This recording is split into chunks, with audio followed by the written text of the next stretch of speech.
Good morning. This is the Energy and Carbon Management Commission, Tuesday, December 3rd, 2024. Full week ahead of us. We will start with a roll call. Commissioner Ackerman, Here.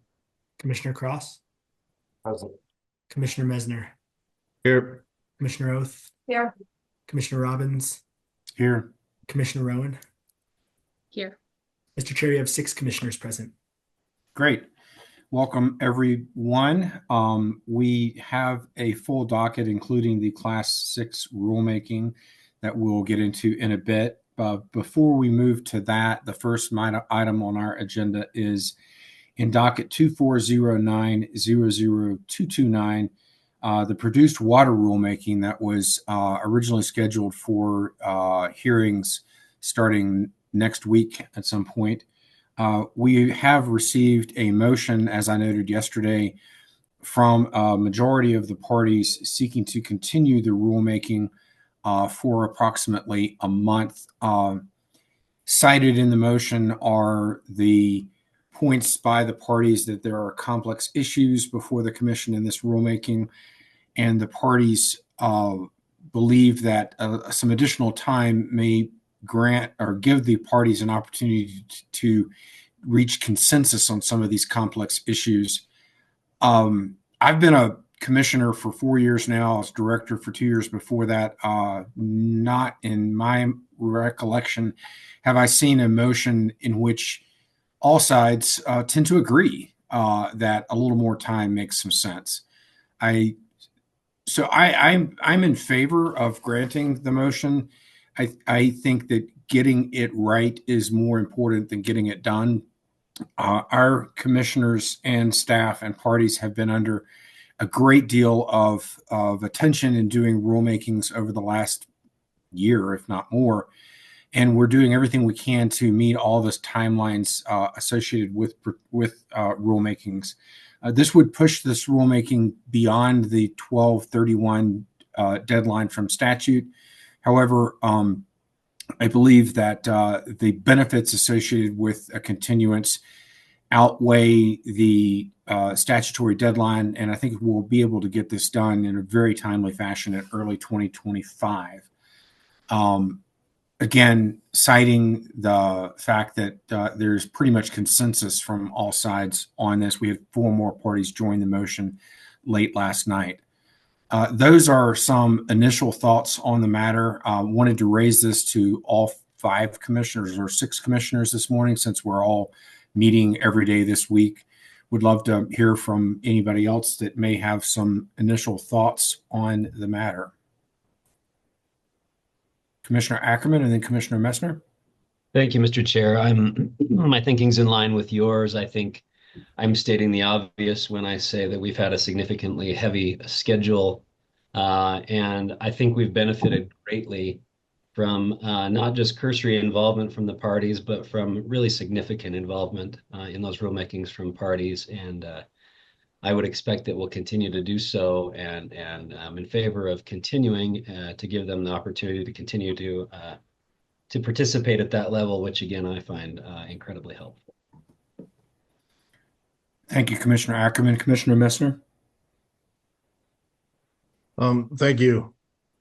So I've got a few different thoughts on this. I'll start by saying I don't ever have a problem with creating more time to have folks talk to one another and develop consensus. But I do want to acknowledge that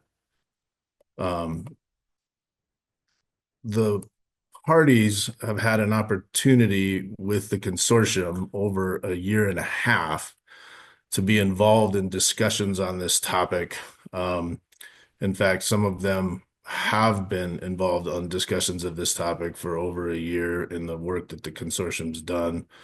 And all of them have had an opportunity to engage in the work of the consortium over the last year in working through many of the issues that they continue to see. It's a challenging topic, and that's why the consortium took over a year to work through a lot of these things with a group of over 30 stakeholders that developed not only a strategic plan, but initial guidance documents and case studies to promote best practices for infield and recycling of produced water report, an initial produced water regulatory policy coordination report, a current state of produced water infrastructure storage and treatment facilities across the state with emphasis on the Denver-Julesburg Basin report, initial availability of produced water for reuse and recycling analysis report, strategic priorities on topics related to produced water report, initial report on infrastructure storage and treatment facilities necessary to achieve different levels of recycling, reuse of produced water report, identify barriers to the safe recycling and reuse of produced water report, as well as the recommendations that were provided to the commission by the consortium in being able to accomplish the requirements of HB 23-1242. A lot of work and stakeholder process was gone into this over the last year and a half to develop consensus amongst those stakeholder groups in developing the recommendations. And a lot of the concerns that are being identified by the parties in their pre-hearing statements to date are issues and barriers that were identified in the different reports that I just cited and were identified for needs for future recommendations, for future analysis and study, and for perhaps recommendations for future rulemakings on this particular topic. The consortium worked hard over the last year and a half to meet its statutory deadlines in order to provide the information necessary to the commission and to the stakeholders in a timely fashion. And many of the stakeholders that have signed on to this petition, were in the crowd, if not interacting with the work of the consortium over the last year. So I think that the work of the consortium just needs to be acknowledged, and the appreciation for the amount of consensus that was developed within the consortium in creating the recommendations for this rulemaking. And like I said at the beginning, there's always opportunities for additional work, and appreciate that there's a desire to continue to work through some of these issues. I question whether there's going to be significant progress made over the next month, particularly with the holidays, on some of these really difficult topics, which is why the consortium built into their recommendations long runways for each of the targets that were identified in the recommendations, so that a lot of these barriers that are being identified in some of the pre-hearing statements have time to be worked through by the consortium and studies developed on these topics, so that when it came to those targets that may most apply to some of these barriers, that there was enough time to be able to work through some of these topics and issues in order to be able to make a clear path for safe reuse and recycling of produced water, as was directed by HB 23-1242. And so understanding that the consortium and the commission are two different things and two different processes, I do want to make sure that what does come out of the next month of discussions is not so quickly put together that it doesn't address some of the significant challenges and barriers associated with the reuse and recycling of produced water. And so as stakeholders are working together on this topic in preparation for a rulemaking, should it be pushed to January, that there is an acknowledgement that this may not be the last rulemaking that needs to happen around reuse and recycling produced water, nor have we clearly identified the mechanisms for removing some of the barriers for safe reuse and recycling of produced water. But in the timeline that we were allotted by the legislation that created the consortium, we produced those recommendations to the best of our ability. And so with that, I just want to make sure that that we acknowledge the work of the consortium, because these individuals that have engaged in that process, and not everyone that signed on to that engaged in the consortium or the work of the consortium over the last year. And so I'm proud of the work that the consortium did. I think that the in-depth analysis that was done and the hard work to develop consensus around those is something that that we should be proud of, and just don't want to diminish that work. And so with that, I don't have a problem with creating more time for additional conversations, but I just want us to understand that there is additional work that needs to be done that may not be able to be accomplished in a few weeks prior to the beginning of the proposed rulemaking in January. Thank you, Commissioner Messner, for the comments. We appreciate the points made and appreciate your work with the Produced Water Consortium. Commissioner Oath? Thanks, Mr. Chair. First, I guess I would want to just thank the parties. Very much really appreciate that they are, it sounds like, talking and wanting to continue those discussions. I think from my review, both of the record so far and of this motion, it seems like one of the primary issues that the parties are interested in continuing to talk about and make some progress on is about whether there's an ability to create consensus around an approach to allow kind of more flexible implementation of the consortium's recommendations of the percentage reduction requirements. And I think that is a very worthwhile conversation to have. I think it particularly would be, from my understanding, particularly important during kind of the second phase of the percentage reduction requirements of the tiers, but may to some extent be beneficial to have in place right from the start. So I could see two options, right? I could see some real benefit to us having that structure in place right off the bat. In this rulemaking hearing, I could also see that being something that folks could work towards for a future rulemaking hearing prior to that second phase coming into place. But I think from where I am, I think it's worthwhile putting in the effort now to see if there's an ability to do that. That said, I would, in my experience, it is really important and it is just as important for the parties to be able to find an approach that meets all of their needs, as well as for it to be implementable by the agency.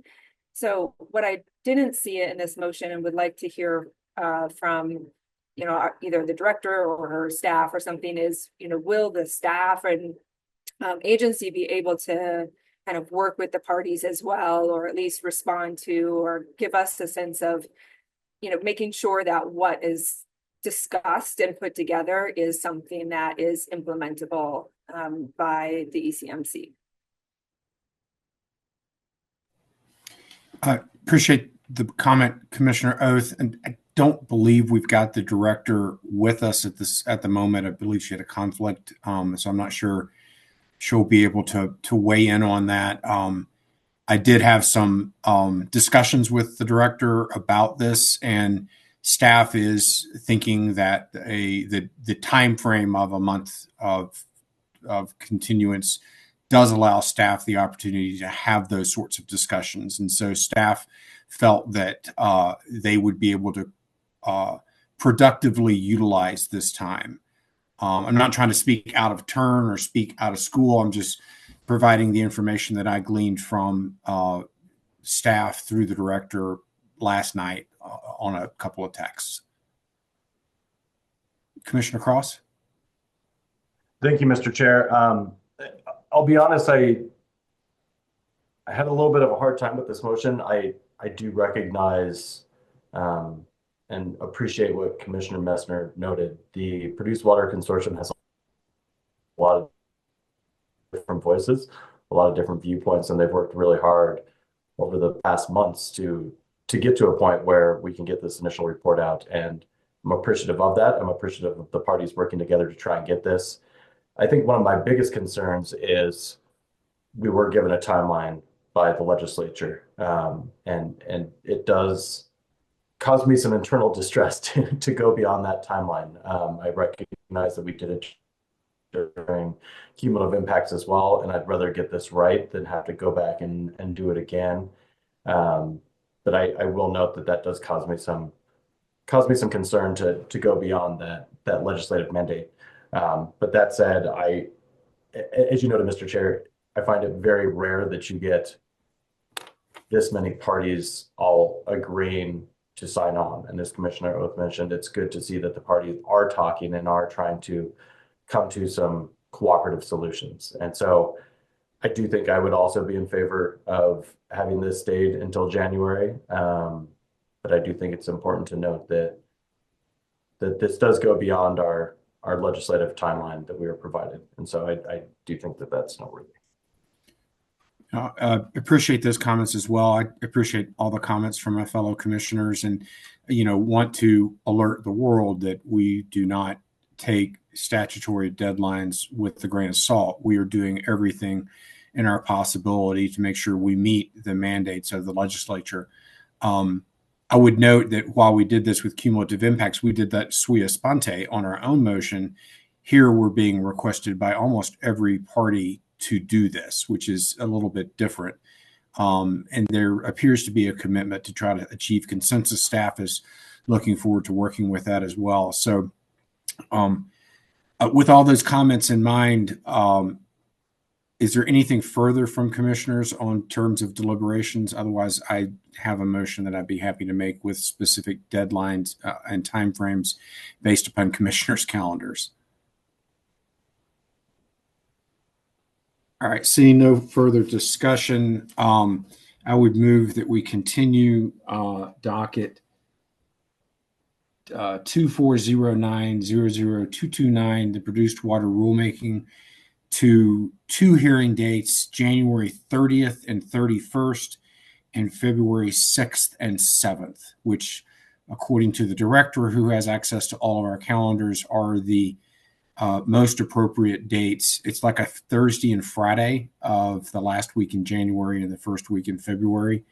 And then I would also move that the hearing officer incorporate this into a hearing order, setting deadlines for additional briefing, whatever else needs to happen that is consistent with meeting the January 30, 31, and February 6th, 7th dates. AAG Stafford, if you're with us, can you weigh in? Does my motion carry water? Do we need to add anything to it? Thank you, Chair. For the record, this is AAG Caitlin Stafford. I am counsel to the Commission for the produced water rulemaking. I would suggest that you potentially include in your motion that you are granting the party's motion for leave in addition to moving to continue the rulemaking. Right. There were two motions. One was a motion to allow a motion to continue. So that would be granting the motion for leave to file the motion to continue, and then granting the motion to continue as well, consistent with my earlier statements. Is that right? That is correct, Chair. Right. Thanks. Thanks for that clarification. We have a motion. Do we have a second? Second. Motion and a second. Is there further discussion on the motion? Seeing none, all those in favor of the motion signify by saying aye. Aye. Aye. Any opposed? Motion carries. Hearing officer Thomas, can you make sure that the parties are quickly apprised of the status of the motion? And that would and I didn't say this in my motion, but I think pre-hearing testimony was due maybe Friday. That would be vacated in my mind based upon the motion, and we would ask the hearing officer to redesign the rest of the deadlines for the produced water rulemaking consistent with the motion. Is that fair? Certainly. We will do so as soon as possible. Thank you, Hearings Manager Thomas. All right. Back to our regularly scheduled business. We'll take up docket 241-000-246, the Class 6 rulemaking. I believe we're going to hear from 4 party presentations this morning. We're going to start with Green Latinos. Let's take 5 and give Ian Tafoya a few minutes to get ready. will return at 9:26. That is correct. So we're in the process of elevating the panelists for Colorado Chamber of Commerce. If we hear from Mr. Tafoya, we will update the commission and make sure they get a chance to present moving forward. But I believe we have the panelists for Colorado Chamber of Commerce elevated now. Okay, then we can go ahead and start with the presentation from the Colorado Chamber of Commerce. I'm not sure who's going to be the leader of the group. Good morning, Commissioner Messner. This is Courtney Shepard on behalf of the Colorado Chamber of Commerce. I just want to make sure that I have everybody before we get started. I see Ms. Woodward. I do not see, oh, I also see Dr. McLaughlin. Okay, great. All right, we can go ahead and get started. Let me just share my screen.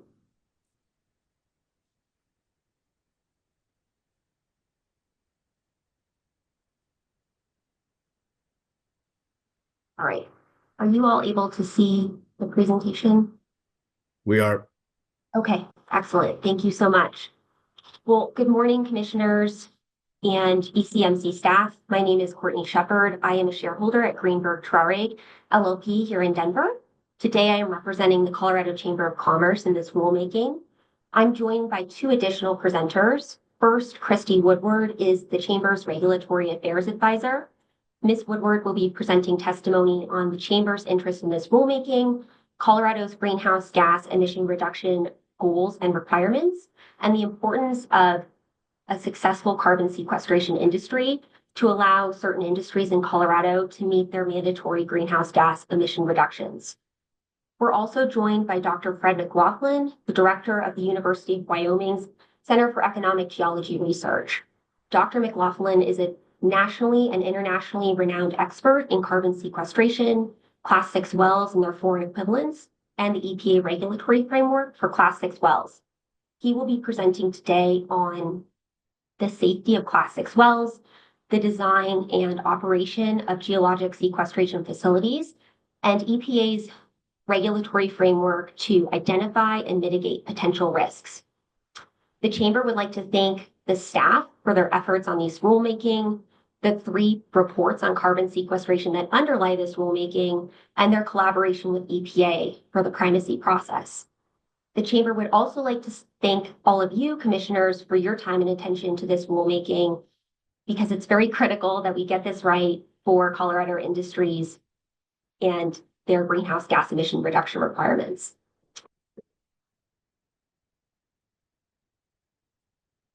Before we get started, I just want to share this slide that was very helpful from AAG Mercer yesterday about the framework of Colorado's proposed rules. I want to draw your attention to the fact that 2/3 of the proposed rules are required by EPA in order to obtain primacy. As you know, EPA requires states to adopt regulations that include the same requirements and are at least as stringent as EPA's Class 6 rules in order to apply for primacy. However, 1/3 of the Class 6 regulations that have been proposed by staff are specific for Colorado. They are not required by EPA, and they do not resemble any rules adopted by states that have been granted primacy over Class 6 wells. These Colorado-specific rules are largely based on the oil and gas regulatory framework that's already in these commission's rules, despite the significant differences between oil and gas operations and Class 6 well operations. Commissioners, this rulemaking is not a rubber stamping exercise. We ask you to please think critically about each proposed rule, but in particular, the 1/3 of the rules that are not required by EPA and are specific to Colorado. Are these rules required by the statute? Are they supported by evidence in the record? Are they appropriate for Class 6 wells? And are they a potential barrier to developing a successful Class 6 well industry and carbon sequestration industry in Colorado, which many companies are relying on to meet their mandatory greenhouse gas emission reduction requirements? With that, I'm going to turn it over to Ms. Woodward for the next part of the presentation. Thank you, Courtney. Good morning, commissioners. My name is Christy Woodward, and many of you know me. However, I'm here today wearing a different hat. In April, I started a consulting firm called Astute Regulatory Solutions, and I serve the Colorado Chamber as a regulatory affairs advisor, and have been a member and participant in many chamber meetings for several years now. The Colorado Chamber of Commerce is the only statewide chamber of commerce in Colorado and represents hundreds of businesses of all sizes and sectors across the state, as well as trade associations, economic development organizations, and over 75 local chambers of commerce. Included among the chamber's membership are major operators in Colorado's electricity generation sector, oil and gas exploration, production, and refining sectors, as well as numerous manufacturers and businesses in other key industry sectors. The chamber works to improve the business climate in Colorado for all sizes of business from a statewide, multidisciplinary perspective. The chamber plays a vital role as a unified voice for businesses, and what it accomplishes is good for all businesses and good for the state's economy. In late 2022 and throughout 23 and 24, the Colorado Chamber created an Environmental Sustainability and Climate Action Task Force. This task force was created to lead a collaborative effort to establish climate and sustainability policies that address reasonable production and provide tools businesses need to succeed. Chamber members invested in this because Colorado businesses lean in heavily to a clean environment and desire a healthy economy for their communities in the future of Colorado. Courtney, could you go to the next slide, please? In 2021, I had the privilege of serving on the governor's CCUS task force, which generated many recommendations, out of which grew the legislation, the authority for ECMC, and many of the steps that have led us here today. The Colorado Chamber also supported or requested minor amendments to some of the legislation that directed this rulemaking.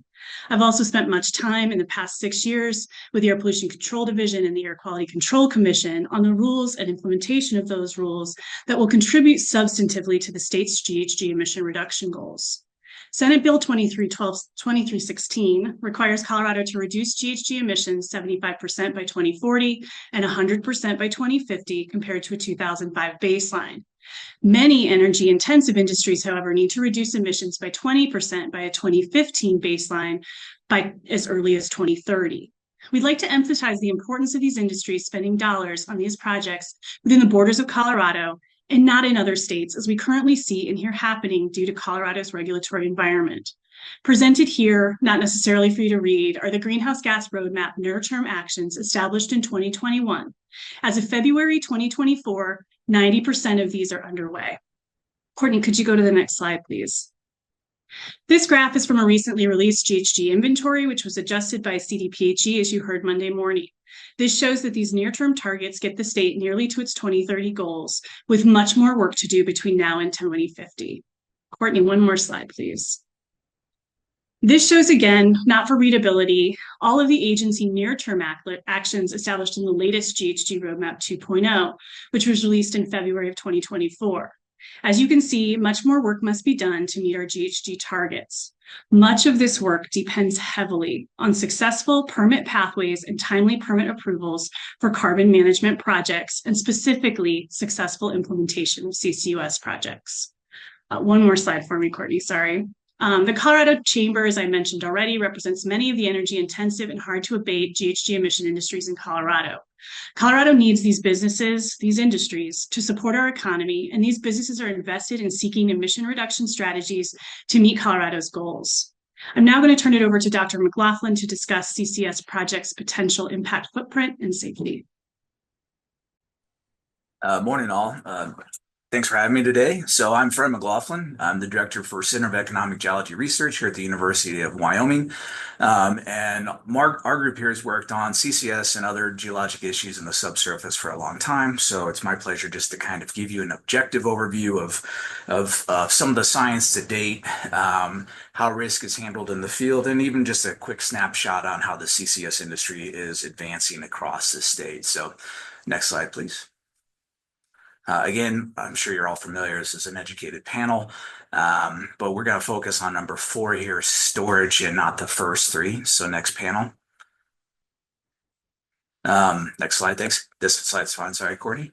So we've taught some CCS classes for a long time, and I always like to start here. And I'm sure this is very familiar to a lot of folks here that are attending this meeting, but I think there's still some stuff to pull out, at least in the terms of how we think of it technically. This is one of the most holistic kind of enterprises I know in subsurface energy to some degree. So it's not just a geologist and an engineer trying to make oil and gas happen to some degree, and your landman regulatory agencies. We have to do environmental sciences. There's regulation and policy that has to be addressed. We do education and outreach from a science standpoint and from activity standpoint from the university. It's fascinating. It's also one of the most rigorous permitting requirement and activities that we know of to date for UIC. And we'll go into that just a little more. But what I'd like to point out here is what we like to start with students is what is commercial scale. So you can see some numbers there relative to traditional point source emissions, which could be an ethanol plant or a natural gas plant, and overall ranges of CO2 produced by that facility. So as a geologic and reservoir entry standpoint, what we think of is this is a source to sink problem.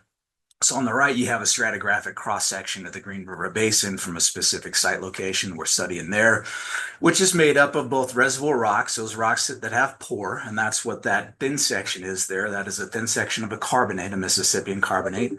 The blue areas you see there are pore space, and that's a geologic resource for carbon sequestration.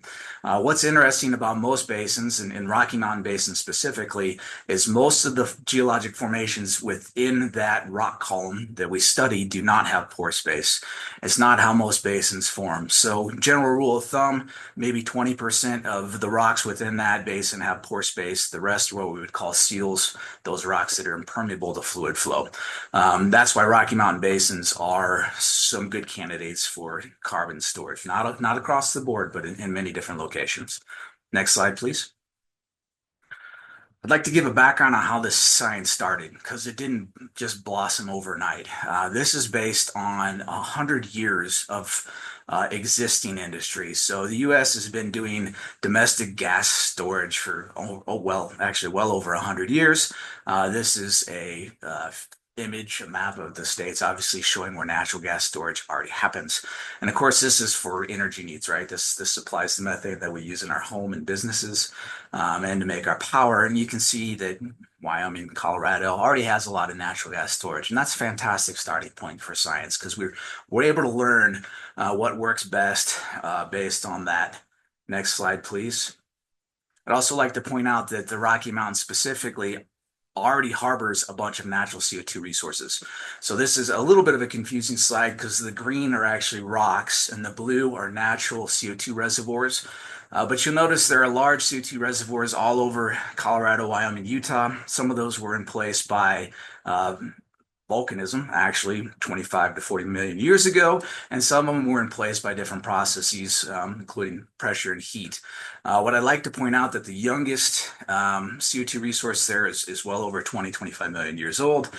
So we have ideal, in some cases, geologic conditions to keep these type of resources in place. Also, because we have natural occurrence of these is from the science side, we get to go out and study those, how it's held in place, how it's been contained, has there been leakage, et cetera. It's a fantastic opportunity, and it's taught us a lot about how to potentially roll this out safely in the Rocky Mountain West. Next slide, please. One of the issues that comes up a lot and a big question is what is supercritical CO2? So sorry, we're kind of going to jump around a little bit, but I'm going to try to throw a lot of stuff at the panel or the commission at once. On the left is a famous picture of what a full ton of CO2 is. The U.S. emits about 6 gigatons a year. And on the right, you see that decreasing volume and size as you go from gaseous phase to supercritical. All it is a phase change, solid liquid gas. All the CO2 that we saw in the previous slide, those natural domes are in supercritical phase. The industry would prefer supercritical phase, obviously, because you get more out of your pore space. So you reduce the overall volume of the CO2, and you're able to use that limited resource, and pore space is a limited resource in a better way. Next slide, please. Again, one of the questions that comes up a lot is what are the surface impacts of CCUS? So I've got 2 slide examples here, a picture that you can look at on the left. North Dakota's Red Trail Energy, it's an ethanol plant, and that's the wellhead there. On the right, we have a carbon safe project. That's a DOE-funded federal program to look at carbon storage. This is one that we lead up in Wyoming. It's in the Powder River Basin. I direct your attention here because it's a lot more fun. So there's a hyperlink there. This is a 3D visualization our computer science department does, and our 3D visualization imagery center does. So you can feel free to go back, click on that, and you can look around and see what the surface impacts of a typical CCUS facility would look like. Generally, it's just the wellhead. So it's not like multiple, wells coming off one pad. It's a source distinct problem, so you might need more than one well, but typically you have 1 to 2 to 3, depending on the size of your overall CO2 volume and the size of your geologic reservoir, injection wells. Around that in a periphery, depending on what you need for monitoring, there will be some shallow subsurface wells, which of course would have a different wellhead type. And then somewhere offset, you would have a deep monitoring well to help prove containment during your injection activities. So overall, I'm sure everybody in Northern Colorado is familiar with what a wellhead and well pads look like. These generally have a lesser overall environmental footprint to some than the laterals that exist that are accessing the Niobrara across much of the DJ Basin. Next slide, please. Okay, going into the Class 6 process itself, and this, of course, is where my students start glazing over, but please hang tight. There are several different phases. Of course, it's overseen by the EPA, unless you have primacy like Wyoming. Every step along this permitting process, you can basically lose the ability to get to injection if you don't meet the risk criteria, financial criteria, and other obligations. Next slide, please. Again, this is kind of a quick look at different elements of the Class 6 permits, not all of them, but like what I've been asked to talk about today is some of the middle bullets here: risk assessment and corrective action, testing and monitoring plan, and evidence of financial responsibility. So unlike other UIC wells, which do have some of these involved, the Class 6 process is much more rigorous in terms of dynamic and constant monitoring of impacts of CO2 injection. So you have to prove containment during and after injection. You have to prove that you have the ability to come in and correct any risks that might have or breaches that might have happened, which is challenging to the industry because you're not making money on day one, obviously. So you have to, from the very get-go, be able to prove that you can come in and fix a problem that might arise. Next slide, please. And what we look at in the Rocky Mountain West, and again, I'm going fast because I assume open to questions after this, obviously, are two major risks, and those are potential leakage pathways, which include legacy hydrocarbon wellbores, which might pierce a seal and allow CO2 that's been injected to come through, natural geologic fault and fractures, which fascinating from a geologic standpoint, typically not a higher risk category to some degree, except for the last bullet. Sealing lithology consistency, something that has to hold that CO2 in place.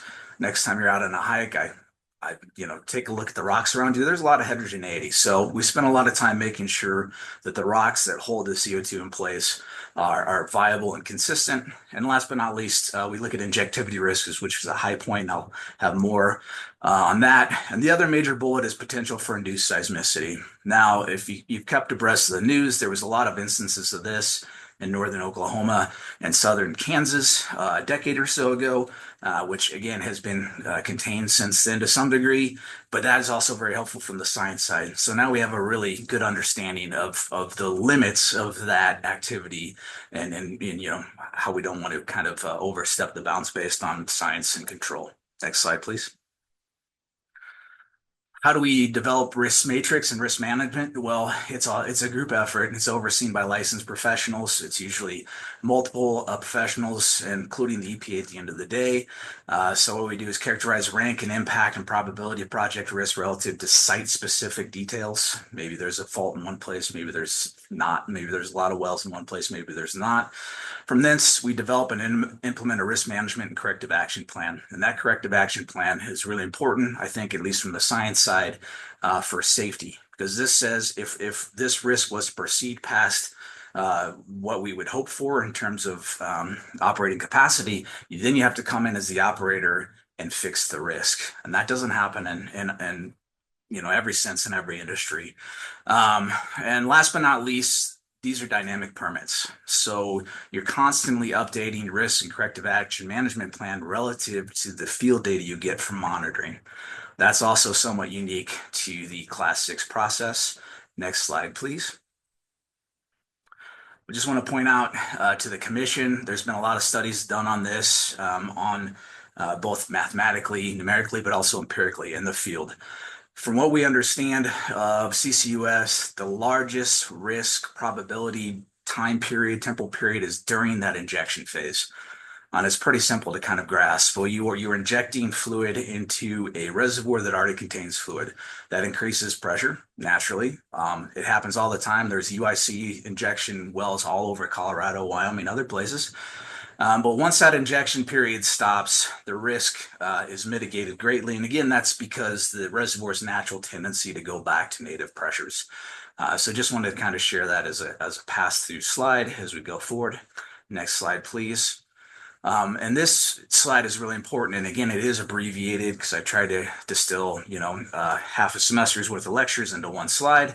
But monitoring and verification is necessary for each and every single CCUS operation in the United States. There's two types. There's direct and indirect. So direct could be stuff like soil and gas and air monitoring. Direct monitoring of pressures, temperatures, CO2 concentrations in your reservoirs, all necessitated. Indirect might be seismic or satellite monitoring.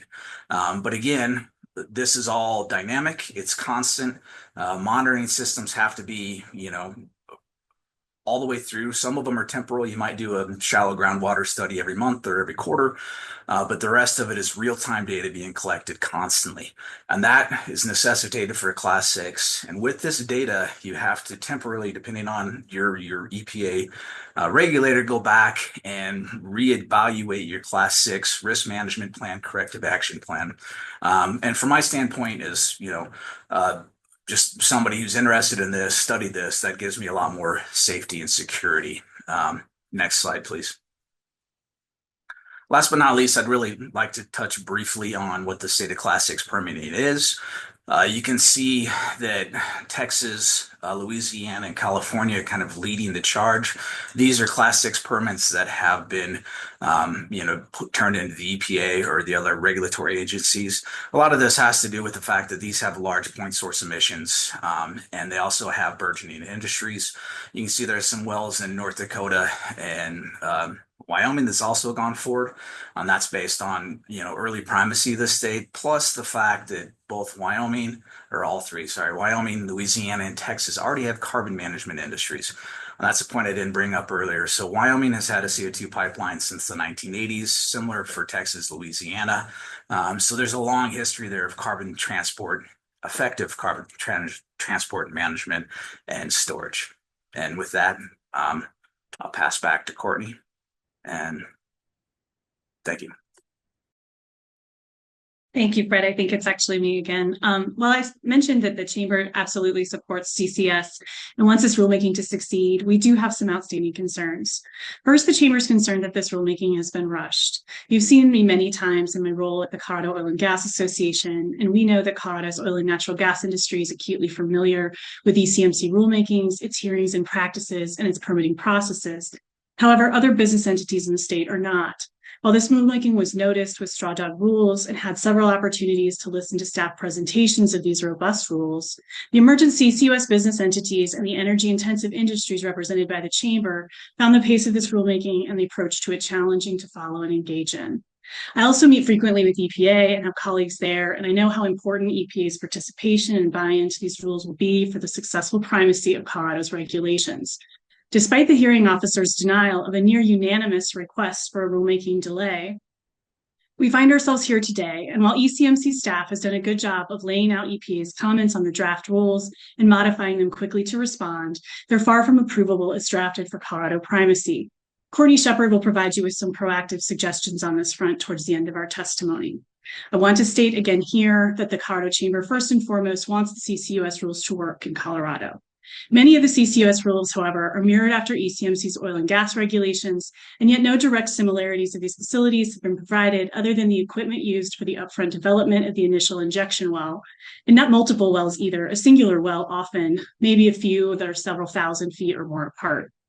Finally, while the ECMC does not necessarily have to take cost into consideration in these regulations, the AQCC does, and much conversation has been had as to how to account for and bring balance from these types of projects to the cumulative impacts discussion.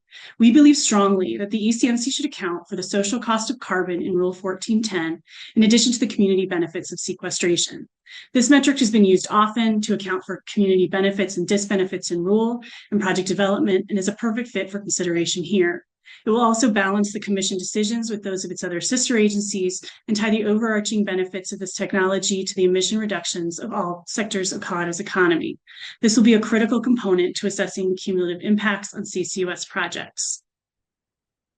Specifically, I think the Chamber would also like to include the legislative standard for future review and revision of the 2,000-foot setback. There's no scientific evidence to support this. Emissions from these sites are generally minimal or will be heavily regulated by CDPHE on existing industrial sites for which the purpose of adding a sequestration well will be to lower the emissions from that facility. Finally, the requirements also in 1406, I apologize, I'm not going in order here, for local government approvals and community engagement must align with the statute and should not impose additional oil and gas development criteria that are inapplicable. I'll now turn it over to Courtney Shepard to close out with our final comments. Thanks, Christy. So we have several recommendations for the commissioners to consider as they try to determine what are the best rules for Colorado related to Class 6 wells. First of all, the Chamber would like to emphasize that this rulemaking is the first step in a longer process. The technologies used for carbon capture and sequestration are not new. They've actually been used for decades around the world and in several cases in the United States. But this industry is new for Colorado. And so this rulemaking is the first step in hopefully getting it established in the state.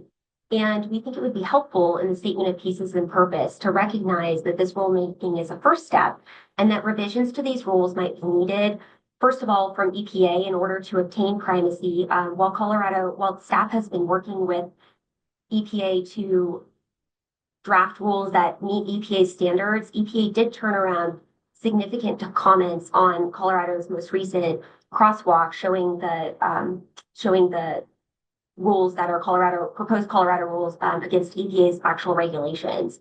We also think that ECMC should consider reviewing these rules in the future, perhaps a couple of years after primacy is hopefully obtained, to determine if the scheme, the rule scheme, the regulatory scheme is actually meeting the goals that both the legislature and the agency have set out for this industry. Is it actually fostering development of carbon sequestration in the state? Are companies able to develop projects and sequester their greenhouse gas emissions and meet their greenhouse gas emission reduction requirements? Second, there's been some testimony from parties and as well as in the written pleadings about whether Class 6 wells will be used to temporarily store CO2. First of all, Class 6 wells are not permitted to temporarily store CO2. That's a different type of underground injection control well. But just to go ahead and cut that debate off at the course, we recommend perhaps amending the proposed definition of geologic storage to indicate that the storage or sequestration is going to be long-term. The reason I use long-term rather than permanent is because those words are actually the ones used in EPA's regulations. But the intention of these projects is for permanent sequestration. And honestly, they're so expensive and difficult to permit. A company would be crazy to try to use one of these wells for permanent storage of CO2. We don't have time to go through all of our specific recommendations, but as Christy shared, a lot of the rules that have been proposed, the Colorado specific rules, are based on the oil and gas framework. Now, we understand the commission is constrained because there's some statutory requirements for this rulemaking. For example, the 2,000-foot setback. Even though it doesn't have a basis in science, the legislature has required it for at least 4 years and 4 projects, and then it can be reevaluated. So this slide and the next one show several of the rules that are Colorado specific and whether the proposed rule is required by the statute and what changes we recommend the commission make. For example, the oil and gas development plan process is not a required process for the Class 6 well development process and permitting process. And honestly, looking at EPA's comments on the crosswalk, EPA is pretty confused about what Colorado is trying to do with the overall Class 6 development plan process. There's really no reason for that process to be imposed on this industry as well. And not only is it going to overburden the industry and limit the number of companies that are interested in coming into Colorado and developing these projects, it's also giving the public the wrong idea about what this industry is doing and what the potential impacts are. It's automatically associating the Class 6 wells in the geologic sequestration industry with the oil and gas industry. And that's not appropriate because the projects have a very different purpose, different types of operations, different surface impacts, as Dr. McLaughlin shared, and overall are just extremely different from each other. And they have different potential impacts and risks as well that need to be regulated differently. Finally, we'd like to leave the commissioners with several questions that we would like you to consider between yourselves, and you're welcome to ask this panel as well about these questions. Do the draft rules as proposed meet the statutory directive for ECMC and its sister agencies to reduce economy-wide GHG emissions? Ms. Woodward shared that Colorado has adopted some really aggressive greenhouse gas emission reduction targets, and specific industries have mandates to reduce greenhouse gas emissions by a certain percentage. Carbon sequestration is a really critical piece of actually making that achievable. Is there factual evidence in the record to support these Colorado-specific rules? Does it make sense to impose oil and gas facility requirements on Class 6 wells when the industries are so different? Do the draft rules value the benefits of reducing CO2 emissions, especially in disproportionately impacted communities and elsewhere in the state? Will the rules support or impede the geologic sequestration industry in Colorado? Are they going to attract investment in geologic storage, particularly when there's other states who have achieved or are in the process of achieving primacy by adopting EPA's rules as a baseline? These projects tend to be regional because they're so expensive, and Colorado is at risk of being left out of regional projects if its rules are significantly different than neighboring states. Companies just won't take the extra time and expense to permit in Colorado when they can go to states that have just adopted EPA's regulations, which, by the way, are robust, adequately protect against risk, and are appropriate for the technology. And then finally, are these rules going to allow the industries to achieve their state mandated greenhouse gas emissions when industries such as GCC Pueblo that you heard yesterday are relying on this technology to make those emission reductions happen? I also would invite you to ask questions of Dr. McLaughlin, if you have them, about some of the particular incidents that have been raised by other parties. For example, the ADM monitoring well incident and the Mississippi CO2 pipeline rupture. He can provide you with factual information about those incidents and how the rules work to prevent incidents like that. And if the rules are followed, incidents like that don't necessarily occur. With that, I think we'll wrap it up. We are very interested in your questions, and thank you for your time and attention during this presentation. Thank you to the panel for the presentation. Getting at the last point you made, Ms. Shepard, Mr. McLaughlin, would love to hear your expert opinion on some of the more recent risks, the monitoring incident, the pipeline rupture, also risks associated with reproducing CO2. I don't know if you've monitored all of the testimony, but we've heard a lot about concerns about risks.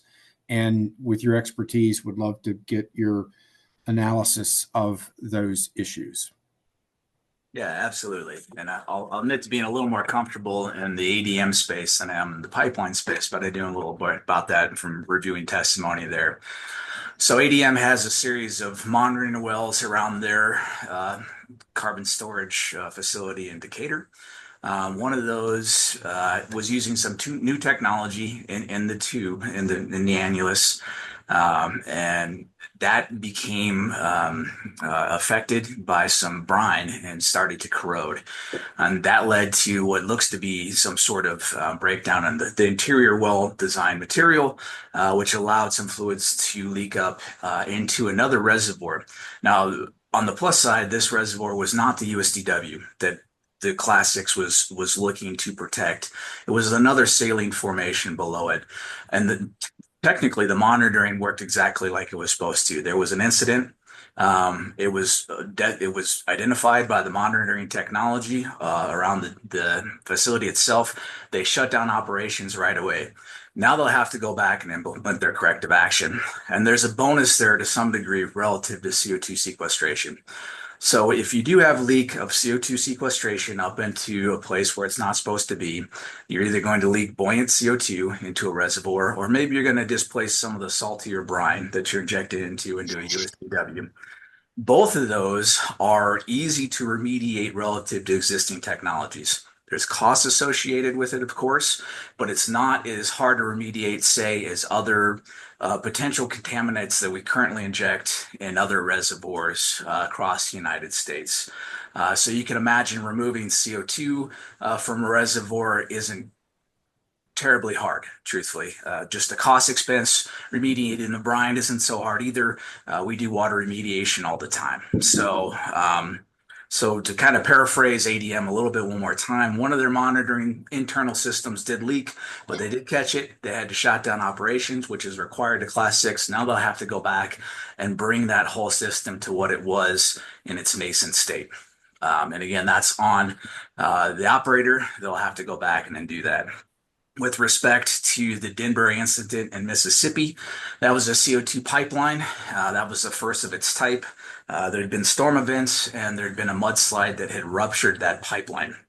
And that resulted in CO2 leakage in an area where it couldn't disperse and some impacts to local people there. So after this, there's been new dispersion modeling. So as I understand it here, pipeline companies have to do these risk dispersion models in case of an incident such as that. So the plus side, again, to some degree, of the incident in Mississippi was there's now new approaches to making sure that we're safer than we are before. I know that Denbury's adopted these across the board, and so have some other CO2 pipeline companies. So maybe long and rambling answer there, but hopefully Commissioner Robbins, it got to kind of the heart of things. I think your last question was about reuse of CO2. And as Courtney said, that is not a possibility in the Class 6 regulatory sense. That is, Class 6 only work for the long-term and permanent sequestration of CO2.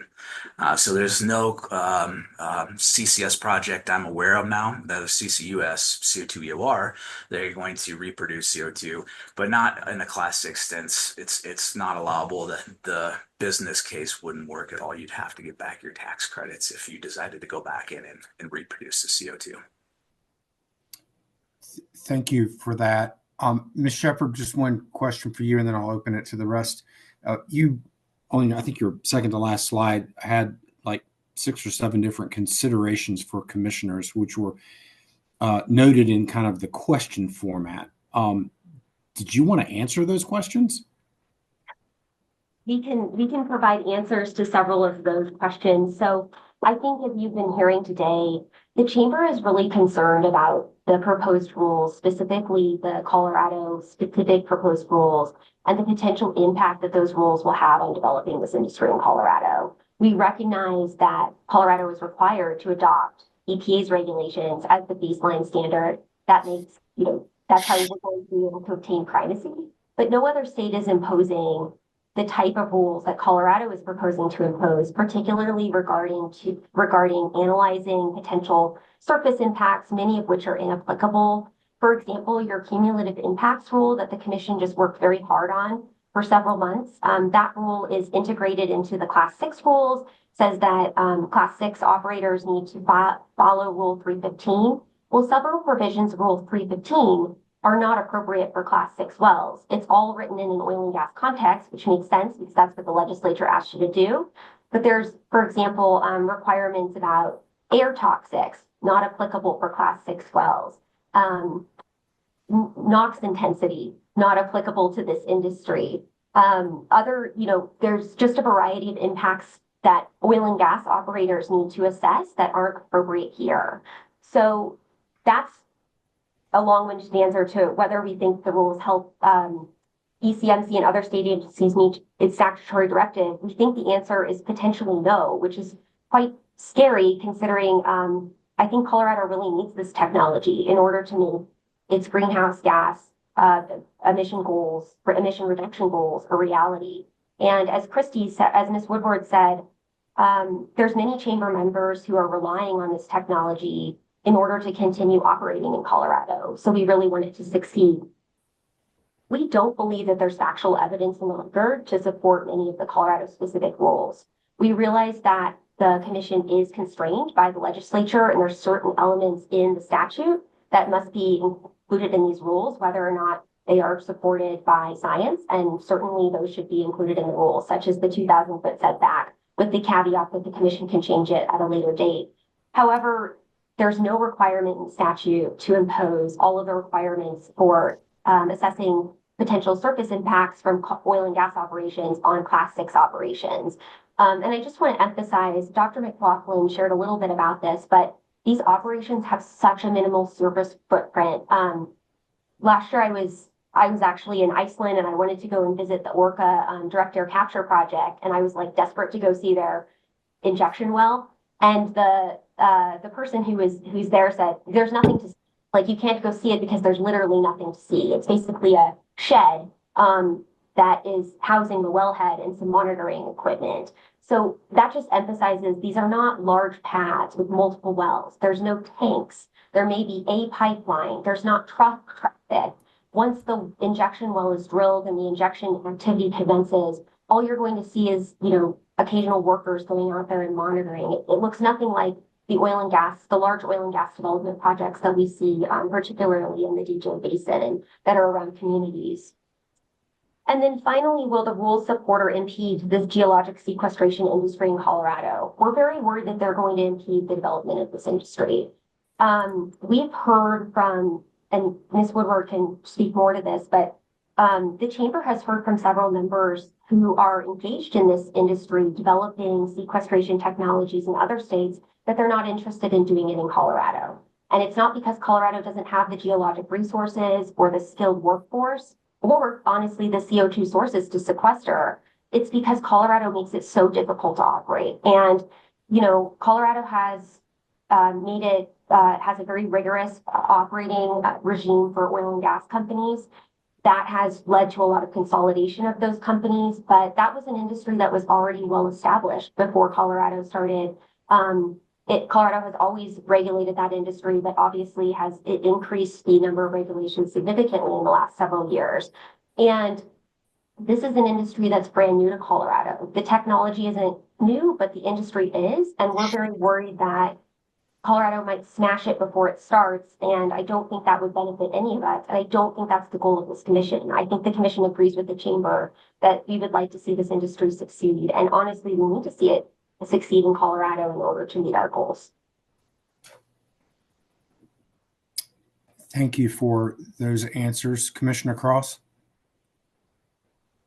Thank you, Mr. Chair, and thank you for this presentation. I appreciate both the regulatory analysis as well as some of the more technical analysis. I do want to go into a couple issues, and I think first I want to try and ask a clarifying question to Ms. Shepard.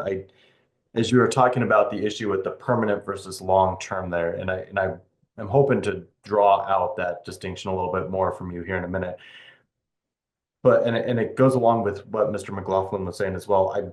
I thought I heard you say that due to the cost, it would be crazy to make it permanent. And so I just wanted to try and understand what you meant by that. Sorry, that might have been an unfortunate slip on my end. So the reason that I was suggesting long-term, but certainly open to the input of this commission, is just because that's what the EPA regulatory definition uses. They use the term long-term. I believe that's the definition of a Class 6 well, but I don't have it in front of me. However, the intention is for them to be permanent. And part of the reason is because, first of all, that's the reason. So there's different classes, as you probably know, of US underground injection control wells. There's 6 different classes. There's a different class, Class 2, for temporary storage of CO2. Class 6 is for long-term, intended to be permanent sequestration of CO2. And so there's been some parties in this rulemaking who have suggested that companies may permit a Class 6 well, but then use it as a temporary storage device. And it would be crazy from an economic perspective to do that, because these are the most expensive UIC wells to permit. These projects are the most expensive UIC projects to pursue and operate. I mean, the operator will be on the hook for several decades after injection is complete, unless Colorado eventually changes its statute and takes over after a couple of decades, which other states have done. So yeah, I meant to say, and I am sorry if that got lost in what my statement was there, that it would be crazy for companies to try to use a Class 6 well as a temporary storage device because they're just so expensive. They're so difficult to permit. But also fundamentally, that's not the purpose of a Class 6 well. And EPA does not permit that, and I don't believe the commission will permit it as well, particularly because the statute adopts EPA's definitions and intent under the Safe Drinking Water Act as the baseline for regulating Class 6 wells in Colorado. So crazy to permit a Class 2 well as a Class 6 well is what you were. Yeah, I mean, you can't permit, so a Class 2 well has a different permitting process, and then should an operator wish to convert it to a Class 6 well, they need to meet the standards of the Class 6 well regulatory standards, which are more rigorous than a Class 2 well. But what I'm saying is if they permit a Class 6 well to begin with, and then somehow attempt to use it in the future as a temporary storage device and pull the CO2 back out, that would be just very unlikely from an economic perspective as well as a regulatory perspective. And I think Carbon Storage Solutions, who might be up next, they can share a little bit about just the expense and the challenges of permitting these wells and perhaps why they would never use it as a temporary storage device. But, I think just because other parties are concerned about this, perhaps just clarifying in the rule itself or in the statement of basis and purpose that the intent and the requirement is for long-term storage, hopefully permanent storage, and not, because that's the purpose of a Class 6 injection well.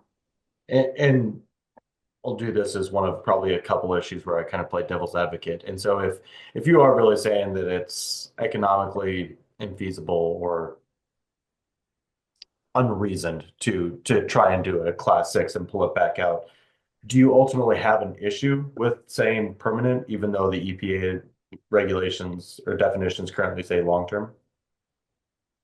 I do. I mean, I haven't run that past the various chamber stakeholders, and I guess the only question would be permanent is something that I think none of us can really conceive of from from just a legal perspective, but I don't have like a fundamental problem with the concept because that is the intention of these projects, is to permanently sequester CO2. And that's why, the tax credits are set up the way they are. That's why there's a totally different regulatory scheme for Class 6 wells versus other kinds of underground injection wells, because the intention is to build these projects in a way that they sequester the CO2 underground forever.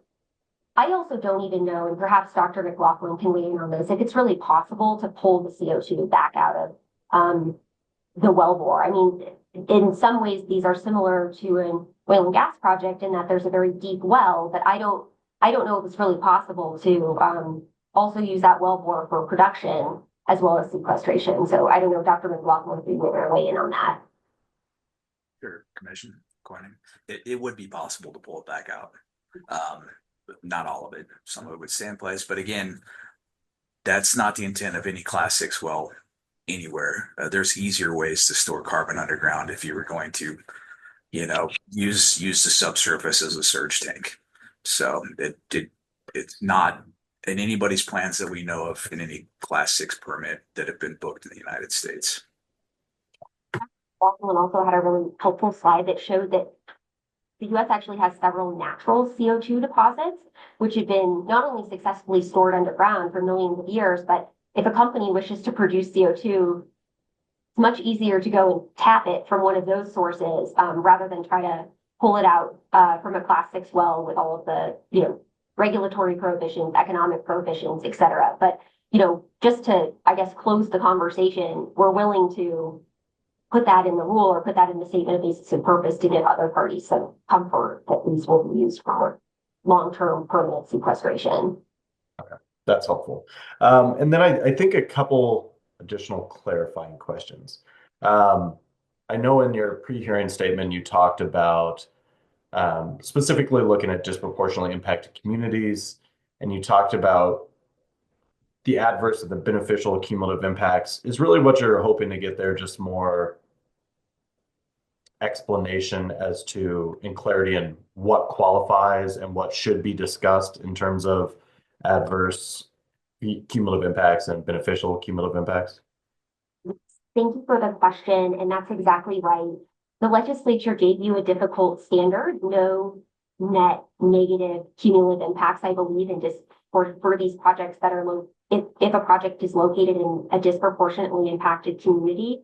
And I'm not aware of any other statutory standard that ECMC is subject to that has a balancing test in it. And so we felt it would be helpful for both the commission and the operators to provide some objective criteria that the commission will look at to weigh what the overall cumulative impacts of a proposed project are in a DIC. And I know that you provided some standards in your recent Rule 315 for oil and gas operations. Many of those aren't applicable to these projects. It talks about P&Aing old oil and gas wells, which actually may be a part of these projects, but it's more based on sort of cleaning up legacy oil and gas potential impacts. Here, we think it's really important to both provide objective criteria, as I said, but also make sure that the benefits of these projects are appropriately accounted for.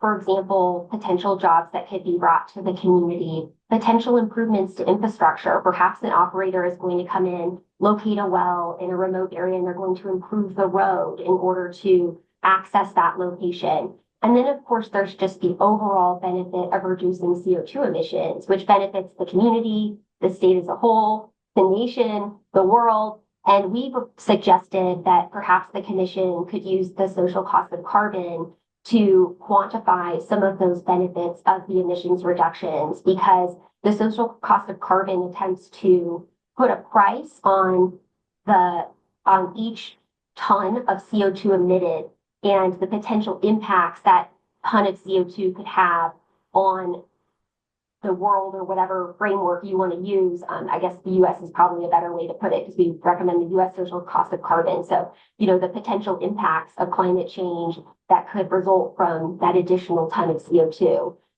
Putting a price on the CO2 that's also being sequestered works in the reverse, helping us to value the actual benefits of sequestering that CO2 for not only the community, but the larger area.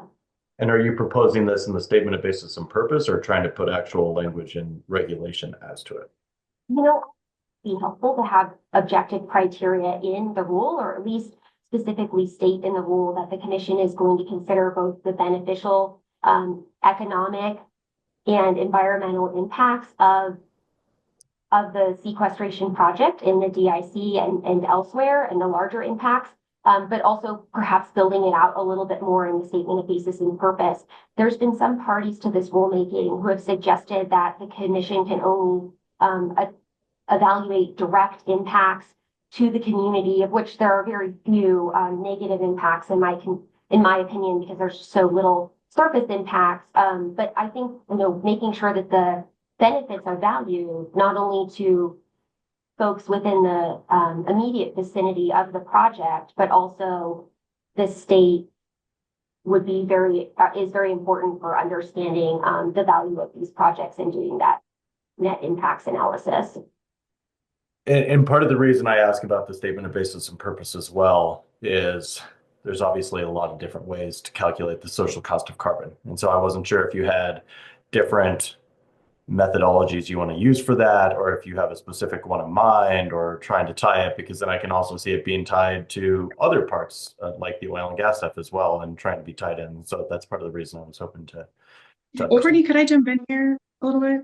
I think there is a fairly standardized way to calculate the social cost of carbon. I think it is what it is. They're talking about it in much detail at the Air Quality Control Commission. They talk about it for these energy intensive industries in terms of credit trading.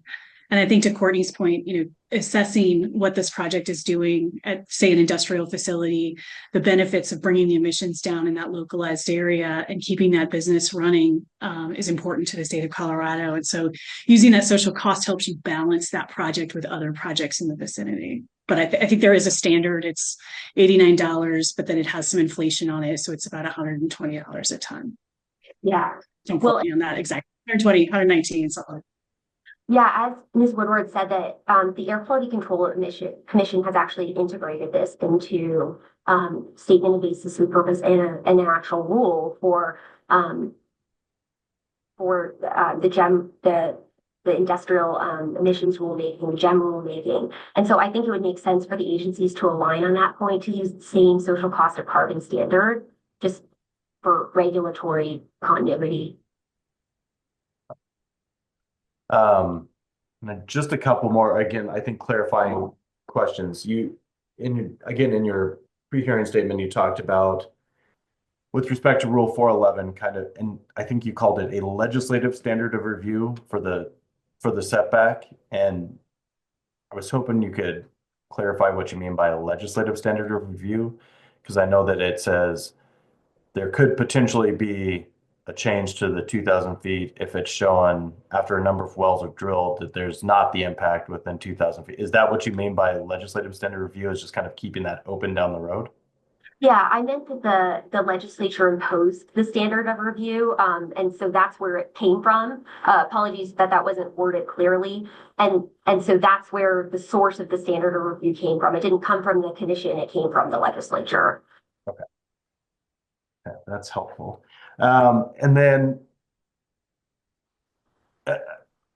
again, I'm going to play devil's advocate a little bit here, and I say this completely understanding and agreeing that I think this technology is very beneficial, and I think it's critical to a lot of Colorado industries. You talk about Rule 1406, and talk about removing some of the oil and gas criteria, aligning community engagement requirements with the statute, et cetera. And I guess first looking at kind of the community engagement and some of that, and kind of backing off some of what's in the rules now, do you think that the current EPA regulations meet what Colorado has kind of set forth as environmental justice requirements and goals? That's a really good question. So EPA has several public notice requirements that Colorado obviously will need to integrate. They've also got some guidance on engaging and helping communities to understand what these projects are and what potential benefits they could bring to the community.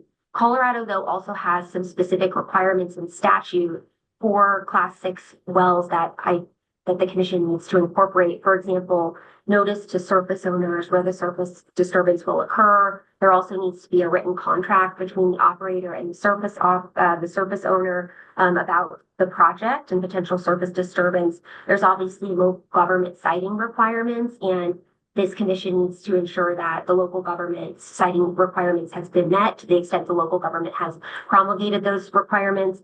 And then there's also a requirement in the rule that the operator obtain the necessary permit from the air pollution control division, if a permit is applicable to the project before granting the Class 6 permit. So I do think that EPA has done a good job with their public notice requirements. And then, as I said, they also have some guidance that I think would be helpful guidance for this commission as well to look to, but I don't think it necessarily needs to be in the rule. One thing that's interesting about these projects is that because they're so difficult to permit and they're so expensive, there's not going to be hundreds of projects in Colorado sequestering Class 6 wells. I don't believe, and I've talked with Dr. McLaughlin about that and others involved in the industry who are pursuing projects in other states. These projects are just different from oil and gas projects where we have tens of thousands of oil and gas wells in Colorado. There's no benefit.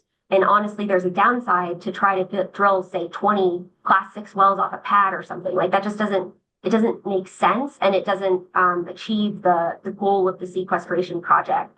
So because these projects are so difficult and expensive to permit, I think this commission is going to have the opportunity to evaluate each permit carefully and individually, which I know the commission also does with oil and gas permits, but because the commission and staff receive so many of those permit applications, it makes sense to have a more robust framework and more specific criteria for those projects to follow, whereas each of these projects is going to be very unique. And I also think that, for example, perhaps some different public notice might be needed for a project that's closer to a community versus a project that's out in a rural area with very few people around, or all the landowners are like interested in the project or something like that. So I just think that's why we're promoting a regulatory framework here that's more slimmed down, closer to what EPA has required of Class 6 wells. And then should, as I mentioned earlier, there be a need for additional types of regulations as some of these projects get going in Colorado, we'll have another rulemaking, but the commission is going to have the opportunity to really look and dig in on each of these individual projects and decide what makes sense for the specific project, because there's just not going to be a flood of projects in Colorado. Yeah, and I think even looking at it, some of the states where we've had this for a while, you're even showing, still double digits. We're not even getting to triple digits in places as well. And I think my last question, again, as you talk about including some of what's required in Rule 315 currently, some of what's not, and you gave some of the examples. You talked about NOx, for example, but aren't there still going to be NOx issues as you're actually drilling the well itself? Fully understanding that there's going to be different long-term, there's not production equipment, there's not the completions processes going on. But you're still going to have some of the same, at least initial impacts at the drilling stage, correct? I think those impacts are going to be significantly less than these larger oil and gas projects that are going to be using multiple rigs, multiple engines, out there drilling for perhaps several, they're drilling so many wells that the drilling process is going to take place over a significant period of time.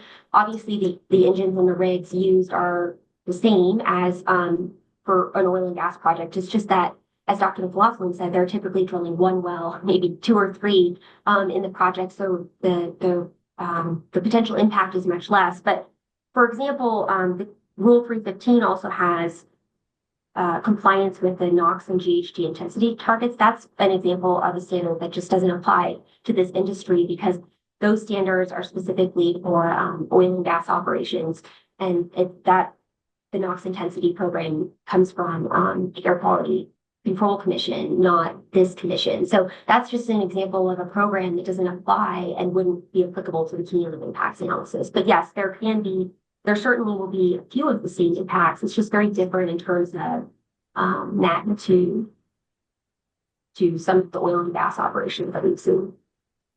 I think when you're drilling a singular well, it's faster, it's shorter, it's less time. They would be competing for resources on those enhanced systems and practices with the oil and gas industry without probably the long-term contracts and finances that go into that, which will be challenging for those types of projects. But again, I think a singular well, short drilling, short completions period, the emissions then are done, and those sites then don't have emissions unless they have to have an engine skid for compression. But I think many, at least in the non-attainment area, will be electrified. And then to Courtney's point, NOx intensity has a denominator of production, and these wells don't produce anything. So you're essentially driving that to infinity, but also not applicable to these wells because it's just not an oil and gas production facility. And there's no fracking there. You can't frack one of these wells. That will defeat the purpose. So that element of the oil and gas production development process is absent here, as well as the potential impacts that come along with that. I think those are my only questions. Thank you. Questions? Commissioner Oath? Thank you. Really appreciate your presentation. I think I just have one, maybe two follow-up questions on some of one of the things that Commissioner Cross was asking about, specifically your comments about how to determine net adverse impact. So can you, and you talked about this some with Commissioner Cross, but wanted to hone in on two pieces of that. So you had said that the analysis should account for economic benefits. Can you speak to what those economic benefits are to the local community? I assume it's jobs during drilling, and how do you ensure that actually is going to a local community, for example? So that's the first one. Good question, and Ms. Woodward probably has some input on this, but certainly we're thinking of jobs. Communities may also provide, we're not, we don't have this industry yet, but perhaps provide economic incentives to attract projects to the community. We've also seen these projects in other states enter into community benefit agreements or other sorts of agreements with communities and community organizations in order to sort of build up some trust and support for the project and the operator in the community. So, helping support schools, infrastructure, contributing to other sorts of like community activities and infrastructure that overall benefits the community that might not be affiliated with the project, but is overall a benefit to the community. I think many of these projects are going to happen at existing industrial facilities, and they need to make them happen or those facilities will shut down. And so to the extent that they keep cement plants in the state of Colorado running, I think that's important. And I think it being cost effective and easy and feasible for those companies to implement will be really important.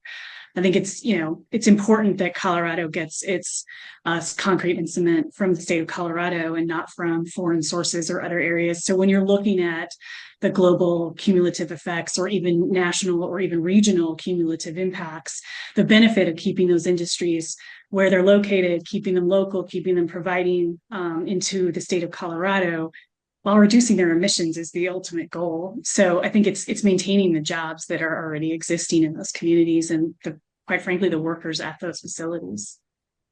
That's helpful. Thank you. And then the other part, go ahead. Go ahead. The other part of it was that you noted should also account for the environmental benefits. And then I think that you were connecting that, like the quantification of the environmental benefits to social cost of carbon, but I want to make sure I'm understanding that correctly. Yes, that's correct. I think that environmental benefits of these projects should be accounted for. And one method of doing that is by valuing each ton of carbon that's sequestered with the social cost of carbon. So that helps us to put a monetary value on the activity of sequestering carbon, because it's kind of difficult to estimate all of the benefits that can come from sequestering the CO2 rather than just allowing it to escape into the atmosphere. So that's why the social cost of carbon is a really helpful tool to help us value what those environmental benefits are. Okay, got it. Thanks. That's all I have. Thank you. Further questions for the panel?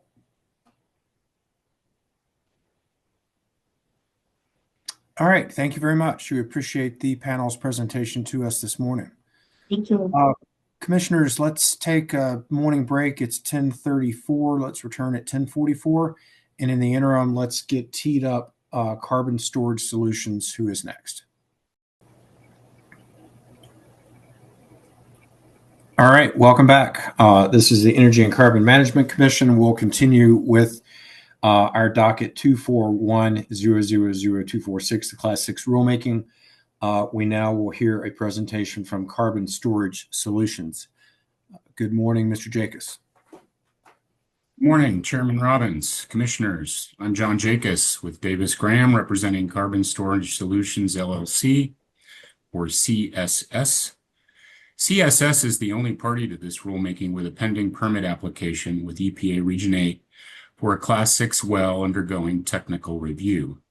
That is due in no small part to this Commission's prior review and approval of CSS prior applications for stratigraphic test wells to gather data necessary for EPA's very rigorous Class 6 permitting process, and to eventually serve as the injection and monitoring wells for the Front Range Storage Complex. Appearing with me today are for CSS are Dan Sanders, President of CSS and CEO of its parent company, Front Range Energy, LLC, Dr. Tim Eggeman, Chief Technology Officer of New Phase Energy, LLC, a major part of CSS' world-class team of subject matter experts supporting the Front Range Storage Complex project, and my associate with Davis Graham, Natalie Bolt. Before jumping into the CSS presentation, we'd like to also thank each of you and the ECMC staff for all your work on the revised proposed rules. This rulemaking has been moving very quickly of late, but CSS is pleased to support in large measure the staff's revised proposed rules provided to the parties last week. That said, CSS does have a number of general and specific concerns with the revised proposed rules to share with you that require your thoughtful consideration. Next slide, please. Next slide. I'm sorry. Oh, there we go. CSS testimony will cover a couple of major themes and a number of rule-specific concerns with staff's latest revised proposed rules. The broader concerns are that ECMC's rules should be equally stringent with EPA's already highly stringent Class 6 rules wherever possible, and that the evaluation of surface impacts be tailored to CCS operations, not oil and gas operations, and should eliminate duplicative and lengthy procedures that will unnecessarily impede CCS projects in Colorado. Our presentation will address many of our rule-specific concerns, addressing many of the rules listed lower left on this slide, as do our pre-hearing filings. Now I'd like to turn it over to CSS President Dan Sanders. Thank you, John, and thank you, Chairman Robbins and commissioners, and thank you to staff as well. We appreciate the opportunity to participate in this hearing and this overall process. A little history. Front Range Energy has been in operation in Windsor, Colorado since 2006, shortly after the COVID pandemic ended, in an effort to look at further decarbonizing and to be a first leader in the state of Colorado. We started on a feasibility of a carbon capture sequestration project on site at our location in Windsor. As John mentioned, we engaged a world-class team, including Dr. McLaughlin, who you just heard from University of Wyoming, and we began feasibility of the project.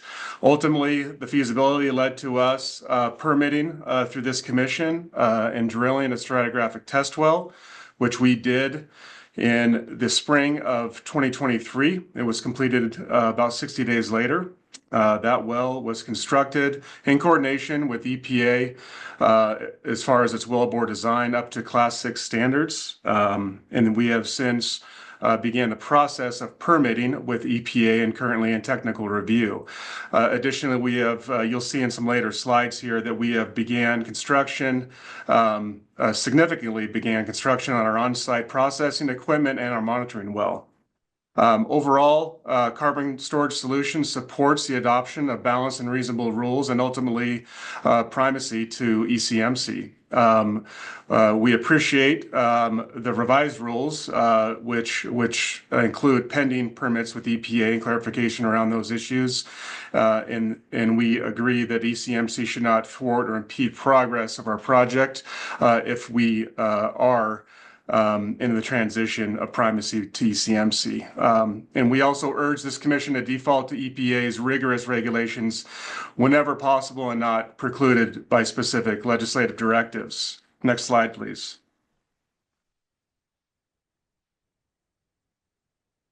Looks like I lost slides. Yeah. We lost screen share. If we could pause our time. We'll pause the time and get your slides back up. Thank you. Apologies for the glitch. Is Ms. Bolt still with us? Did she maybe lose connectivity? Because she's driving the slide deck.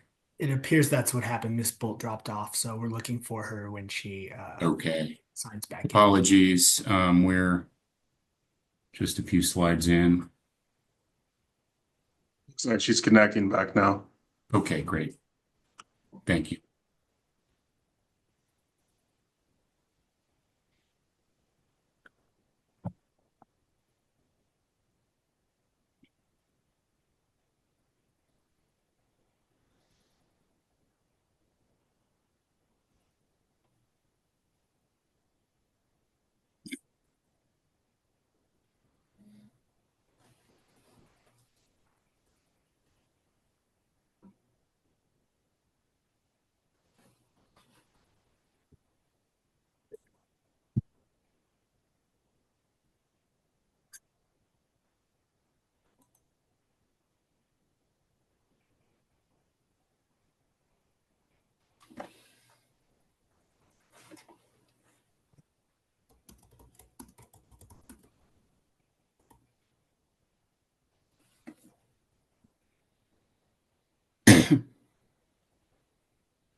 Mr. Thomas, do you see, is it Miss Bolt, Mr. Jacobs?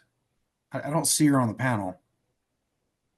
She texted me and indicated that she's reconnecting, that got kicked out somehow. I don't know if it's Okay, just making Wi-Fi sure that instability. Yeah, just making we're sure in communication we're with her, and she's making an effort. We're not just dead in the water. Thank you. Okay. We just located her and are elevating her. Thank you so much. Thanks, Mr. Thomas.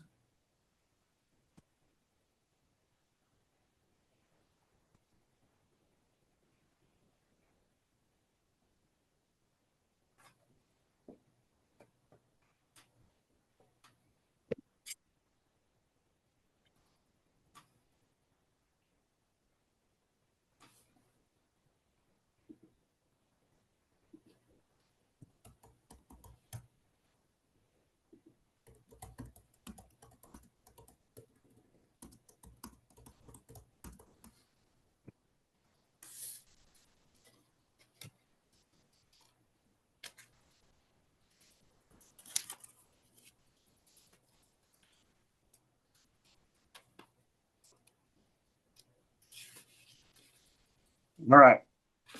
Looks like we're back.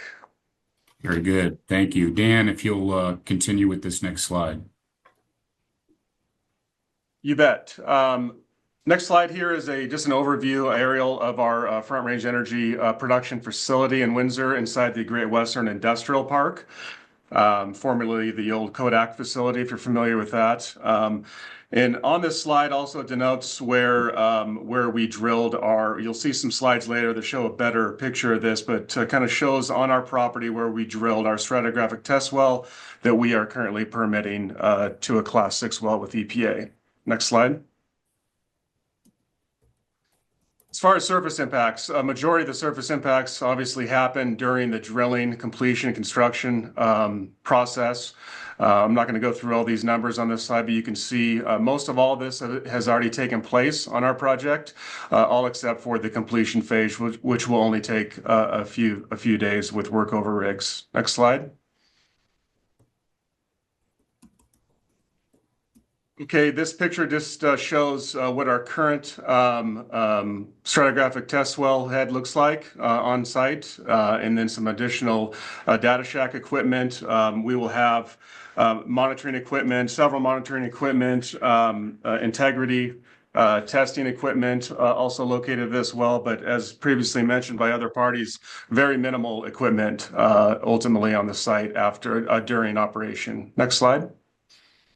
Thanks, Dan. Now, with respect to Rule 1401, CSS has some obvious concerns about the transition of projects in EPA permitting to ECMC at the time of eventual program delegation. Rule 1401C provides for application of ECMC requirements to transitioned permit applications prospectively, as confirmed by staff through Mr. Seeley yesterday, and CCS supports that proposed revised rule. We further urge that the Commission adopt SBAP language, Statement of Basis and Purpose language, to clarify several aspects of Rule 1401D regarding permits pending issuance with EPA at the time of delegation and transition. First, that ECMC staff not unnecessarily revisit determinations already made by EPA.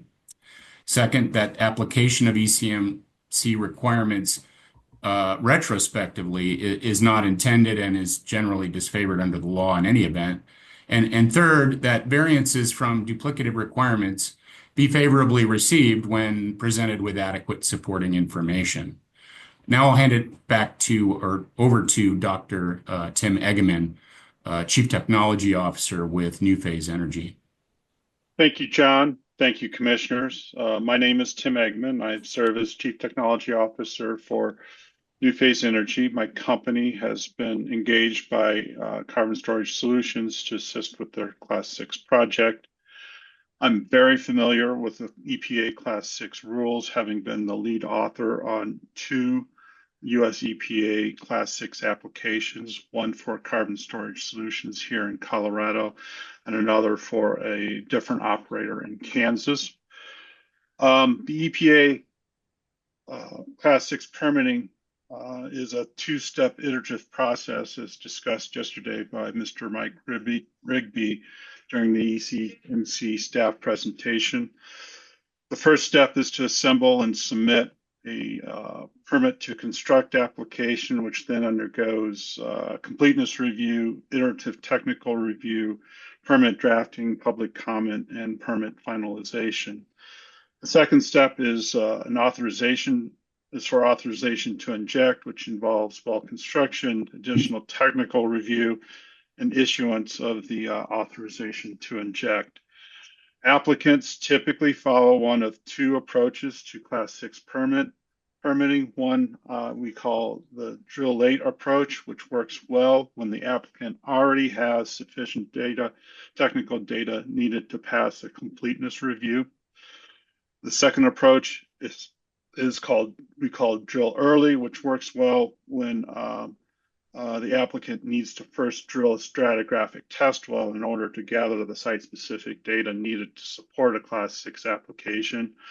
Remember, Class 6 wells are the most stringently regulated class of all UIC well classes. A typical Class 6 application has over 500 pages of text in the main body and several thousand pages of supporting documents. The majority of Class 6 applications submitted across the nation to date have followed the drill early approach, and carbon storage solutions is counted within that majority. We've drilled 2 stratigraphic test wells under permits issued by ECMC. We submitted the Class 6 application and have passed the completeness review, and we are currently undergoing technical review. Next slide, please. This slide contains a flow chart for the EPA permitting process where the upper half describes the permit to construct phase. The upper left portion outlines the drill late approach where the applicant goes directly to assembling a permit to construct application. And the upper right portion outlines the drill early approach where the applicant first drills a stratigraphic test well and then uses that data to assemble the permit to construct application. In both pathways, they come back together, as you can see there in the middle green diamond for EPA review. The first iteration of EPA review will be for the completeness review. And once the application is deemed complete, then further iterations are done, review iterations are done during the technical review phase. The lower half of the graphic addresses the authorization to inject phase, which is similar for either approach. However, the duration for authorization to inject is typically longer for the drill late approach, since more effort is needed to evaluate and validate all of the new data that was collected during drilling and testing. I'll come back to this slide in a few minutes, but for now, I'll turn this back over to Dan for the next slide. Yeah, thanks, Tim. And this slide shows this is a recent picture of on-site construction of our new building, which will house some of our compression, which will house all of our compression equipment. You can see some of the compression equipment in blue and yellow kind of stacked around the pad area that is getting ready to be poured there in that picture. I'd also want to note the footing foundations to the bottom right of the screen here. That is the foundation for the flow lines, all constructed to Class 6, to CO2 standards, transportation of CO2 standards, directly to our wellhead, which again is on site, roughly 350 feet away from that building. I do want to note there's been some testimony earlier by other parties about enhanced oil recovery and offsite pipelines. Our project will have neither. We are not an enhanced oil recovery project. We are a carbon sequestration project. As I mentioned, first of its kind, hopefully, in the state of Colorado, and we will not have any offsite pipelines. Next slide, please. Here's a picture inside this cattle guard. Is the earlier picture I showed you of the stratigraphic wellhead, and this picture just shows again the footing foundations of the flow lines back towards the process building, which is being poured by the concrete pumping truck there. Next slide.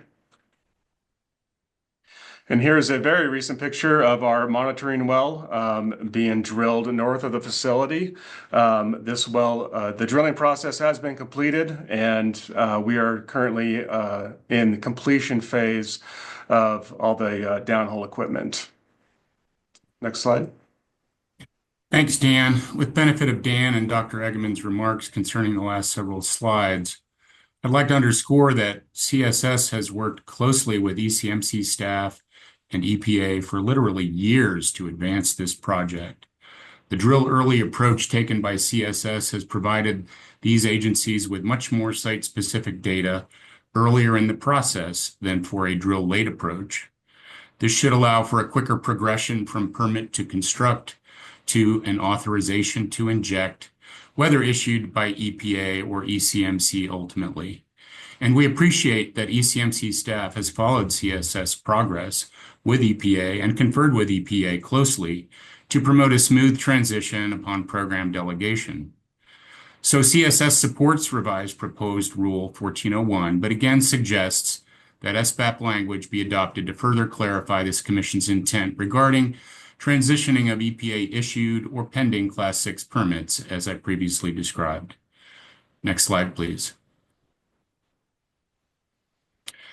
Concerning revised proposed rules 1403, 1404, and 1405, CSS has some specific concerns about their potential duplication of review for projects like CSS. These rules, as most recently proposed, provide that Form 50A, for example, under 1403B, for a science well or monitoring well, include information required under Rule 1405A6A, I, and 1045A8, that any under 1403D, any geologic storage science well or geologic storage monitoring well that an operator seeks to convert to a Class 6 well must comply with the Commission's rules at the time of submission of the Class 6 development plan. Under 1404A1, construction and operation of the Class 6 UIC well requires an approved Class 6 development plan, and with respect to 1405, describes a Class 6 development plan submitted on a Form 50A. However, these rules would result in science or monitoring wells being subject to multiple public comment and ECM review phases, at least twice, of a single site's surface impacts when a drill early approach is taken, as is the case for CSS. To avoid this duplication and delay, CSS urges the Commission to adopt the following language in Rule 1401D1. Such Class 6 development plan application and corresponding hearing will not include review of the siting information such as Rule 1405A6 to the extent that review is completed in approving the geologic storage science well or geologic storage monitoring well. And that's the quoted language at the bottom of your slide. Dr. Eggeman will now further elaborate upon CSS transition-related concerns from a technical perspective. Okay, thank you, John. As we said, Carbon Storage Solutions is following a drill early approach, which as shown by highlighted, annotated by the blue box in the upper right-hand corner, means that we've drilled stratigraphic test wells under permits approved by ECMC that included review of surface impacts and public comment.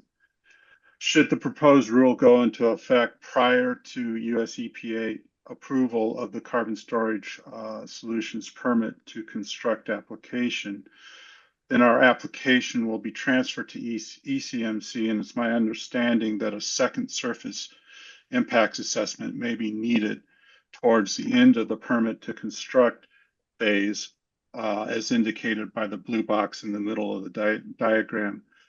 Duplication of this assessment seems unnecessary since it was already done once before, which is why we urge the Commission to adopt the language change in Rule 1401 D1 in the previous slide.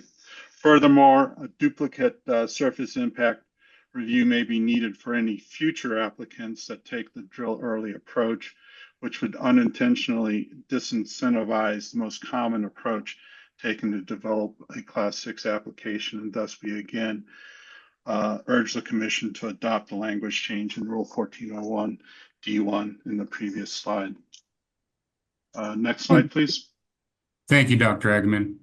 Concerning Rule 1406 notice requirements, we appreciate that the Colorado legislature and citizens are concerned about projects potentially affecting DICs and involving public comment as a concern shared by CSS, of course, but suggest that notice to individuals and groups with no ties to Colorado is an invitation for potential interference and abuse by those with an agenda and no concrete stake in the outcome of Class 6 projects in our state.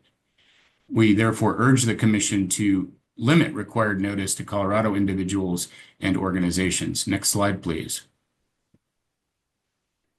Concerning revised proposed Rule 1410A's requirement to submit a cumulative impacts analysis and Rule 1410D's requirement that a geologic storage location have no negative net cumulative impacts on a DIC, CSS urges the Commission to consider economic and environmental impacts in developing this standard, as you heard from the Chamber earlier, and we support their statements in that regard.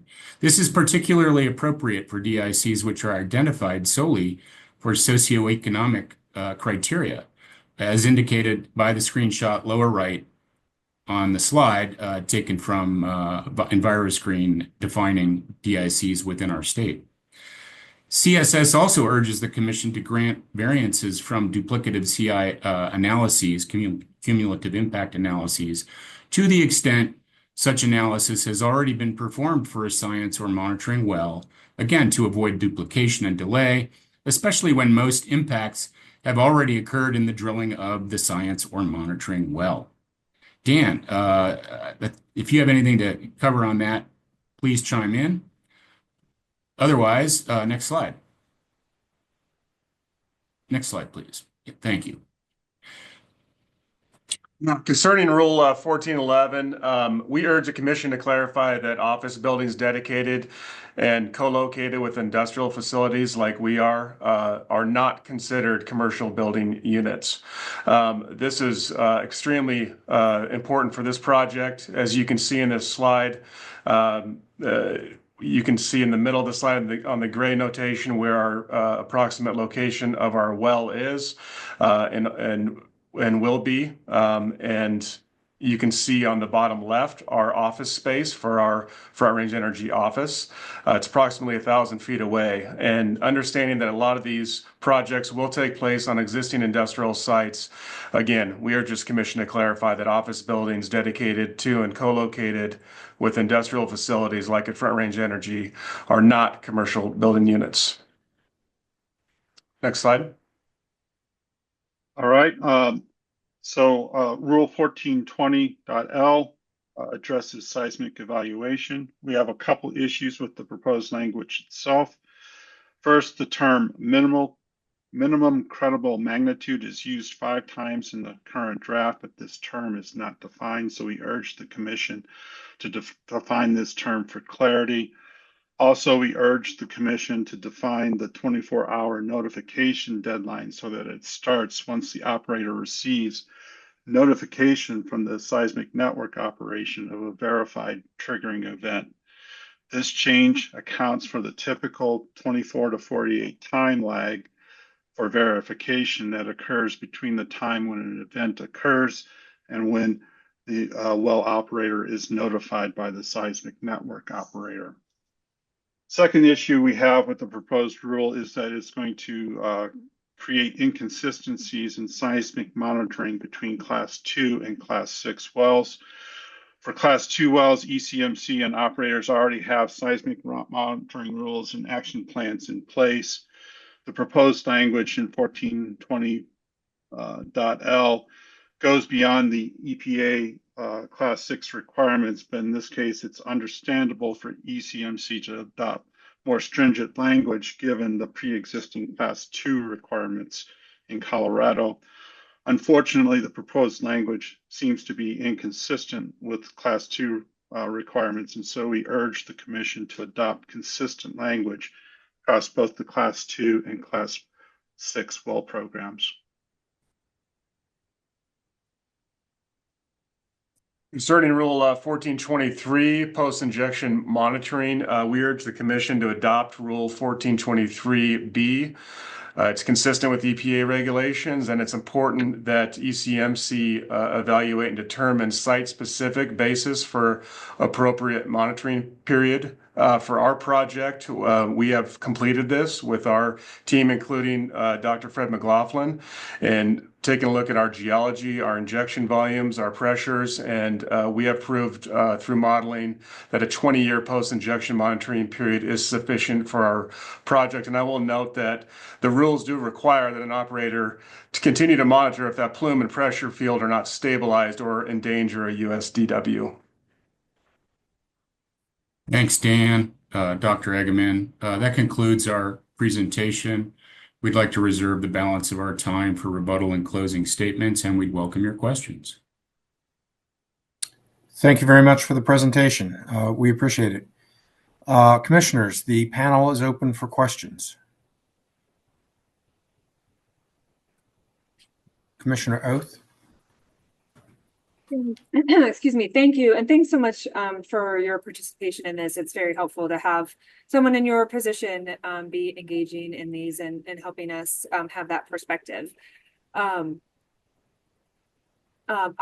Understanding that I know the staff is coming from in the draft from a place of wanting to make sure that we are going to be working with you in this unique time of potentially transition if the rules are adopted and if primacy is granted, and knowing that you all are sort of going along the process, we certainly want to work closely with you to make that as smooth and sensible and non-duplicative as possible. But there are going to be some things, as I know you understand, that are statutory requirements and prohibitions and limitations that we don't have flexibility on. So just want to understand the lay of the land on those. So from your photos, it looks like there's not any RBUs or schools or anything within 2,000 feet. And I presume that would have come up, but just want to verify that that is the case, that there's not a setback issue.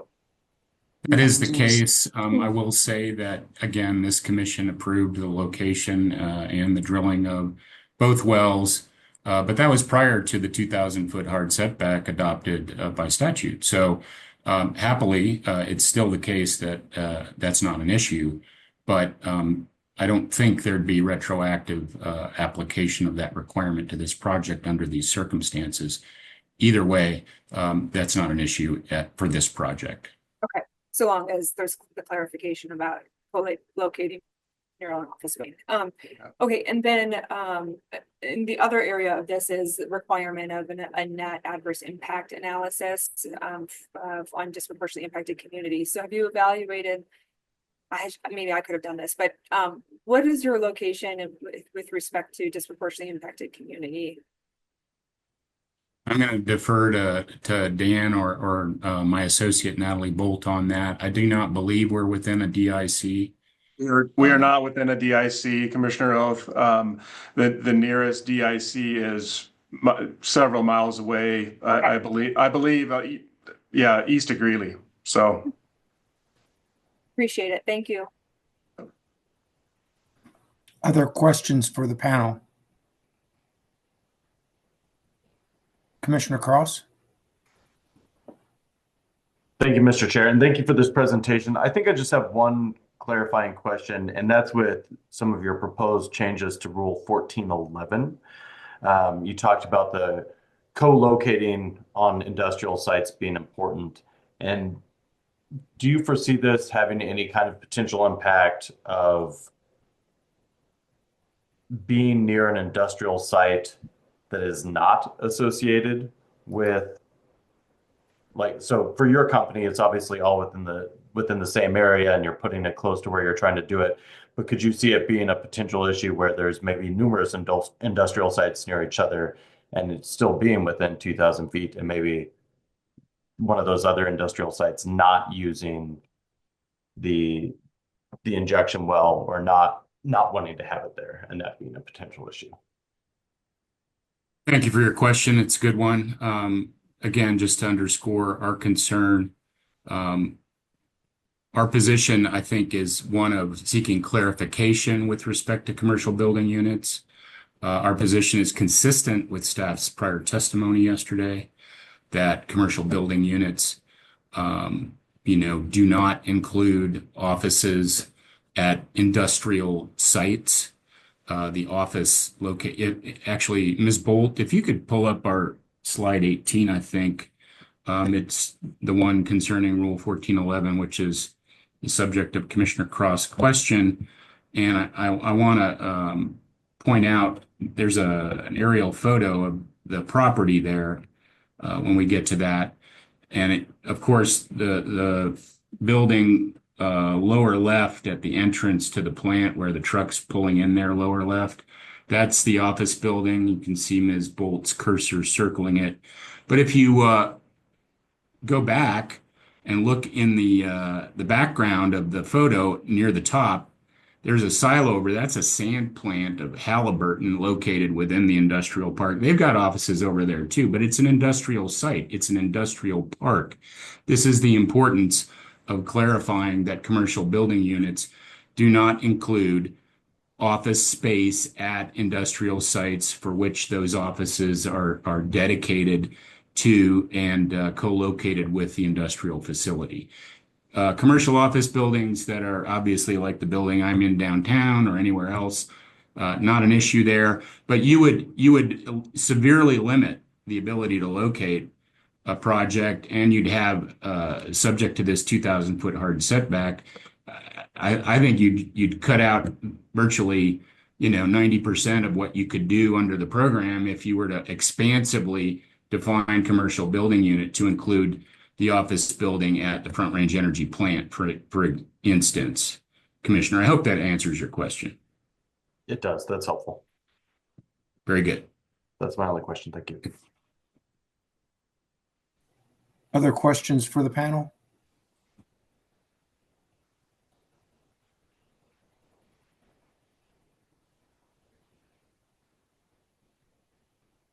All right, I'm seeing no further questions. We thank the panel for the presentation. Thank you very much. Yeah. Hearings Manager Thomas, where are we going next? We will be going back to Green Latinos. Mr. Tafoya is here. Okay, why don't we go ahead and get him elevated?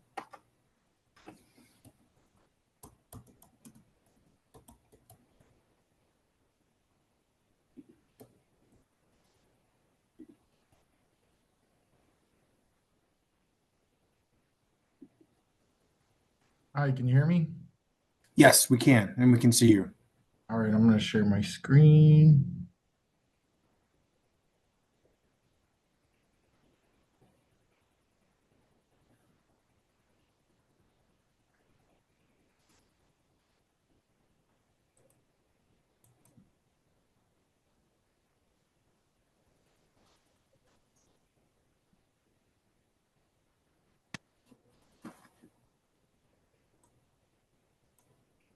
Is it coming through? Coming through. It's not in presentation mode just yet, if that makes a difference. Yeah, there we go. There you go. Good job. Thanks. Okay. Hi, everyone. Ian Thomas Tafoya, Colorado State Director for Green Latinos Colorado. Apologies for missing it earlier. Been traveling. I'm in Washington, D.C., so had to hurry back from the Hill to get in front of a computer, so I'm sorry for that. Want to just start out by talking about environmental justice. We've been here before. You've seen this slide before. And really just, we're in that same situation we were with the geothermal rulemaking, in particular, representing ourselves without legal representation, and really trying our best as an environmental justice leader in the state of Colorado to try to convene our members to participate in the overall process that has taken place.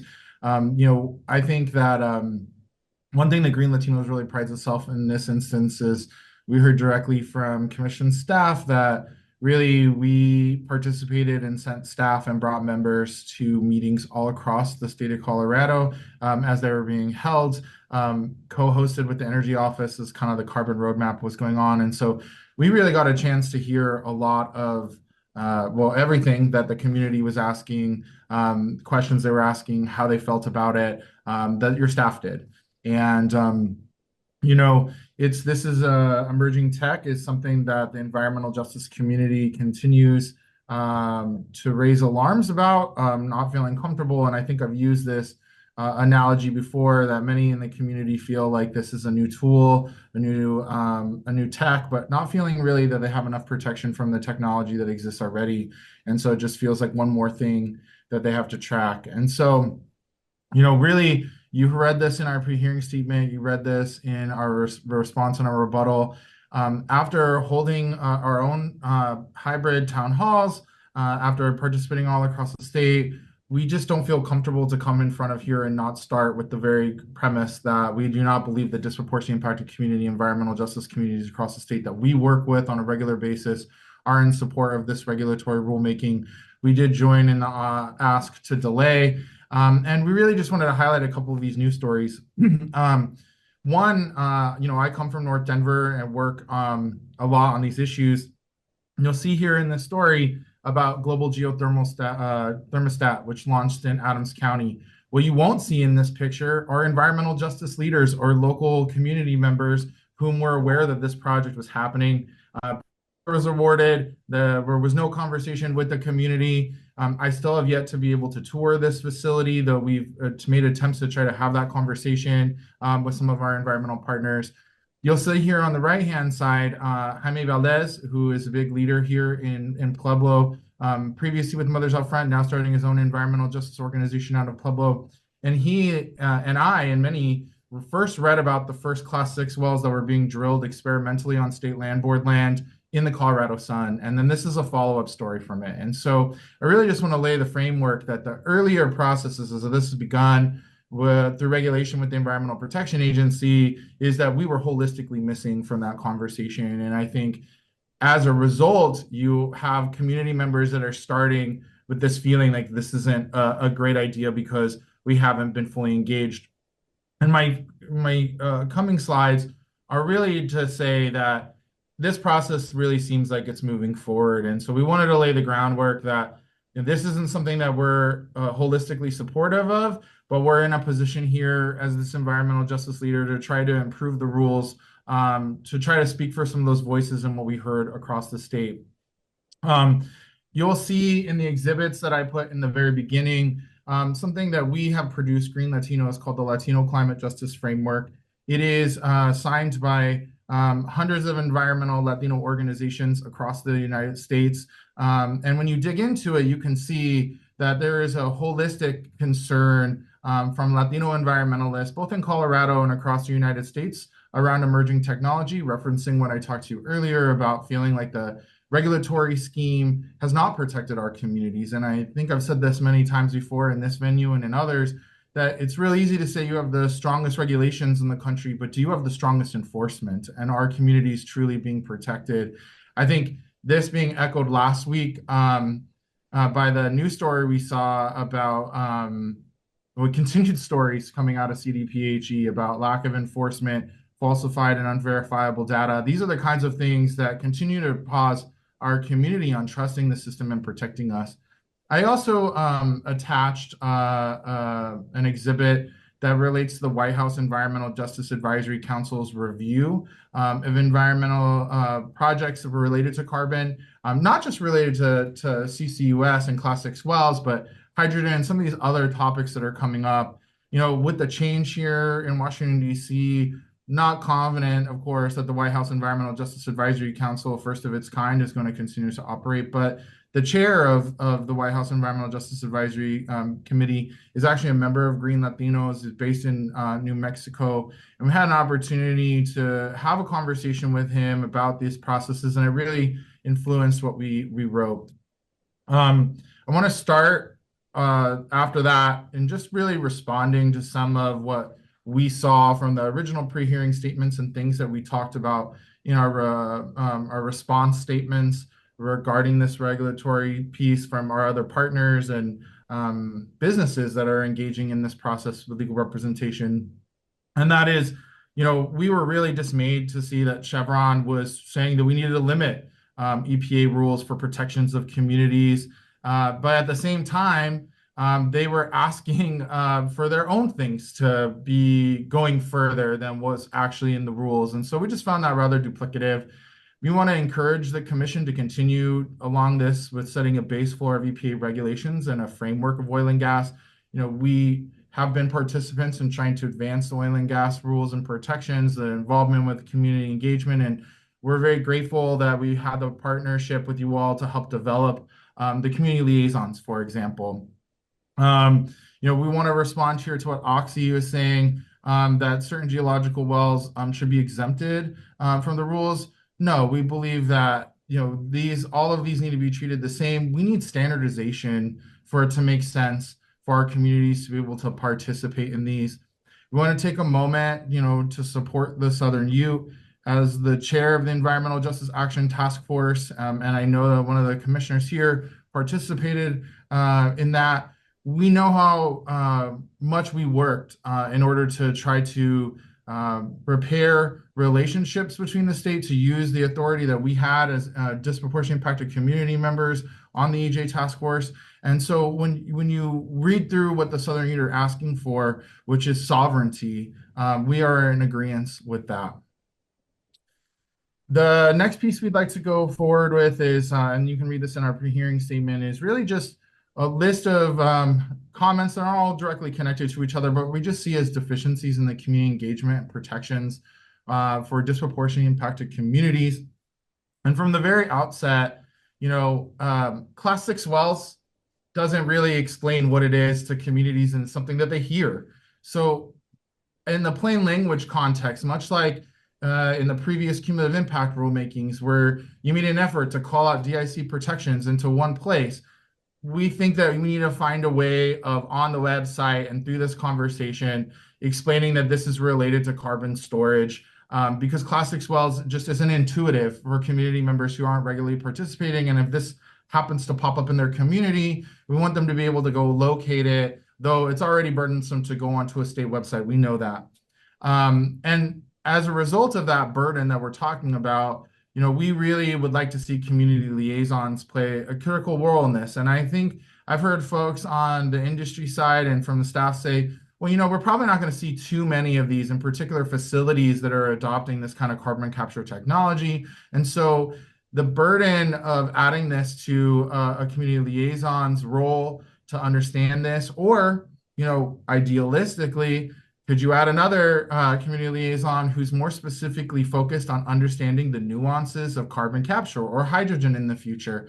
Having people who are those experts, both in the technical field, the political and civics involved with how the rulemaking processes and who to go to, and the actual subject matter expert around carbon capture, for example, we think is something that we absolutely should have. And we point to the own ECMC safety study, which just talks about the importance of outreach, community involvement, and public education in these projects. Again, to hopefully, develop better projects if they're coming, to stop projects that are not good and not protective of the community, but most importantly, for them to have a voice themselves in the conversation and have somebody outside of a resource-strapped NGO or community-based organizations lifting that holistically by themselves. You'll see here in particular around modifications, as we dug into the rules, this concept of an affected person and what their rights are to petition. Again, we believe a community liaison is a perfect person to explain what an affected person is and what their rights are. And we think this is consistent with the progress that we've been making with the ECMC in order to advance these kind of roles. We also believe that community engagement, again, probably through the community liaison, but also with staff, should take place regarding testing and monitoring plans, emergency and remedial response plans, and provide a public forum where they can actually be engaged in that remediation and thinking through how do we leave a site better than we found it, hopefully, I think is really important. Emergency, incredibly important. And this is something that not just of ECMC, that we've been trying to advance with reverse 911 systems, but communities don't know what to do when there's an accident. I'm also on the Railroad Safety Committee for the governor appointed me to that, and we approach the same issue that like when there are incidents, communities aren't prepared, the communities don't know what they need to do, and when you have a cumulatively impacted community, it's very complicated because you could have a lot of industrial facilities that have plans, but let's say there was only one facility that would really impact you where you live or a couple, then I think having an understanding of a right to know and what to do is incredibly important, and that this outreach should follow the best practices in community engagement outlined by the Environmental Justice Action Task Force. This is just continuing along that conversation of right to know for communities, that if a class 2 well is attempting to become a class 6 well, and it is accepted, then it's going to go through this whole process, which triggers this whole procedural engagement, which are already outlined in the rules. But what if they're applying for it and they don't get it? We think the community should know that those businesses are making those efforts, and what was the outcome. I think you've heard over and over again as we've tried to advance, say, post incidents and reporting, that people want to know what the outcomes are. That's similarly so with regarding post-injection site care and site closures, that they should be following best practices to inform communities when a well is closed permanently and explain what will happen going forward and beyond, how this will impact their deeds and as a part of the disclosure of their homes that they are purchasing. This all comes back again to the transparency component of the Environmental Justice Action Task Force. As you heard here, procedural notification would occur when seeking to become a class 6 well, and it would trigger that. It looks like I accidentally put this in twice, so I apologize for that. But we just really want communities to be notified whatever the outcome is. This one I couldn't confirm because obviously I can't call every single local government, but the draft rules reference local government siting information, and that the geological store operators will submit certification about whether local governments regulate. We think that this is an opportunity for the ECMC to collaborate with local governments and offer technical assistance so they can be empowered to make their local siting positions. This is similar to what we saw, I think, post 181, where communities got the opportunity to begin developing more protected for themselves. I'm going to switch now to just data transparency. And I want to point out a law that certainly, like, this is the past, and the one of the last times I was on here talking about cumulative impacts is that the environmental justice community has continued to grow in power, and I think that there is a shift that is occurring with people's understanding, both internally in the government about what the right thing to do is and to give people the right amount of information. And so in 2022, we passed a law, the oversight of chemicals used in oil and gas, and it was landmark legislation. And I get calls from people in New Mexico, in Texas, asking us about this. Well, at that time in 2022, we weren't talking about class 6 wells the way we are now. What if we tried to include that to have data transparency about how those wells were being drilled? And the draft wells call for a lot of scientific data to be included, and we really appreciate that. The chemical composition of the CO2 stream, the cement and its additives, is it compatible with carbon dioxide? The stream and formation fluids and the quality to maintain integrity over the well, the porosity and permeability. And actually, when I was reading these rules, I got to be honest with you, I fucking watched a lot of videos about all these different things, and I learned a lot about geology, which is cool, especially the salinity of the formations and how this is all related, seismicity. And so what we're saying is if you're collecting all of this data, can we take a step forward like we did with the oversight of chemicals used in oil and gas and make this information available for the community to access so that they know, and as plan developments are taking place or where closures are taking place, that groups like mine or other experts or local governments can access that information. And we're seeing progress happen like this with Title V and air pollution permits at the Colorado Department of Public Health and Environment.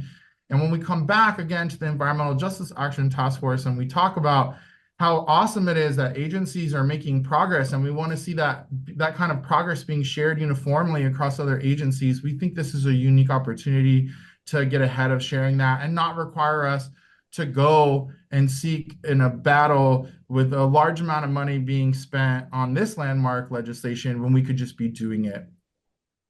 Now I'm going to pivot to the no net negative impacts to DICs. Our original pre-hearing statement endorsed the language of allied local governments regarding no net impacts. The secondary response, you saw some great things from several parties, including Wild Earth Guardians and 350, and they point to the White House Environmental Justice Advisory Council's 7 steps centered on community voices. We really want to, again, just echo, like, read that document. We think that document is critically important, and it has some of the most brilliant minds of environmental justice and leadership across the United States working collectively to advance that conversation. And we just really want to emphasize the cumulative impacts on public health and environment, and really that being the focus of public health and environment in the passage of this legislation at the state capitol. I'm going to switch now to concerns just regarding variances and director discretion given this nascent technology, and how we think discretion is, again, a thing that some might say would slow the process by not allowing that discretion. But we think that transparency in this new nascent technology is your best path forward for an environmental justice and disproportionately impacted community representatives who do not trust this. And so I want to point out a few of them. In particular, striking the following: that the director has waives their right to inspect or otherwise review an injection well prior to the commencement of injection. No, we think you should never waive the inspection before you inject in a well. Like, that's the kind of thing that just gives communities the heebie-jeebies. Minor modifications that occur in DIC should be noticed and always go before the commission for approval. We're not expecting very many of these processes. You guys have meetings on a regular basis. To have it in this forum, to be able to go and watch it or to use your voice in this space, we think are incredibly important anytime a modification of a permit is occurring. I think we're getting towards the end of my slides here. We want to echo what we've heard from several of our parties, including Wild Earth Guardians and 350 Colorado, that we need an articulated minimum storage time before a well is considered closed. And we understand that the Colorado Department of Public Health and Environment, Air Pollution Control Division, is coming up with this larger conversation about carbon accounting. And we have been participating in rulemakings related to this carbon accounting with the midstream and some other contexts across other divisions. And until we have this verifiable system with articulated minimum storage, we're just concerned that these things are going to be built with the promise of it going underground, but we don't know what's going to happen. And this is, again, I just want to talk about this breach of the third-party trust for oil and gas in Weld County. Verifiable storage and that concept of how that's built is incredibly important for communities. The financial responsibility draft rules, which I think are good. I really appreciated learning so much about all the different ways in which we can assure financial accountability. We've certainly have seen abandoned wells all across the state and across the United States. And so we support the strength of the financial responsibilities rules. But without an articulated timeline, how do you know what the appropriated financial assurance is on a bond? So that brings me, just to the end of my presentation. Again, just want to emphasize that we appreciate the opportunity to participate all across the state of Colorado. We're not going to gaslight you by telling you that our communities are favorable of this. And that context of knowing how the communities feel, we felt responsible to tell you how we think these rules could be improved so that communities are informed, have the right to know, are supported, that local governments are, and that we're protecting a system and we're creating a system that can store the carbon long term, that can ensure financial responsibility. And I think the last thing I want to just say is, we continue to look to the Environmental Justice Action Task Force as we read through these kinds of regulatory rulemakings. And we just want to point out, and we've tried to point out every step along the way, that we think that they're interconnected here. So with that, I'll stop and reserve my time for, I think it's called rebuttal here, and closing statements if needed. Thank you very much, Mr. Tafoya. We always appreciate your working with us on these rulemakings. Commissioners, the witnesses available for questions. Commissioner Oath. Thanks, Mr. Chair. Thanks, Mr. Tafoya, for being here. Sounds like you're juggling a number of commitments and obligations, so appreciate you carving out the time. I really don't have a question. It's a comment. Just because of that you're juggling things, I suspect you haven't had a chance or weren't able to listen to some of the early testimony. You not noted about what the importance of a community liaison being involved in the process, and the staff noted that the draft rules do account for that, and I think even some of the feel that that's been addressed. So I just wanted to flag that for you because I think that's important amongst many other of your points, but would just flag that as something maybe to check back into, and then in your rebuttal, if you've got any remaining concerns, would love to hear if there's anything remaining. Thanks. Where can I access listening to that? I'll have Hearings Manager Thomas provide you with a link. Yeah, I tried to go on the YouTube, but it wasn't up there. I was going to try to listen last night when I got here. It usually takes about 48 hours for them to get up, so it may be another day or so. Okay. Other questions?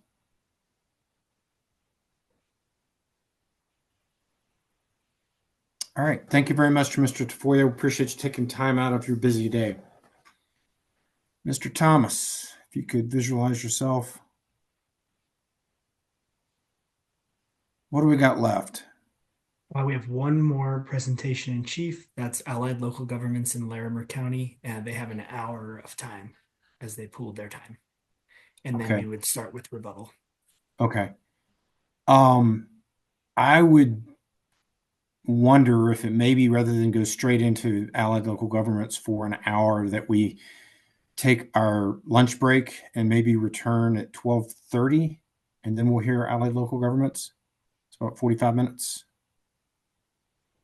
Seeing no one objecting, that will be the case. We'll see you at 12:30.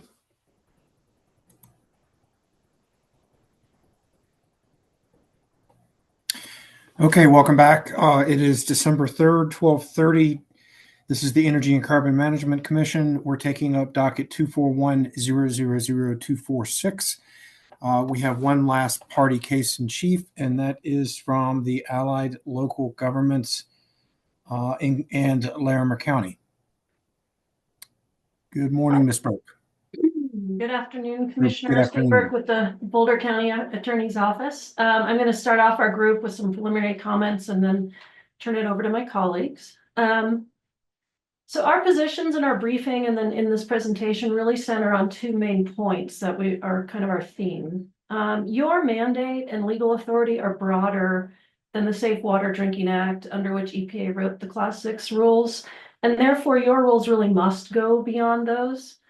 And then secondly, although there may be fewer Class 6 wells in any given location than an oil and gas pad generally contains, and although we are certainly hopeful that carbon storage will meet its promise as a climate-friendly technology, the operations will have surface and environmental impacts. And the CCS photos we were just looking at demonstrated this clearly. There could be compression equipment, other structures, pipelines associated with even a single injection well, not to mention monitoring wells and possibly separate science wells. So this is another reason why your rules need to go beyond EPA and particularly to surface issues. That said, we echo all the kudos that your staff has received so far for all of their efforts in the rulemaking. This slide shows some of the specific changes in this latest draft that we were especially happy to see.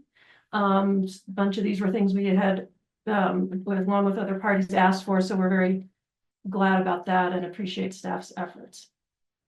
And then following on our theme, we urge you to resist the calls of other parties to strip back the draft rules and use APA rules only. And Ms. especially, oh yes. I've lost a commissioner. We've lost Commissioner Cross, and would like him to be able to hear your statement. So we'll pause time for a second, Okay. see if we can find him. Apologies for that. No problem.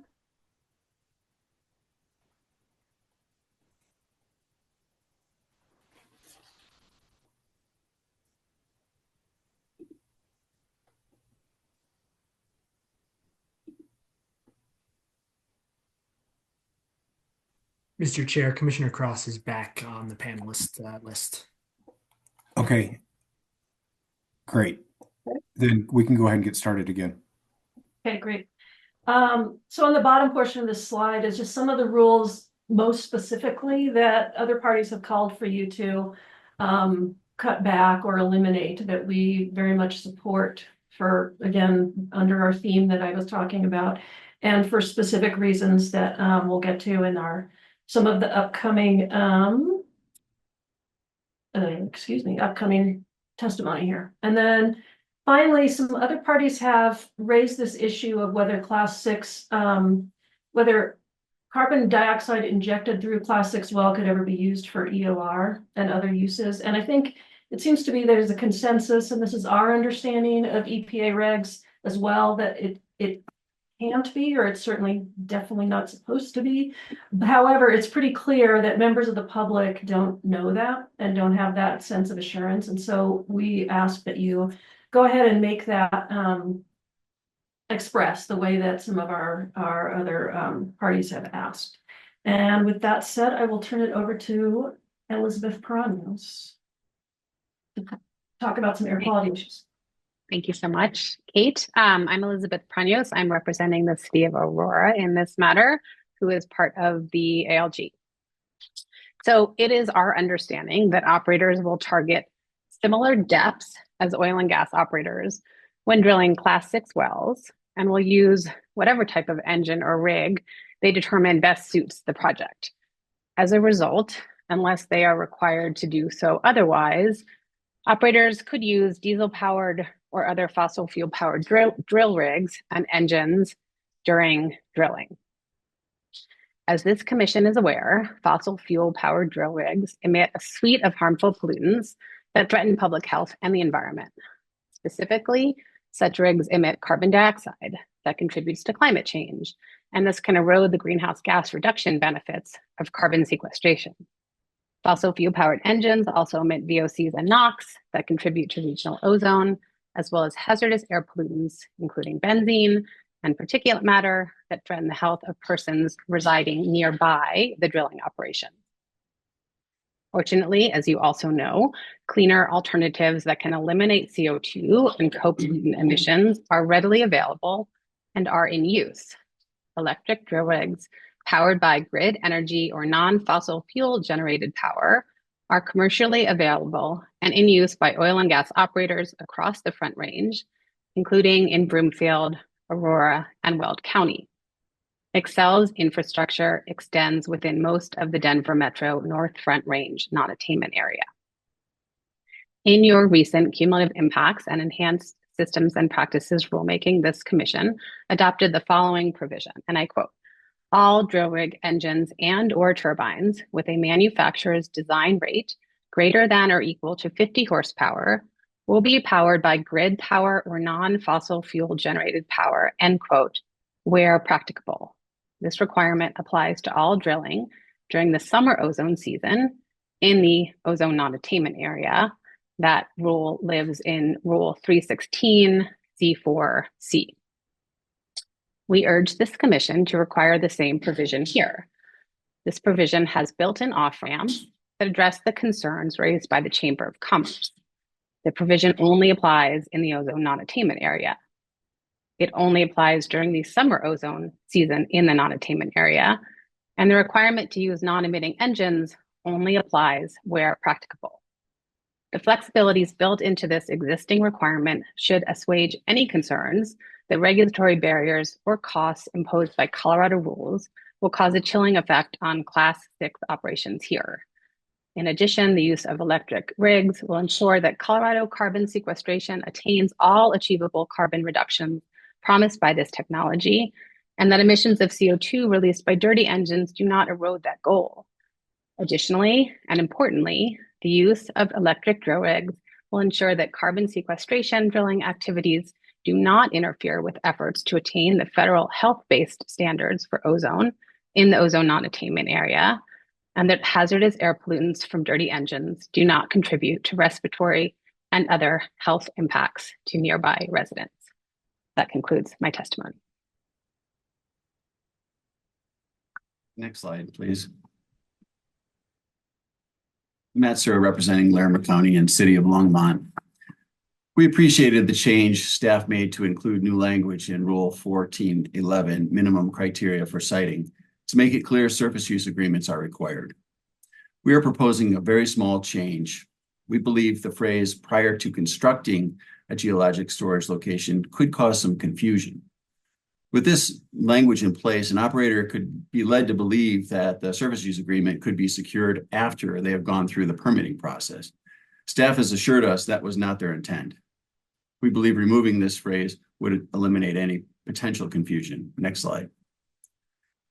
As was stated by staff, this rulemaking contains the unique legislative requirement to weigh the cumulative impacts to determine whether, on balance, it will have a net positive effect on any disproportionately impacted community, and to deny any proposal that will cause negative net cumulative impacts to those communities. One industry stakeholder would like you to ignore this requirement completely. They would have you read Section B as allowing you to disregard DI community protections because they're not required by the EPA. Section B is merely a safeguard to ensure that if the requirement was not as strict as EPA rules, it could be strengthened. And this is not a concern. The EPA has plenty of policy suggestions for involving DI communities, but at this point, there are no rules. Next slide.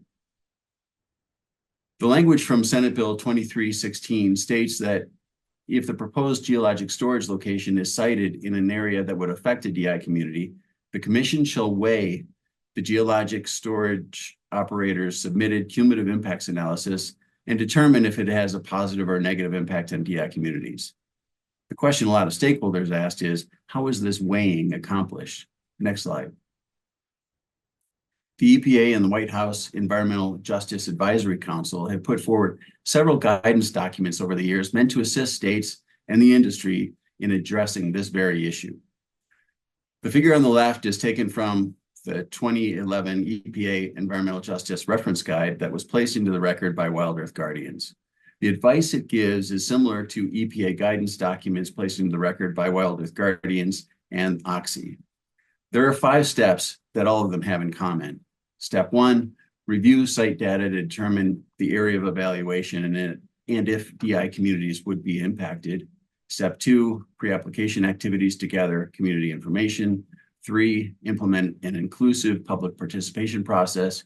4, use the mitigation hierarchy to limit impacts. 5, use mitigation measures to offset negative impacts. The good news is that the proposed rules already incorporate most of these steps. Next slide. Step 1, review site data to determine the area of evaluation and if DI communities would be impacted. The legislation states that the Commission's weighing of impacts on DI communities occurs if the location is sited in an area that would affect a DI community. This is an area of evaluation analysis that we should all remember very well from cumulative impacts rulemaking. In that rulemaking, you determined that an area of evaluation would be at least 1 mile. Next slide. The draft rules require a Rule 315 cumulative impacts analysis, but short circuits the analysis to only when a location is within a half mile of a home or school in a DI community.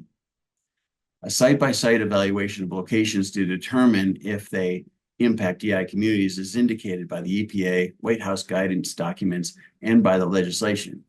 We are asking that an analysis occur anytime the proposal is inside of or within 1 mile of a DI community. Next slide. To accomplish this first step, we have proposed blue line changes that would require the Commission to consider the area of evaluation, whether a mile or greater, and the source of CO2 and the proposed pipeline route. Of course, we know that the proposed pipeline route is not within your jurisdiction. However, it is a reasonably foreseeable future development that must be considered in the cumulative impacts analysis. As such, it is a critical part of your evaluation of cumulative impact since pipelines likely pose the greatest threat to public safety of a geologic storage development. If a DI community sits between the source of the CO2 and the proposed Class 6 injection well, that community will bear the brunt of the safety impacts and they should be involved. Next slide. Step 2 is requirement for pre-application activities to gather community information. This includes the pre-application meetings and evaluation of the effectiveness of those meetings in raising community concerns. The EPA also emphasizes the use of their screening tool, which Colorado has updated and expanded in the Colorado EnviroScreen. Next slide. Step 3 is to implement an inclusive public participation process. These public meetings should be more than a check-the-box exercise. Both EPA policy documents and the staff's own studies emphasize bringing in community members as advisors, not merely commenters. This is even more important in DI communities. We are proposing these blue line changes to emphasize the involvement of community members. Next slide. Step 4 is to use the mitigation hierarchy to limit impacts, which will be discussed by Kim Sanchez in the next speaker. Next slide. Step 5 is to use mitigation measures to offset negative impacts. As Ms. Sanchez will discuss, mitigation hierarchy's goal is to eliminate impacts, then reduce those impacts that have not been eliminated. If there are impacts that still remain, then those impacts must be mitigated by additional efforts. No net adverse impacts is a standard that we essentially already have in the ECMC rules.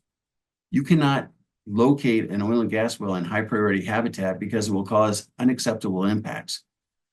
But if the oil and gas industry makes the point that they have to be there, they will have to mitigate those impacts through mitigation projects or paying into a fund. We agree with the industry that it will be difficult, if not impossible, to eliminate all cumulative impacts if they place geologic storage operations within DI communities, and particularly those closer to homes. They will have to utilize mitigations to offset negative cumulative impacts, as described by Ms. Shepard on behalf of the Chamber of Commerce, and hopefully create positive impacts for any affected DI communities. As stated by the EPA and ECMC staff documents, that is best done by bringing in DI community members early and making them advisors on the project. Next slide. This is just a summary slide of the steps the Commission can take to evaluate cumulative impacts to a DI community. Next slide. The next 2 slides are all blue lines for the Rule 1410. I will now turn over the presentation to Kim Sanchez. Okay, unfortunately, Ms. Sanchez very much wanted to be here, but she had some unavoidable conflicts, so I am going to speak on her behalf. We were very happy to see, that our suggestion to step out the mitigation hierarchy in a similar way that we did in the cumulative impacts rulemaking was adopted, and we very much appreciate that. There were 2 pieces that we had suggested that didn't get picked up that I just wanted to bring back to your attention, which are basically what we call kind of the accountability or the transparency pieces, asking for a clear statement that, let me go back up to the rule language in the previous slides. So we're looking at number 7 here. This would be the first one, which is where the operator would describe adverse cumulative impacts that will result after having made its efforts to avoid, minimize, mitigate. And then secondly, in letter C, when the Commission's own determination would also include a statement about how these impacts were avoided or minimized or mitigated, and if not, why are they being accepted? And accepted being, there might be a more graceful word, but the idea being that if you can't mitigate to extinction every adverse impact, then you're making inherently a policy decision that the operation is worth those negative impacts that are getting through the net. And you just need to be clear about that and not just make it clear and transparent to the public that that's what's happening and that what your balancing position is on that. So those are the 2 pieces in 14A7 and 1410, I'm sorry, 1410A4. 4 in the draft, or 7 if you adopted our additions, and 1410C. Yeah, so red lines for the transparency piece. And now I will turn to Pat Gilbert. Hey. Can everyone hear me? Great. I'm Pat Gilbert, Deputy City and County Attorney for Broomfield, and I'll be focusing on Rule 1414, which addresses the area of review and corrective action.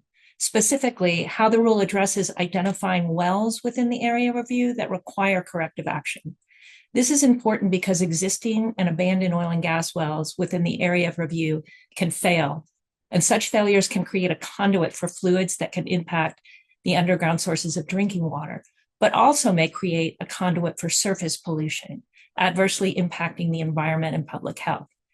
We recognize that Draft Rule 1414 is protective of underground sources of drinking water and closely mirrors the EPA regulation. However, because the rule limits analysis only to impacts to USDWs, there is a gap.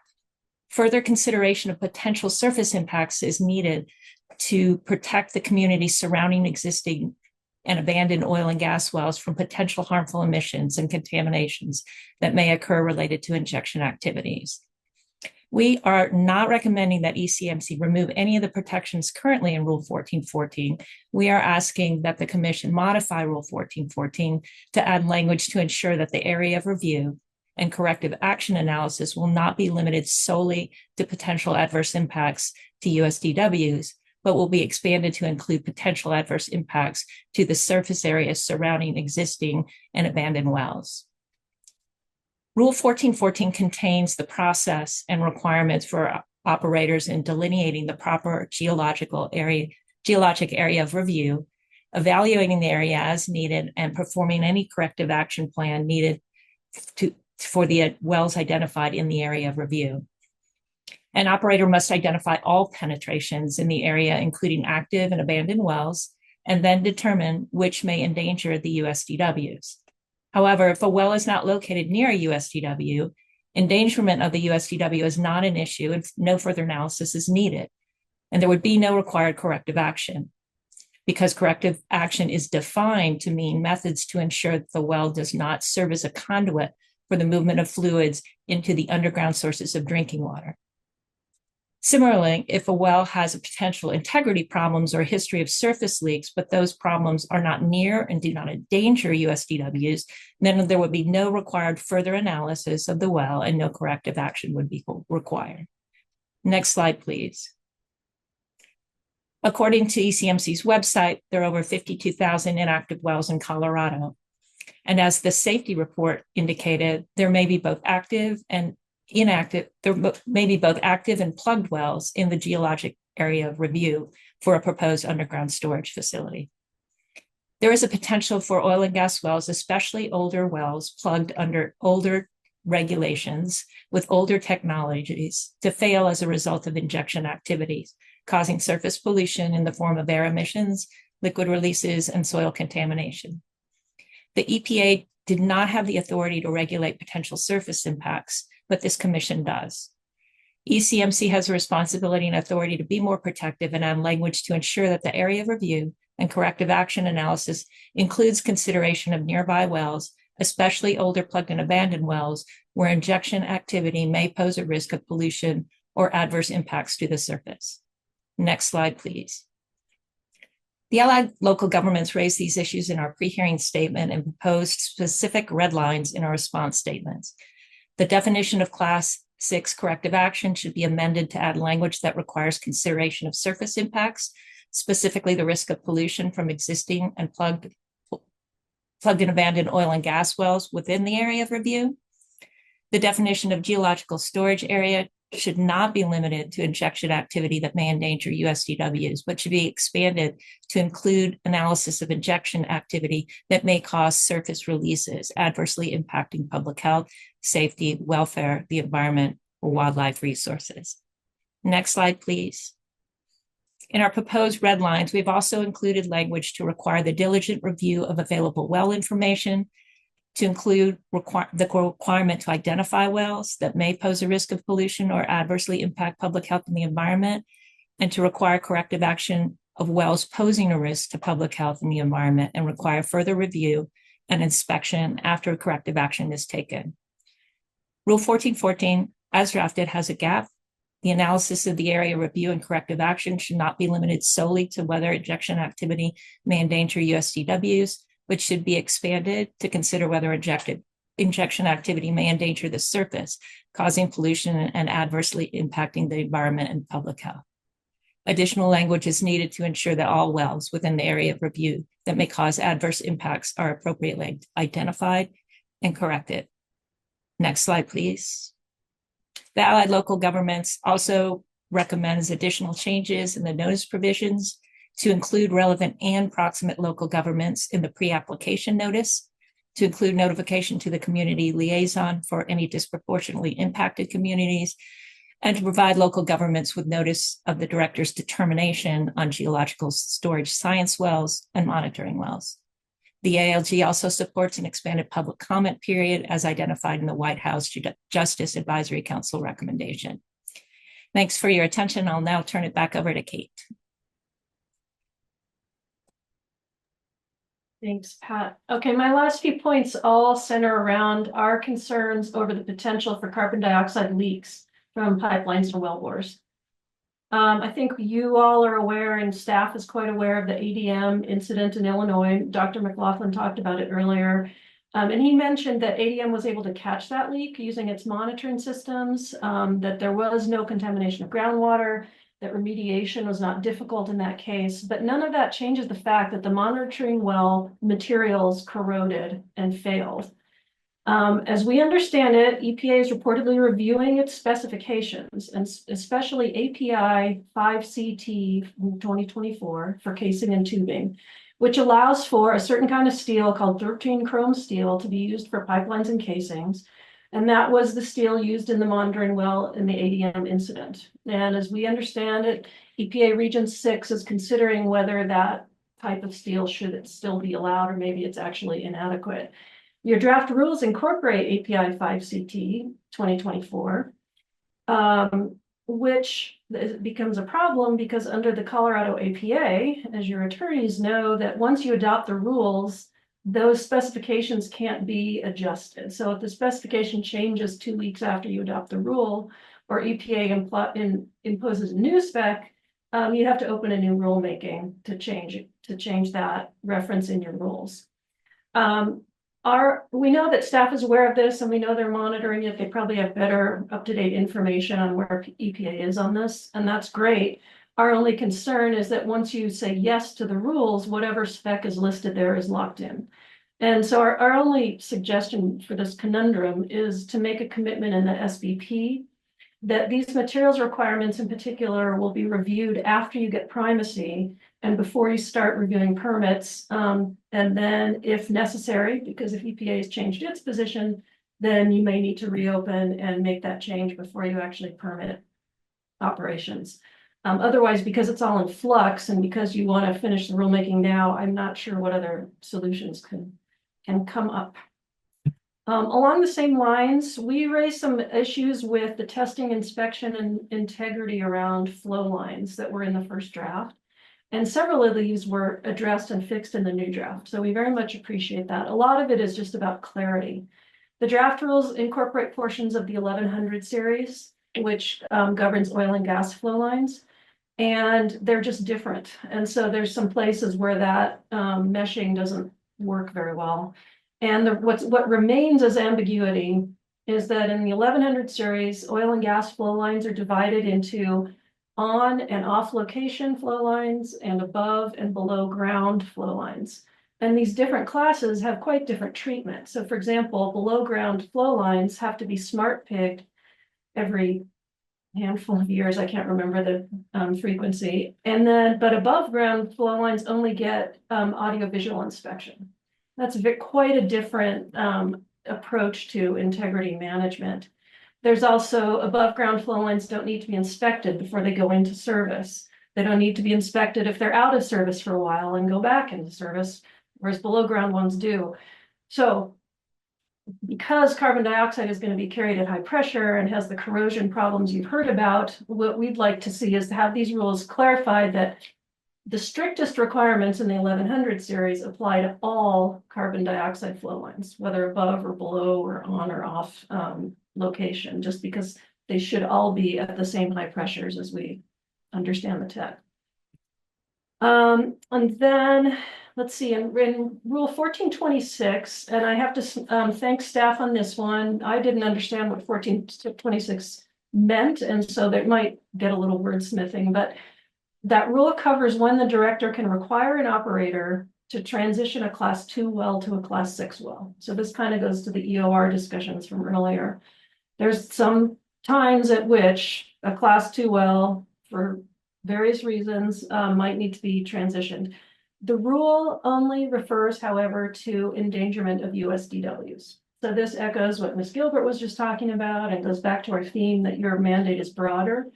So we would like to see 1426 modified so that when the director's considering whether a well needs to be transitioned, that public health, safety, welfare, environment, wildlife, climate, these other surface impacts are also considered, not just USDWs. And then finally, this is really just a question. We had some concerns around Rule 211 and Rule 503G12. So this echoes what we did in the geothermal rulemaking, where the rules for asking for the plugging of inactive oil and gas wells needed to be tweaked to apply correctly to geothermal wells. So in the new draft, staff handled this on part of it. So the used and useful analysis piece is handled in the new draft, and we think that's great. There is a remaining question, which made me realize that we just don't understand whether there could ever be an idle or inactive class 6 well. As you probably know, for local governments, idle oil and gas wells are a big issue.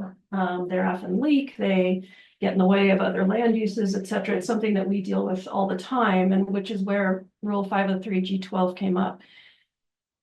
As I understand the rules, there's nothing to say when the post-injection period begins. So, and could an operator stop injecting for a while and then start injecting again and have an idle period in between? Or does it, the minute they stop injecting, does that constitute the post-injection period? I don't know. I don't know how this works, but we have some concern about the potential for idle class 6 wells just sitting in our jurisdictions that are not getting any attention. And so if that's even a technical possibility, it would be simple to amend 503G12 in the same way we did for geothermal by just simply clarifying that a well could be the subject of a petition if it's inactive rather than low producing, since these are not producing wells. That's the only amendment we're asking for. But again, as I say, I'm not sure if that's even a feasible problem that I'm raising, just something that we are a little bit concerned about. And I think that is the end of our case in chief. So we're happy to ask questions, and we'll of course reserve the rest of our time for a moment. Thank you very much. Commissioners, the panel is open for questions.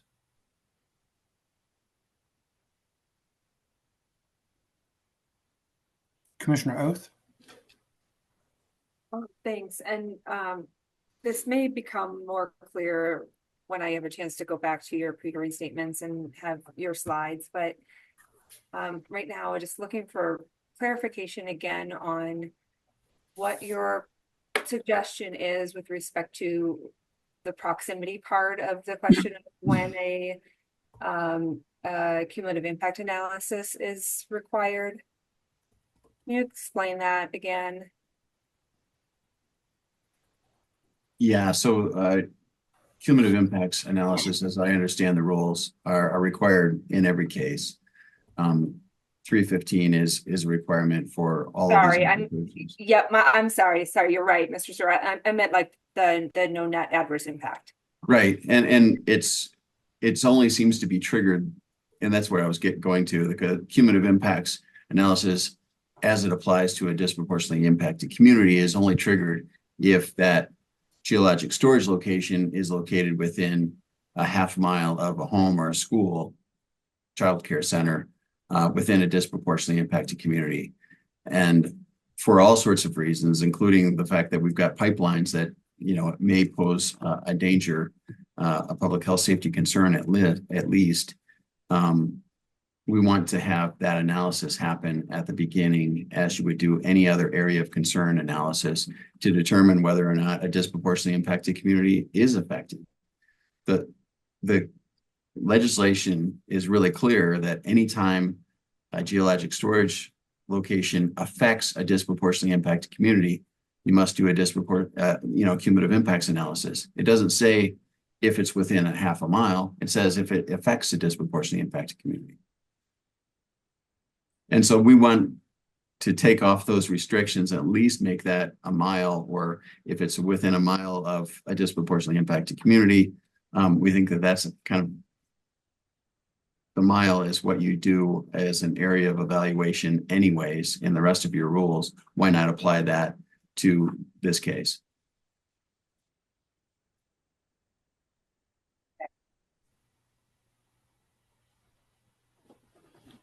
Further questions for the panel?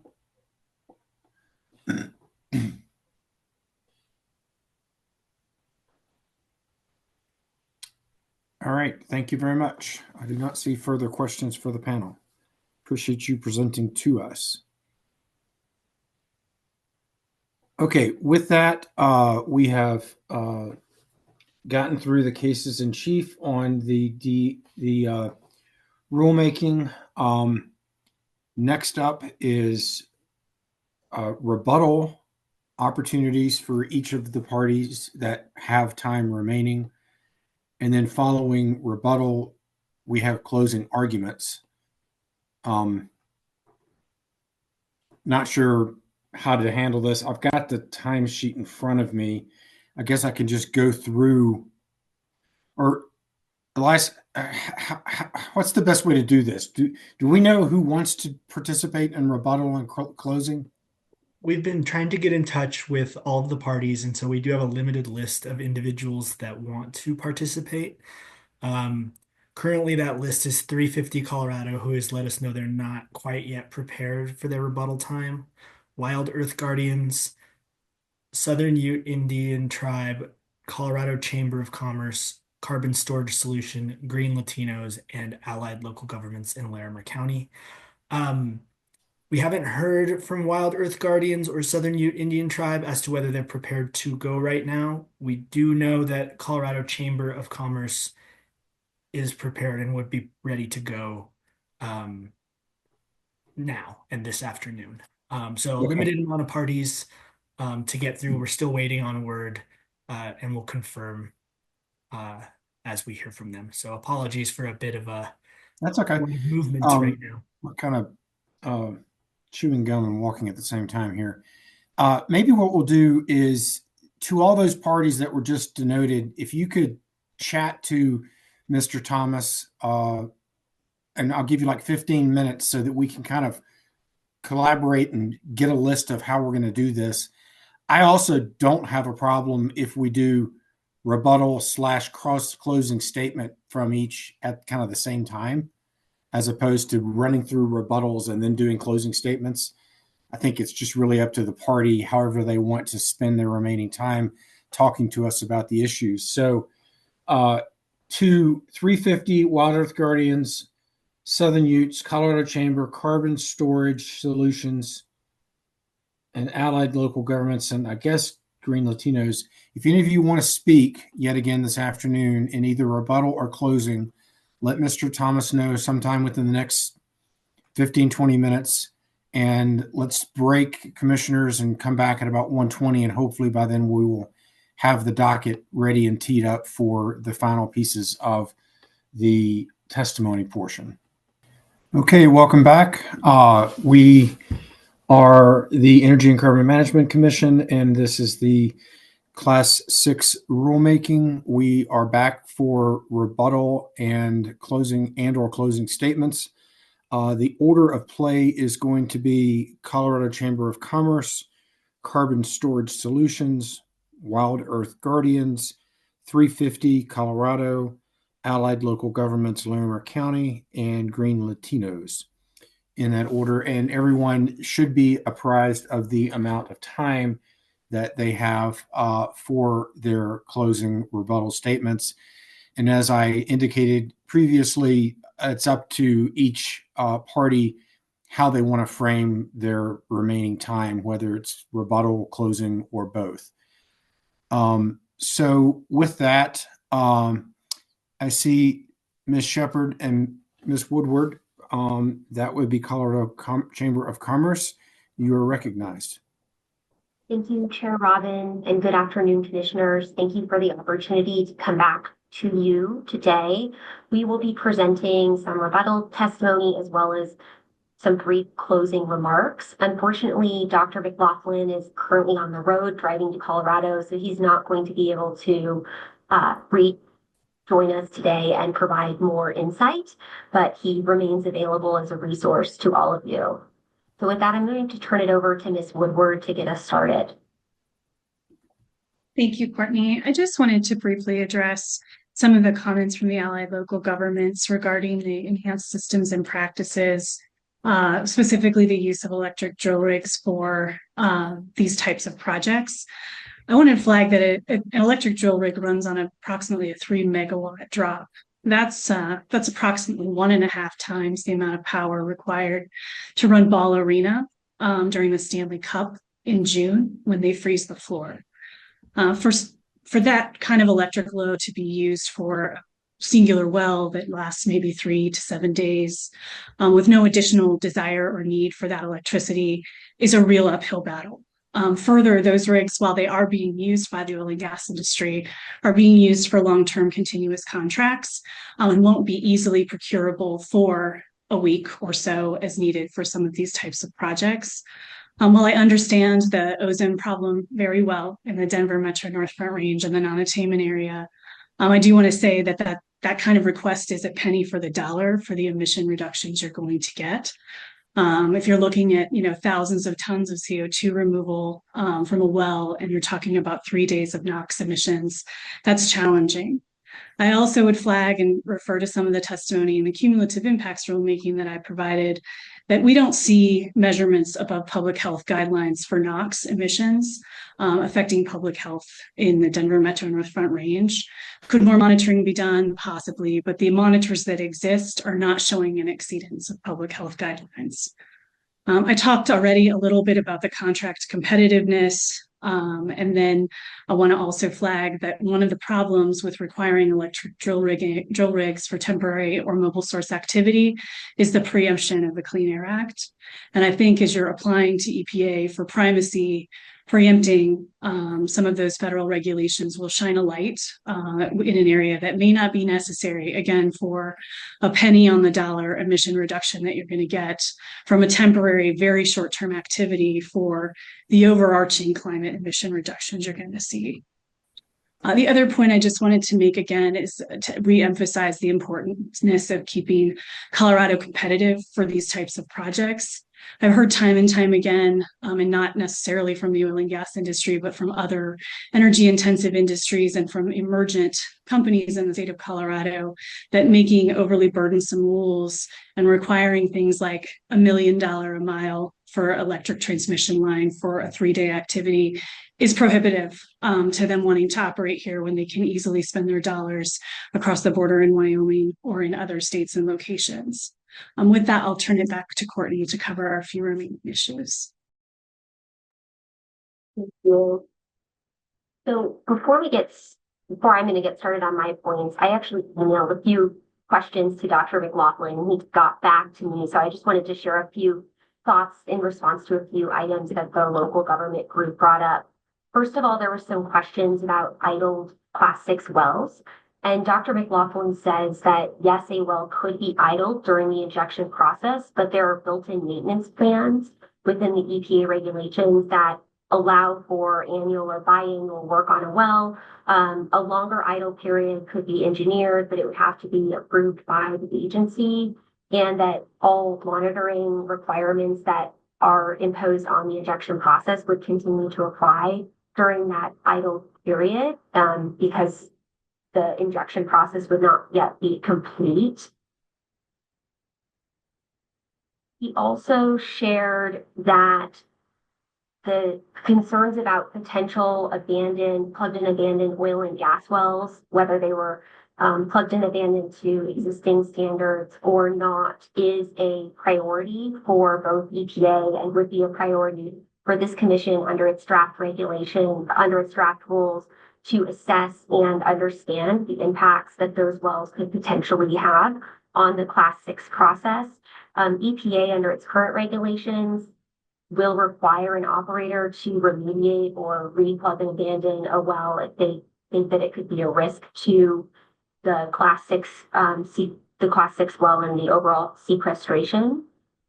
And then finally, he shared that there's a pretty low likelihood of risks of CO2 releases from Class 6 wells, as you saw in the photos provided by both Dr. McLaughlin and Carbon Storage Solutions. Really, the only conduit to the atmosphere is that wellhead, which can be monitored by companies. Some companies will place a CO2 monitoring device on that. But there really isn't a risk to people or wildlife. That pipeline rupture in Mississippi was a very unusual and unique situation. And the volume of CO2 going through that pipeline, it would be extremely unlikely that that could be coming back up through a wellbore and then through a wellhead, or pose a risk to people or wildlife. Not to mention that people or wildlife would be standing right next to the wellhead in order to be affected by any release. But again, the potential is quite minimal. So with that, I wanted to just share quickly some refined requests. I can try to share my screen.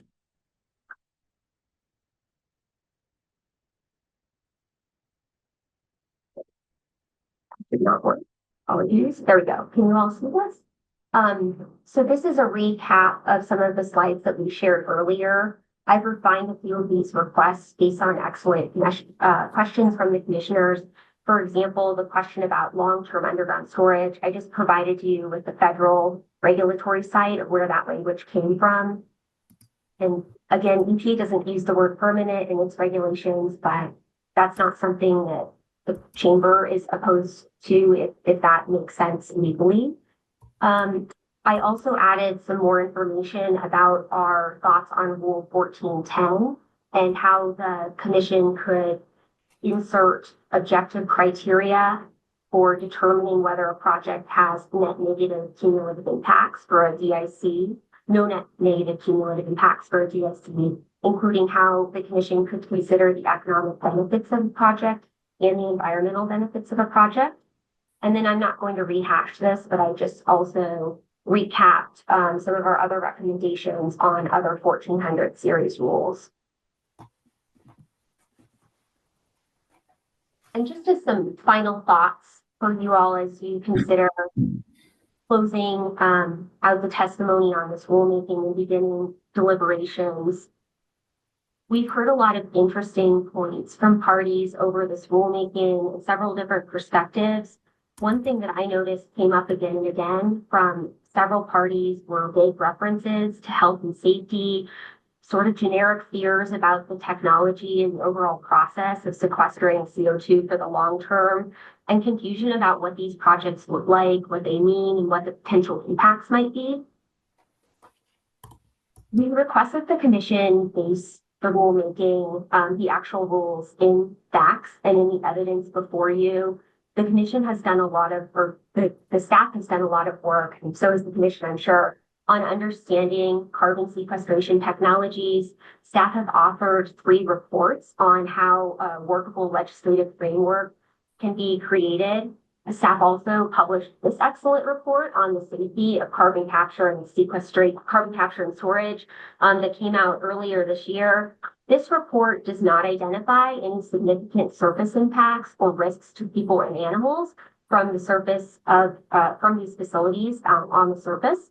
And I think that the commissioner should rely on the research and the evidence of both their staff as well as the testimony of experts that you heard from during the last 2 days of testimony.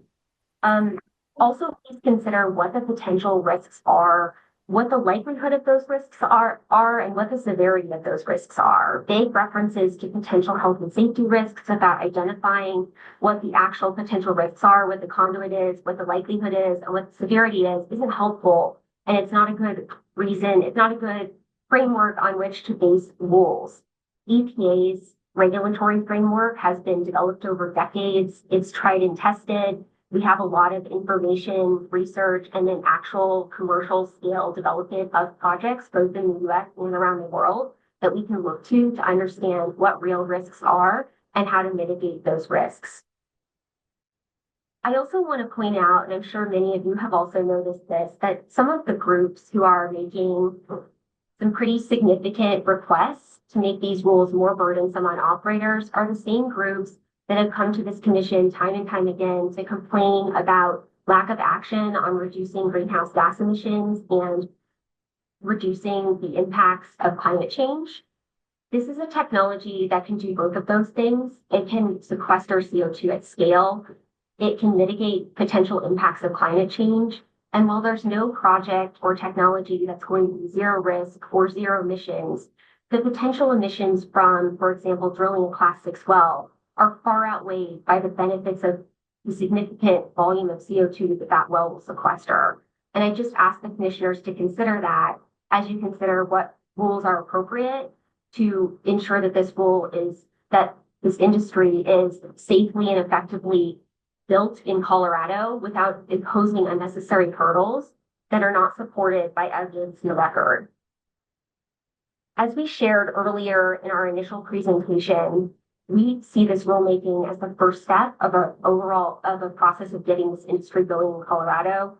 There will probably be other opportunities for this commission to come back, reevaluate its rules, and indeed we think that it would be smart to include in the statement of basis and purpose that the commission will come back and reevaluate these rules after primacy has been granted and projects start getting off the ground, and the commission has a better understanding of what these projects need, what the review process is like for the staff, and whether there's any particular aspects of the rules that need to be modified.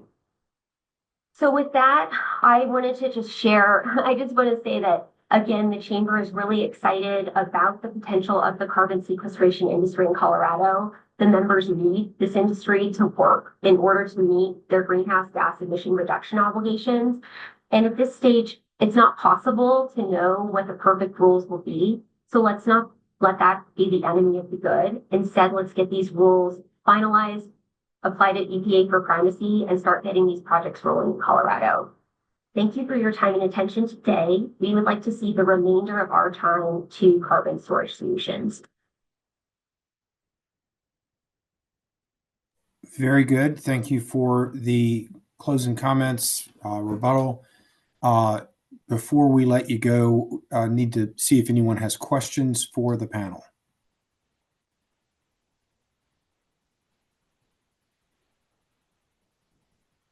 All right, seeing no questions, thank you very much. We now will go to carbon storage solutions.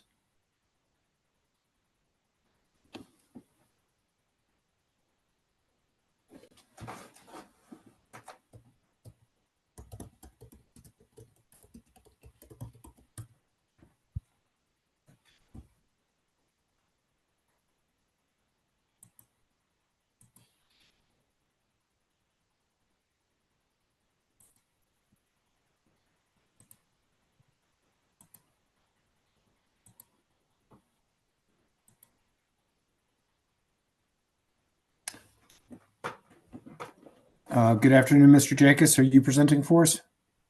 I am. I would ask that we confirm if Mr. Sanders and Dr. Egeman are available, as well as I might draw upon them at certain points during our rebuttal presentation here, and then I'll make some closing remarks as well. All right, I've got Mr. Egeman.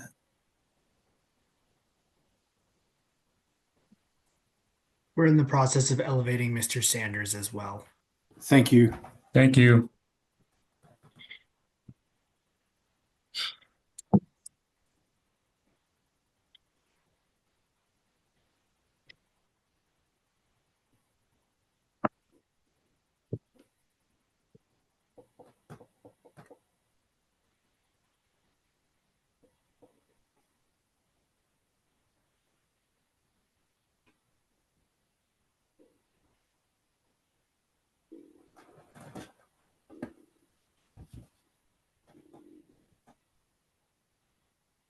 Apologies. We're working on it. Okay.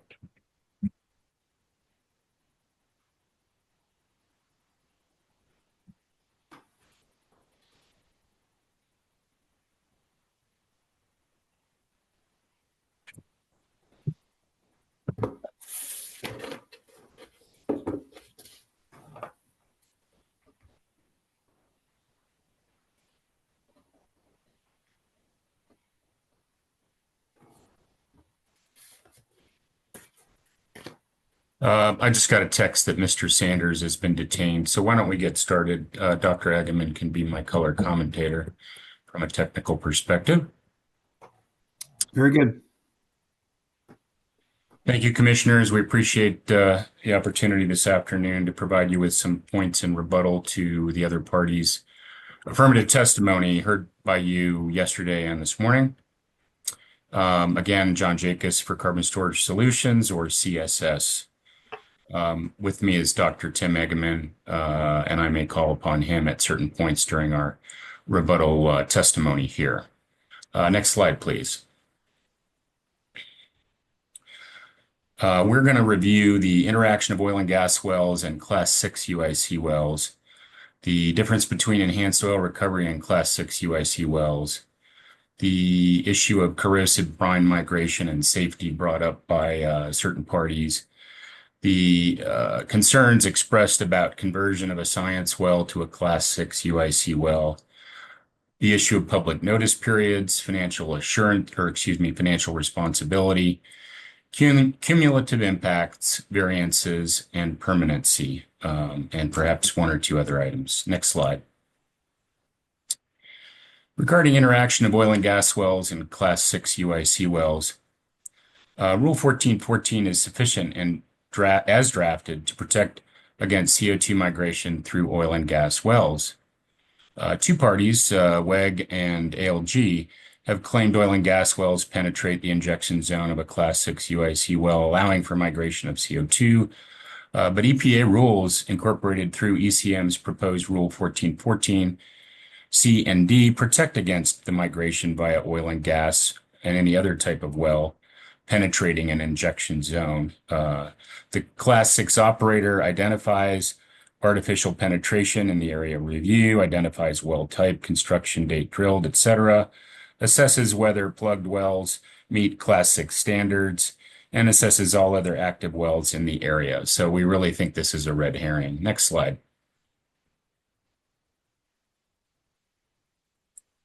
Concerning the difference between enhanced oil recovery and Class 6 UIC wells, enhanced oil recovery wells are Class 2 wells. They are not Class 6 wells. Any conversion of a Class 2 well must meet the stringent, highly stringent, to quote AAG Mercer, requirements for Class 6 wells. EOR wells inject CO2 for short periods of time or short-term storage and to create a pressure front to drive oil to a producing well. Class 6 wells inject CO2 for long-term storage. So EOR wells can transition to Class 6 wells, but Class 6 wells do not transition to EOR wells. Next slide, please. Concerning the issue of corrosive brine migration and safety, a single incident at the ADM facility in Decatur, Illinois should not inform an entire set of rules, in our view. Brine is different for each project. Injectate is different for each project. A combination of brine and injectate influences corrosivity. EPA regulations look at all of these important data and circumstances in evaluating the protectiveness of a proposed Class 6 UIC well for permit to construct and authorization to inject. Next slide, please. Conversion of science wells to Class 6 UIC wells is addressed by Rule 1403D, which is sufficient to allow for the conversion of a science well to a Class 6 UIC well, because under that rule, or proposed, an operator cannot convert a science well to a Class 6 well without sufficient engineering and design of sufficiency for CO2 injection. The rules guard against this. Wild Earth Guardians asserted that an operator can administratively convert a science well into a Class 6 well. This is simply false. 1403D guards against this. The Class 6 development plan required of an operator has schematics or other appropriate drawings of the surface and subsurface details of the well. The operator must then perform logging and testing of the well under 1407D. This information is required before the agency will authorize injection. Next slide, please. Concerning public notice periods and financial responsibility, as we stated earlier, we believe that Rule 1403 provides sufficient notice, and a longer notice period will not resolve the concerns raised by other parties. These are concerns about lack of getting notice to the right people in the right websites. Giving them 90 days versus 45 days really doesn't cure the problem. It's certainly just getting the notice out adequately, no matter what the time period is. We think that 30 to 45 days is certainly adequate for federal purposes, and we do not wish to unnecessarily delay these projects while still affording all stakeholders an equal and fair opportunity to provide their comments and concerns to this commission going forward.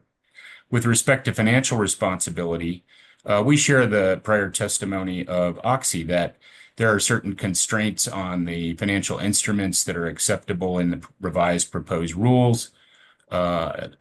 Before you, we suggest that making the full array of financial instruments that are allowed under the statute available in these rules is the correct starting point. The director, as I think was clarified both in testimony and commissioner questioning earlier in this hearing, the director retains discretion to evaluate the adequacy of any of those statutorily authorized financial instruments moving forward. So there is a check against any concern about a particular type of financial instrument for financial responsibility, whether that be a surety bond, letter of credit, etc. Next slide, please.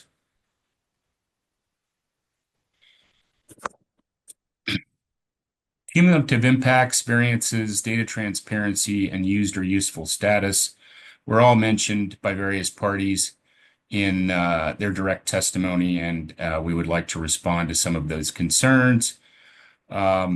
Regarding cumulative impacts, again, Allied Local Governments claims that pipelines should be considered in the surface impacts of CCS projects, even though, and in these rules somehow, even though these rules don't cover pipelines, and this commission does not yet have statutory authority to regulate CO2 pipelines. This is beyond the scope of the rulemaking. And apart from some schematics on a slide that I think 350 Colorado or WEG had used, they've not proposed any objectively reasonable means of even doing this. And so we think the suggestion should be rejected. Variances, we respectfully oppose WEG's request for variances being disfavored to the extent, as we pointed out on multiple occasions, that there is duplicative review of surface impacts for a science well or a monitoring well that went through thorough review and was drilled and completed, and then is going to be the subject of yet another review for conversion to a Class 6 well or a Class 6 monitoring well. That duplicative process is unnecessary. It's wasteful of staff resources, operator resources. It really doesn't benefit the community other than to give folks who are openly hostile to CCS technology and the clear commitment to it by federal and state legislators and policy advisors, including CEO, to just have another bite at the apple to try and kill a project. So we don't see that as necessary or advisable. Data transparency, Mr. Tafoya for Green Latinos expressed the desire to be able to get all manner of data available to him and his constituents in communities that might be affected by these projects. And while CSS is very receptive to sharing information and data, they are also very concerned, and understandably so, about confidential business information, geologic information that they've spent tens of millions of dollars to develop in drilling these wells authorized by this commission, and which should be protected from public disclosure. Otherwise, there could be theft of their geologic information, and other operators could, on the cheap, propose to do a UIC well with those data that came at high cost to CSS and other first movers. So we urge you to make an exception to data transparency and access to data to protect confidential business information and trade secrets. This is just a general comment. We don't have any specific language, and there's no specific provision in these revised proposed rules that this concern would affect, to my knowledge. Lastly, on used or useful, this is a concept in the financial assurance rules with respect to certain financial assurance plans and whether or not a Rule 211 hearing could proceed. This is for producing oil and gas wells. Used or useful concerns, wells that are on average less than 2 barrels of oil equivalent production per day. There's no production whatsoever from a Class 6 well. The only production from any of these wells is of data and monitoring data, whether it's a stratigraphic well or then converted to an injection and monitoring well. There is injection, there is not production. And this is a complete mismatch to somehow suggest that used or useful in your existing oil and gas rules should be applied to Class 6 wells. This is just another example of an unnecessary and unintended barrier to CCS technology and industry development in Colorado that you should avoid if at all possible. Next slide, please. Regarding permanency, we support the Colorado Chamber of Commerce proposal to add long-term to the definition of geologic storage for consistency with EPA regulations. And this is, again, one of our major themes, that we should be as stringent as EPA's highly stringent regulations, but no more stringent as much as possible to remove barriers, unnecessary barriers, unless supported by compelling data in the record. And we've not seen that data. Long-term is a good addition, and we don't oppose that. Other parties have agreed with long-term, as has the chamber. Next slide. And if there are no more slides, then I'll proceed to my closing remarks. Chairman Robbins, commissioners, we appreciate your attention to our affirmative testimony and rebuttal during this hearing and your review of our pre-hearing filings.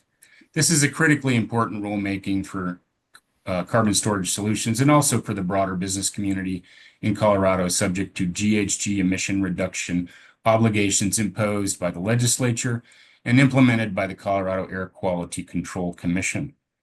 While we support much of the revised proposed rules, we remain concerned that their treatment of the CCS industry, like the oil and gas industry, will be assigned to project proponents that Colorado is closed for CCS business. And this will frustrate our many significant efforts to reduce GHG emissions across all sectors of the Colorado economy. Our concerns are significant and well-founded. For Colorado to be a CCS and climate leader, we must strive to be as highly stringent as EPA, not even more stringent, born out of fear or mischaracterizations. ECMC's safety study is very helpful in this regard, as are the many points made by industry experts Dr. McLaughlin for the Chamber and CSS expert Dr. Tim Eggeman.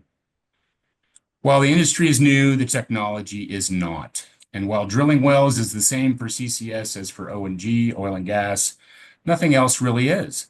There is no orphan well problem for Class 6 wells and likely never will be given the expense of these projects.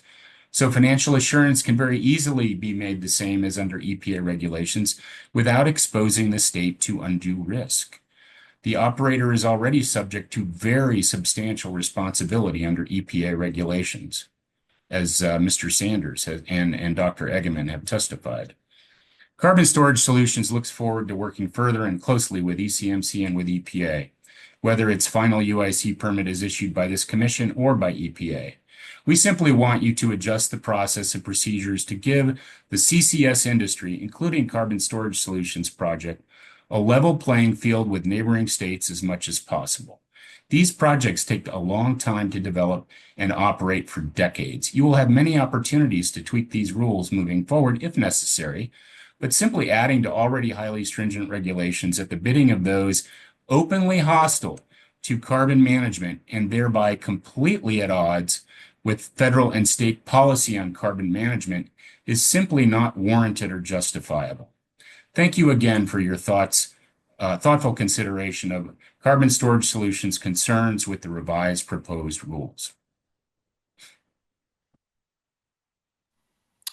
Thank you to the panel for the presentation.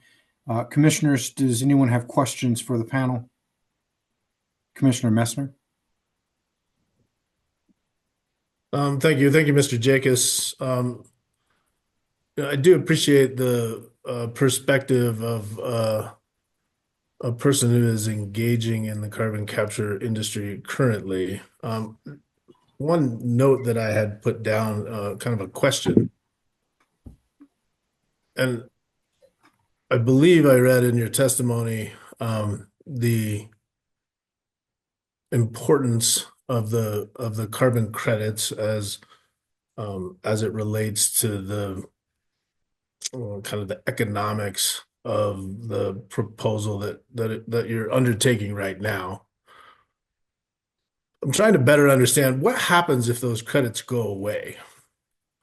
EPA decides that they're no longer going to provide those credits, or the federal government decides it's not going to provide those credits, or how does that affect the economics, and how does that affect the overall project, understanding that it's kind of midstream in its development right now?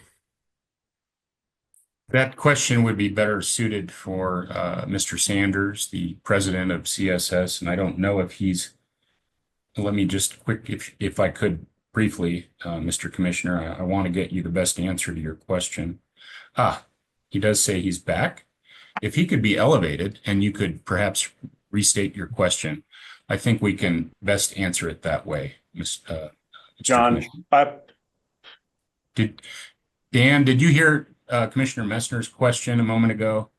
I think I did, and I apologize. I had another conflict there, but I'm able to join now. Yeah, maybe Commissioner Messner, I think I heard it, but will you repeat it one more time? Sure. I'm just trying to understand, my understanding right now, and you can tell me if I'm wrong, is that the carbon credits, or the tax credits that are associated with the carbon capture business that you're doing, the economics of it, the tax credits end up being an important piece of the feasibility, the overall economic feasibility of the project that you're working on. I'm trying to understand what happens if those tax credits go away, or if something changes that changes those tax credits from a long-term perspective, understanding that you're kind of midstream into the project, or at least at the beginning stages of the project. What happens then? Like, what does that look like if they go away? Sure. Yeah, it's a good question. We've obviously contemplated that a lot with our project, being as far along as we are. Number one point, I guess, is that I don't feel that that's a real large threat. It could be. It's got the injection credit has significant bipartisan support. in Congress. It's been in law for quite a while. It was enhanced, of course, by the Inflation Reduction Act. So, we'll see how what that enhancement, that elevation in the credit level looks like under a new administration. But we're pretty confident it's going to stick around. If it would to go away, the project would continue to stand on its own 2 feet, with just for our business, Commissioner Mercer, the value of our products are elevated with reducing carbon. So the different markets that we place our products into have value uplift, especially on the ethanol and the biofuel side. And we are working with our fuel suppliers and blenders and customers in Denver on what that may look like, and looking at other markets, of course, if need be. And so there's low carbon fuel markets out there that are being developed across the country and internationally. And so the value of our products would still play a significant role in our business model. And on top of that, we are significant stakeholders in the GEM 2 rulemaking process. There's certainly incentives around that, with further reducing carbon being we are one of the named facilities in that rulemaking and are subject to that rulemaking going forward. And so reducing our carbon footprint and being able to look at monetizing credits in the GEM 2 market is also a potential as well. Okay, thanks. I don't know how applicable that is to the rulemaking, but it was more of a question of curiosity and looking at the overall economics and business plan of what you're proposing, since you are in the stages of doing it now, which is relatively unique. So thank you for answering my question. I appreciate the question. Sure. Mr. Jacobs, I just had one legal question. You argued in closing or rebuttal that, and I'm not saying whether I agree with this idea or not, but it's with regard to the analysis of cumulative impacts going to the pipelines and the pipeline route. How is that beyond the scope of the rulemaking? Well, I think that you don't have authority to regulate those pipelines. Pipeline statutory authority and regulatory programs are yet to be developed for Colorado. While I appreciate that there's concern about pipelines, given a few incidents that I think Dr. McLaughlin spoke to most directly. Those should be examined on their own. I think it borders on speculation to think about where a pipeline may or may not go and who may or may not be impacted by that pipeline. You're now getting out into a secondary or tertiary level of impacts assessment that really has nothing to do with the project, and in particular, nothing to do with this party's project, the Carbon Storage Solutions project, which is all on property owned by Front Range Energy, only flow lines of short length and compatible materials meeting CO2 transmission specifications. So those issues really aren't presented by Carbon Storage Solutions. I hope that answers your question, Chairman. Okay. It provides some additional information, so thank you. Further questions for the panel? Commissioner Cross? Thank you, Mr. Chair, and thank you for this rebuttal. I was also going to ask about the pipeline applicability that Chair Robbins asked about, but I wanted to confirm one thing. And Mr. Jacobs, I believe you said that with respect to the confidential business information, you didn't see anything currently in the rules that posed a problem from it, but you wanted to make sure that that wasn't something that was going to be required.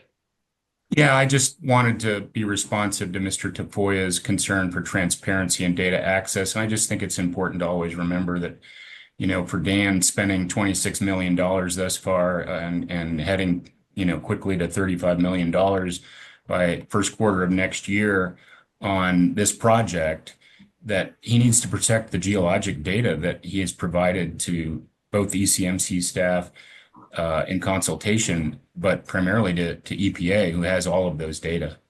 Otherwise, they just get ripped off. And I understand and I agree, and I think that makes sense. But given that there's not anything that you really saw as a problem in the rules, maybe just some clarification of the statement of basis and purpose you think is appropriate. That'd be fine. Yeah, I think that's perfectly reasonable. Thank you for your thought on that. Okay.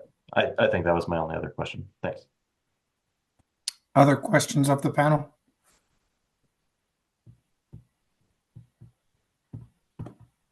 Well, thank you very much, Carbon Storage Solutions, for the closing and rebuttal statements.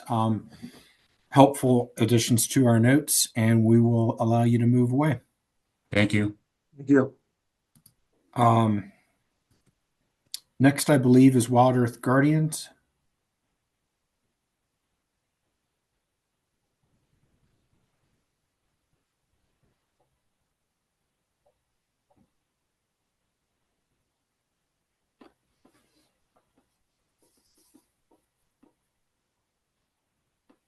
Mute. Excuse me, I just realized I'm not on video or on audio. All right. We can see you and hear you now. Okay. Good afternoon, commissioners. Catherine Merlin again here on behalf of Wild Earth Guardians. I will jump right into addressing the points raised by other parties, and I'm thanking everyone for the substantive discussion that we've had. The first thing I'd like to address, although I understand I am probably beating the issue to death, is carbon residence requirements, prohibiting the intentional removal of CO2 or hydrocarbons from CCS geologic storage facilities, including the pressurized formation from alternative wells. We've heard from many parties that a residence requirement is not necessary and therefore should not be included. But not one party has included an affirmative reason that a residence requirement should be omitted. No one has argued that a residence requirement would inhibit operations. In fact, they quite vehemently argued that it would make absolutely no difference because no withdrawals would ever be made. I promise that I will stop beating this horse. I am asking as a gesture of good faith that a minimum residence time be adopted and that the commission prohibit the removal of hydrocarbons from Class 6 wells. We're writing the rules now, so let's be clear about what we will and will not allow for the use of Class 6 wells. This technology is very new. We've already seen serious failures, which is the reason for our general concern. I'll just leave that there. The commission has given us a mandate, and it is our intent to help this commission and the state reach its goals for climate mitigation. We just want to make sure that the rules are thoughtfully considered and that they actually say what you want them to mean. Moving ahead. We need to respond to the Chamber of Commerce and some of its assertions about surface impacts and protecting communities. This is an image which the Chamber of Commerce used to demonstrate to the Commission what a CCS facility looks like. For the record, the image shows a blue sky and a green field with the Dry Fork power plant in the far distance, and in the foreground is a single pipe about waist high, 8 to 10 inches in diameter, painted red, and 3 wheels which appear to control valve mechanisms.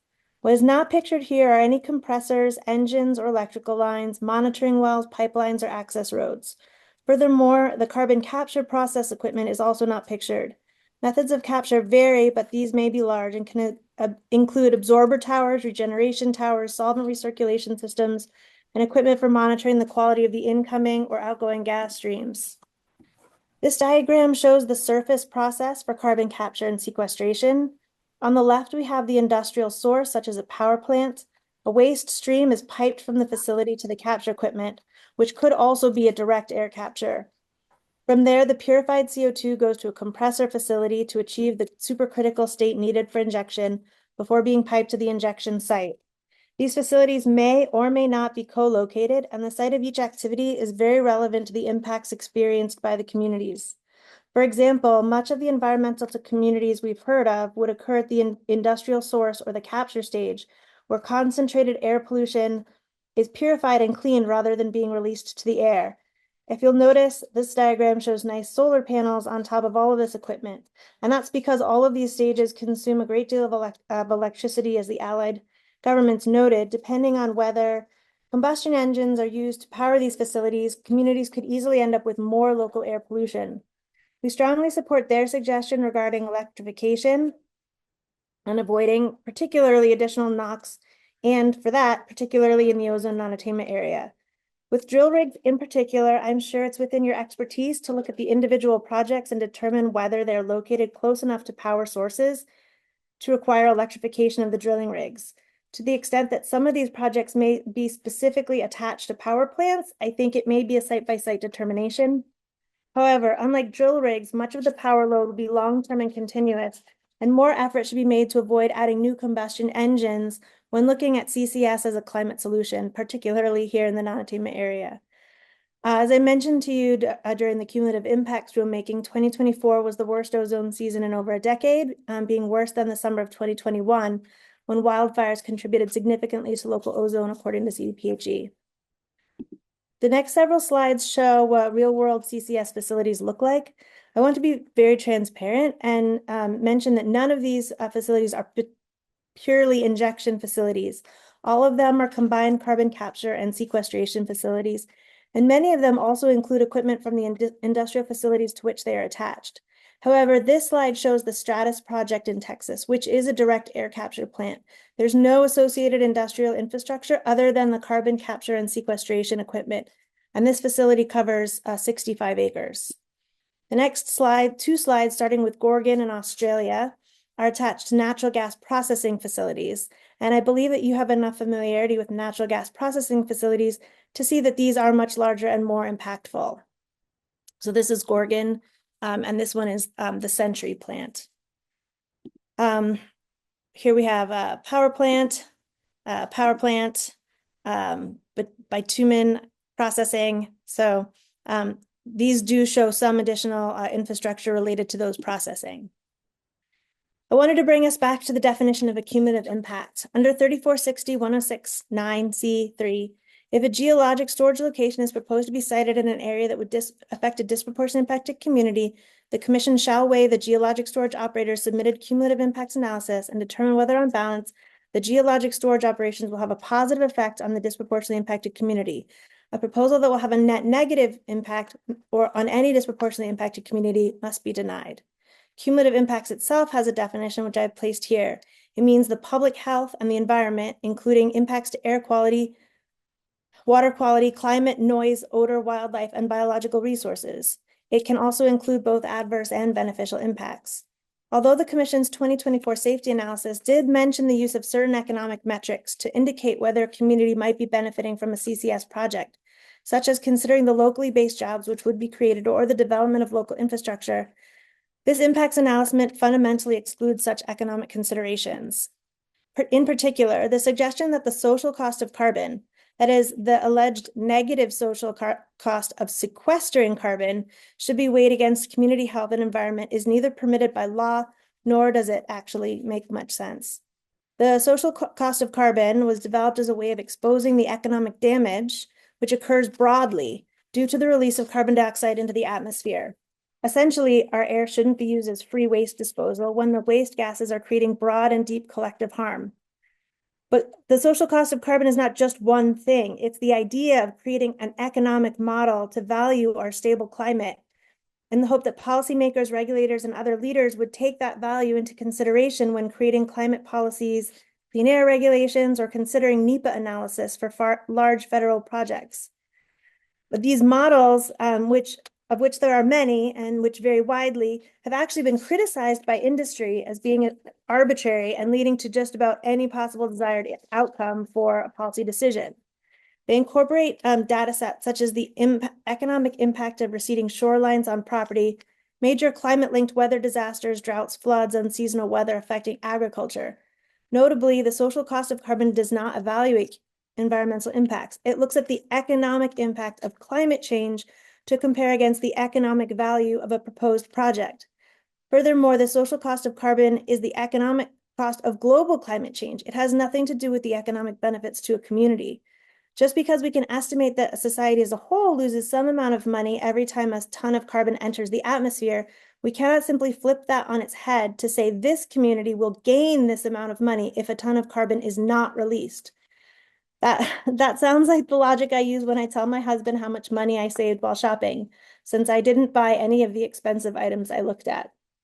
But even if we used economics to measure the value of sequestering carbon in general, how would we compare that number to what it means for a disproportionately impacted community to play host to yet another industrial operation?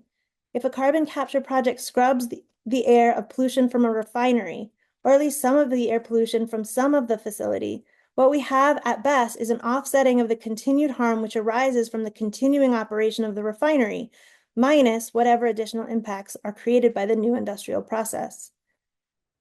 There are two reasons that the social cost of carbon, or the allegedly negative social cost of carbon sequestration, cannot and should not be shoehorned into a cumulative impacts analysis to local DICs. The first is the wild variation in cost models and the difference between rosy predictions versus real-world performance. The federal government currently uses $51 per ton of CO2 as a social cost of carbon. Colorado uses $89 per ton, and a recent analysis published in the journal Nature in 2022 suggested an appropriate figure would be $185 per ton. Additionally, every CCS facility we have seen has ended up sequestering less carbon than originally predicted. Some closed early or closed and reopened. At best, industry can have rough calculations of what they might be able to store, barring unforeseen events. We've shown you that this economic analysis is not allowed by statute, that the concept of negative cost is not justified by science or common sense, that the global negative cost has little bearing on impacts to individual DICs, and that economic models vary substantially, which is compounded by uncertainty of predictions. Lastly is the simple fact that if we could add up the carbon savings, we could know the total value of sequestration versus, in many places, replacing outdated fossil fuel technology with clean renewable energy. We can't compare those things against what it means to unfairly overburdened communities to take on yet another industrial operation. There are so many things that we can examine. We certainly can factor in whether there are people close by, just as we do factor in whether there are endangered species. But the idea that DICs should bear specific burdens so that the rest of society can benefit is just the type of rationale we're trying to avoid repeating in the first place. I shared this slide yesterday regarding some of the ways that operators might benefit from double dipping when calculating the benefits of carbon capture. And I wanted to add one more based on the comments we've heard, which is the idea that industry may argue about quote unquote negative social costs of carbon to obtain further regulatory benefits or avoidance of new laws and regulation. A couple things were just mentioned, so I don't have notes. I'll say this off the cuff. I'll just mention the Decatur facility. It's Archer Daniels Midland. Its Class 6 permit was approved in 2017. The pipeline which corroded was put in place in 2019, and EPA's violation noted that the violations had actually occurred between January of 2022 and July of 2024. So this was not something that was immediately noticed and immediately rectified. This did take time, and it happened relatively quickly after the installation was installed. Variances should be disfavored. That does not mean that they should never be allowed. Some variances are factually justified, and they do not conflict with state law or EPA regulations for Class 6 wells. That could include duplicate paperwork. However, some variances may be more substantive, and those should be disfavored as they avoid the notice and comment rulemaking process. And in closing, all I have to say is I think if it's worth doing well. Colorado is committed to implementing a carbon storage regime, and we want to do everything in our power to support the state in achieving its climate goals. But we cannot win this regulatory race. It's not really a race. Wyoming, Louisiana, and North Dakota already have obtained primacy, and other states like Texas have already built facilities. So this isn't about going first, and this isn't about having leadership. It's not about doing it first. It's about doing the best. Thank you so much for listening and considering these comments, and I will give you back the remainder of my time. Questions for the witness? Commissioner Cross? Thank you, Mr. Chair, and thank you, Ms. Merlin, for your testimony. I wanted to try and better understand a couple of the points you made. One was with respect to the social cost of carbon, and I fully understand and agree. There's a lot that goes into it. There's a lot of different equations that people have used and formulas that people have used and applications of what different things should cost and such. And so I understand some of the hesitancy of using it, but are you saying that any benefits or potential benefits should not be considered? Because as I think I saw on that one slide, it sort of greenwashes the entire idea, even though there may be some carbon removed from the atmosphere. Thank you. No, it's not that I think that this idea is greenwashing. What I think is that it doesn't measure what it's claiming to measure. It doesn't actually measure environmental benefits or environmental impacts. It evaluates the economic cost of environmental disruptions. So for example, if a climate-related storm is estimated to create such and such amount of damage, that would go into the model. But it does not account for things such as biodiversity loss, forest health, or local impacts to air pollution, air quality, the things that we're concerned with when we talk about cumulative impacts. And furthermore, they're measured not on a local scale, they're measured on a global scale. So to say that the benefit of not emitting a ton of carbon should be to global economic prosperity or progress should be weighed against the impacts to a community, I simply think is the wrong way to go about it. I think you're comparing apples to oranges. And I think it comes out unfairly. So I looked at one of the facilities, the Petra Nova facility, where the facility estimated that it would be sequestering 1.6 million tons of carbon per year. And I compared it using those three different numbers that we have, the Colorado number of $89 a ton, the federal number of $51 a ton, and the new scientific suggestion that it'd be closer to $185 per ton. And looking at what the facility suggested that it would be able to sequester, you come up with everything between $43 million to less than $1 million. Sorry, I don't have all the numbers off. The numbers varied wildly. But then looking at those numbers, I was going to put them in a slide. And what I said was, well, wait, what are we even going to compare those numbers to, right? What is the meaning of $43 million of climate improvement when we're talking about disproportionate impacts to a community? And what we really need to be looking at is, should this facility be placed in this location? Perhaps we can place it in a different location. Perhaps we can do the climate mitigation in another place. Because one of the things is that carbon is fungible, and you can sequester a ton over here. It has the same value as sequestering a different ton over there. So I think that what the legislature clearly intended was for us to avoid local impacts to disproportionately impacted communities and to actually examine those, look at those, weigh those against local benefits, which might, there can be benefits from the, as I mentioned in the capture process, if you are capturing a waste gas stream and you are purifying it and you are taking out the air pollutants and separating those from the carbon dioxide, and you're not re-releasing all the, the extra wastes, then yeah, you're going to end up with cleaner air in that community. And I think that is a valuable thing to weigh. But one of the things this commission will have to look at is whether that is being co-located with the facility, and are the benefits accumulating in the same places that the harms are accumulating.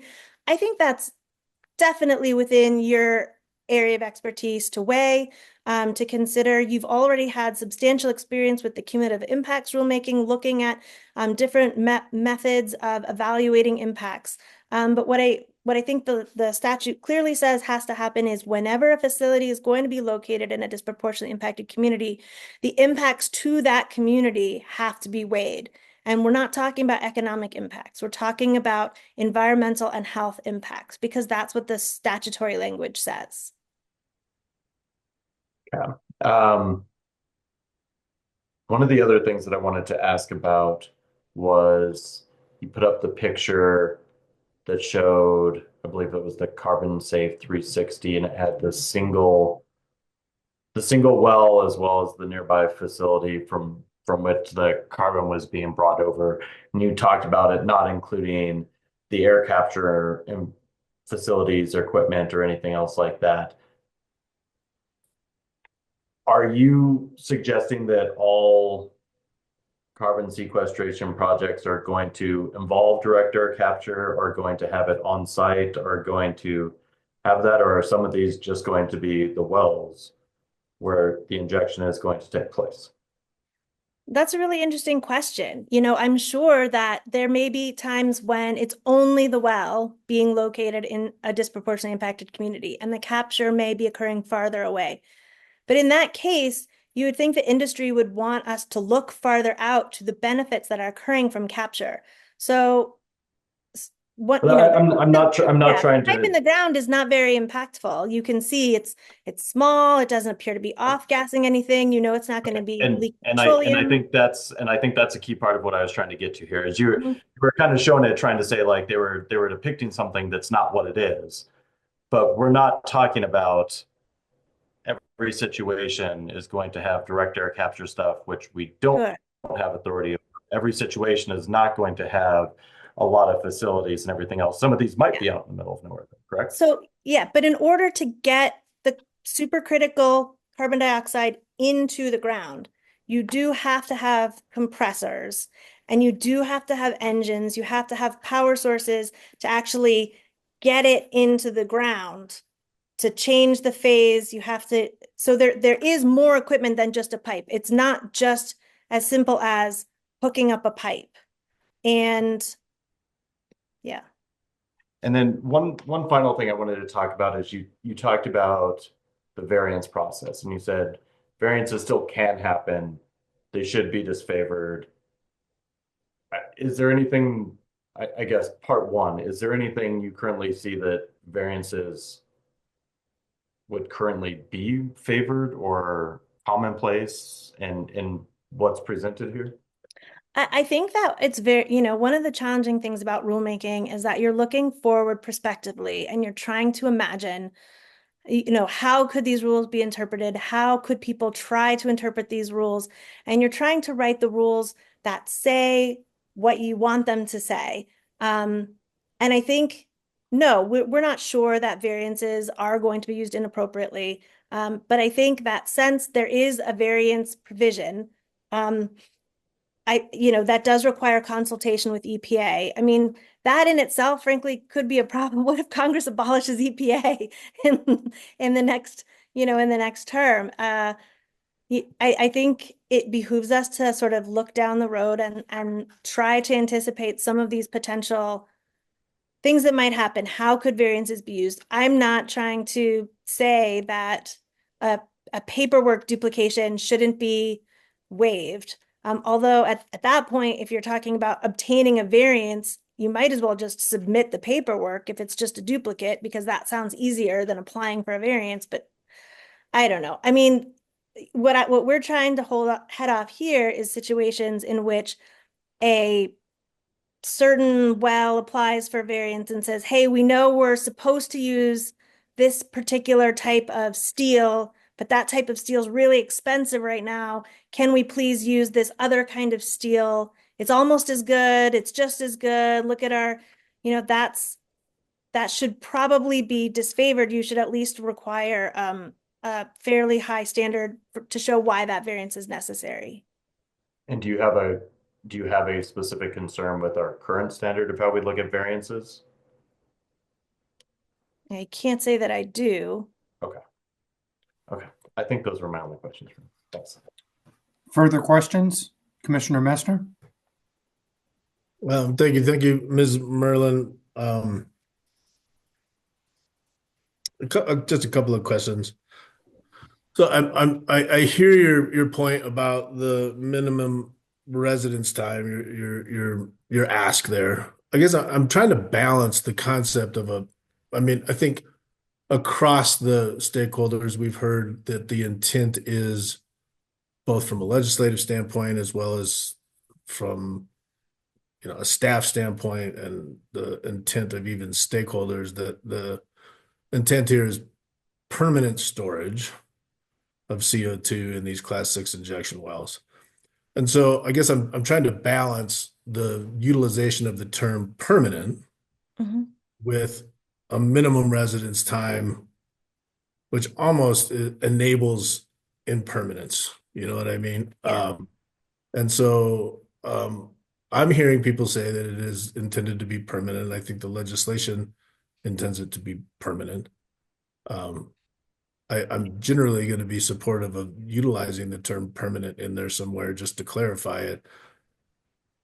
And so I guess I'm struggling why we would also put in this minimum residence time.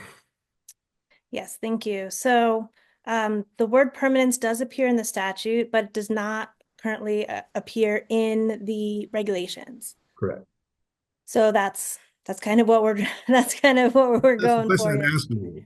Like Yeah. the word Yeah. So in the regulations, is Mhm. there a need for a minimum residence time? Sure. Well, if you look at it, you do have a minimum time to closure. And I do think that's important to distinguish. So the minimum time to closure, I believe, and this is not something I addressed, so forgive me if I get this slightly wrong, but I believe it's 50 years unless the operator can show before that time that the plume has been stabilized and that no further time is necessary to know that this is going to stay in place. That's a little bit different than what we're asking for, which is that we're asking for once the carbon dioxide has been injected into these wells, it should stay there. And if hydrocarbons come back up, they should stay there too. This should not be another way of accomplishing enhanced oil recovery. And we see some potential loopholes. So as I mentioned, the expert that I spoke to, who was telling me about the carbon capture project that he worked on in Australia, that inadvertently brought up hydrocarbons. And the government there didn't allow those hydrocarbons to be sold. And I think the point is there that Class 6 wells are treated differently than Class 2 wells. They're treated differently under the law. They we don't not have a liability relief system in Colorado in place yet, but I understand that that may be contemplated at some point in the future, that the state may take primacy for, not primacy, that the state may take liability for these wells after a certain period of time. So I guess what we're going after is the Class 2 wells and the Class 6 wells are different. They, and Class 6 wells should not be used as Class 2 wells, even if you're saying, well, we didn't mean to bring up these hydrocarbons. They just came up when we injected into this formation. That's acting like a Class 2 well. And so we do think that putting a specific residence time is necessary, because the word, I think, I can't think that we would have an objection of saying somewhere in the regulations that sequestration is intended to be permanent and what's put down into these wells is not intended to come back up. But I think one of the reasons why we suggested the specific residence time, and I think this is the same reason that the Colorado Energy Office talks about 100 years in their definition of a carbon storage facility.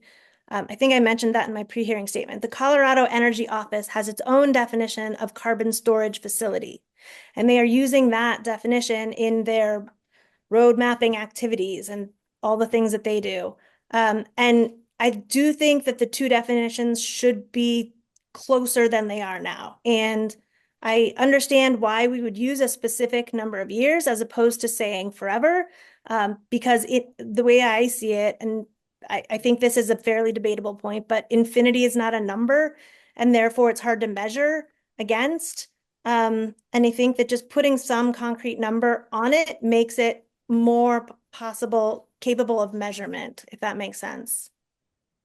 Okay. I mean, it helps me better understand your perspective. So thanks for that. And then I'm going to try to make sure I understand your one of your other arguments. So the act does create a definition for cumulative impacts. The definition includes the term adverse and beneficial environmental impacts. And the act that talks about no net negative cumulative impacts in disproportionately impacted communities also utilizes the term cumulative impacts. And so therefore we have to bring the definition of cumulative impacts into that. And so therefore, when we're looking at evaluating no net negative cumulative impacts in disproportionately impacted communities, we should be looking at the adverse and beneficial environmental impacts solely, and not the economic adverse or beneficial impacts associated with, disproportionately impacted communities. Is that fair to say? Yeah. Okay. Yes, that is fair to say. Okay, thanks. And I think that I think that there's an easier way to go forward here, which is to involve the community in these conversations and ask them, do you feel like this would be a burden to you? Do you feel like this would be a benefit to you? And maybe you don't. I know that this commission can't evaluate contracts, can't determine, whether they're good or bad or things like that. You can't enforce a community benefits agreement, I understand. But you can look at things like, does this have broad community support? And the community itself might come to you and say, this is what we perceive those benefits to be.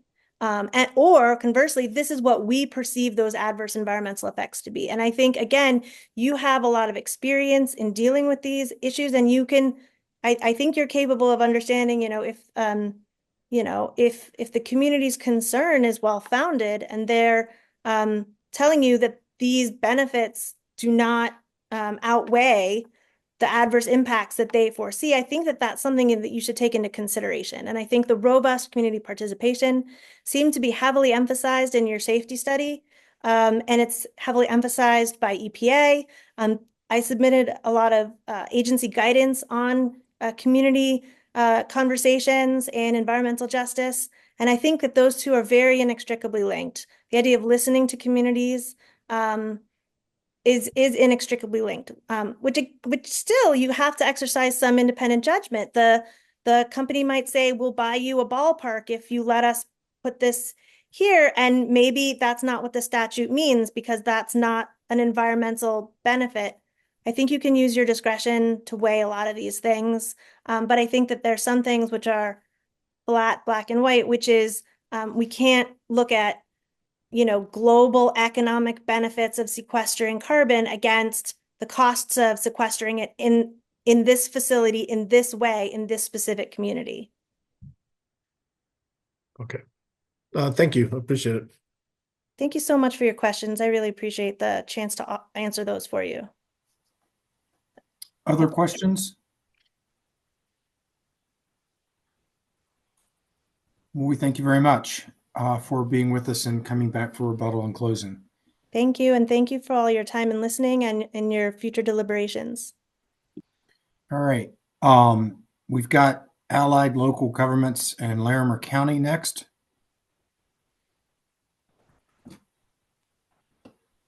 Mr. Chair, we actually have 350 Colorado first for a brief rebuttal. Oh, sorry. Thank you. Didn't read my notes right.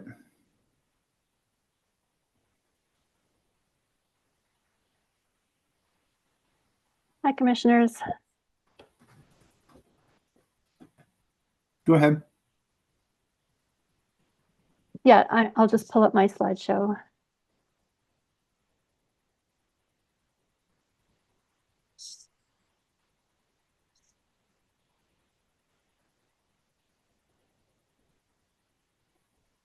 Sorry, hang on just 1 second. Sorry.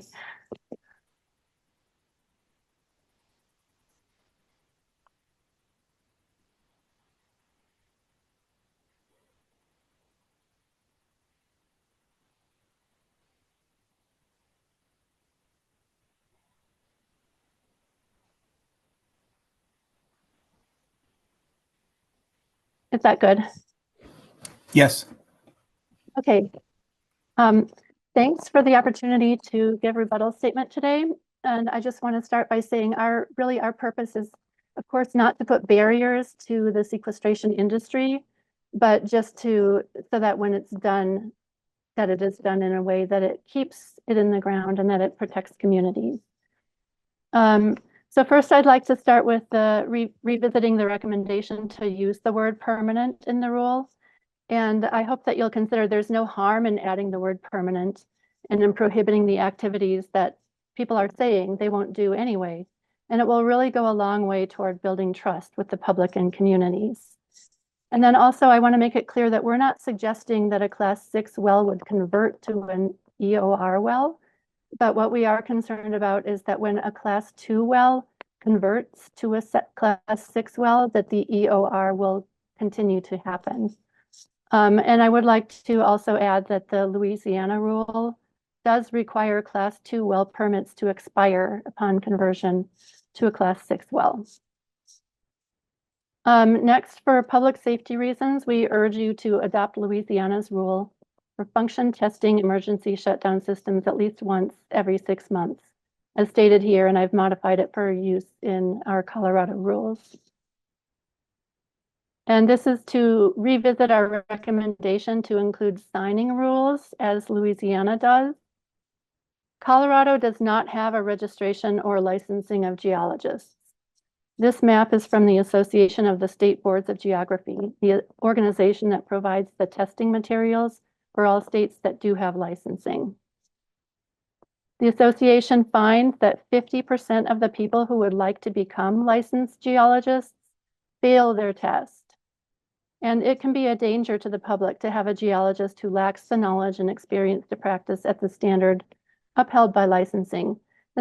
Especially here when we're talking about sequestering, we need to really make sure that the site characterization is done well. So there is a national certification process that for geologists in states without licensure like Colorado to demonstrate their credentials.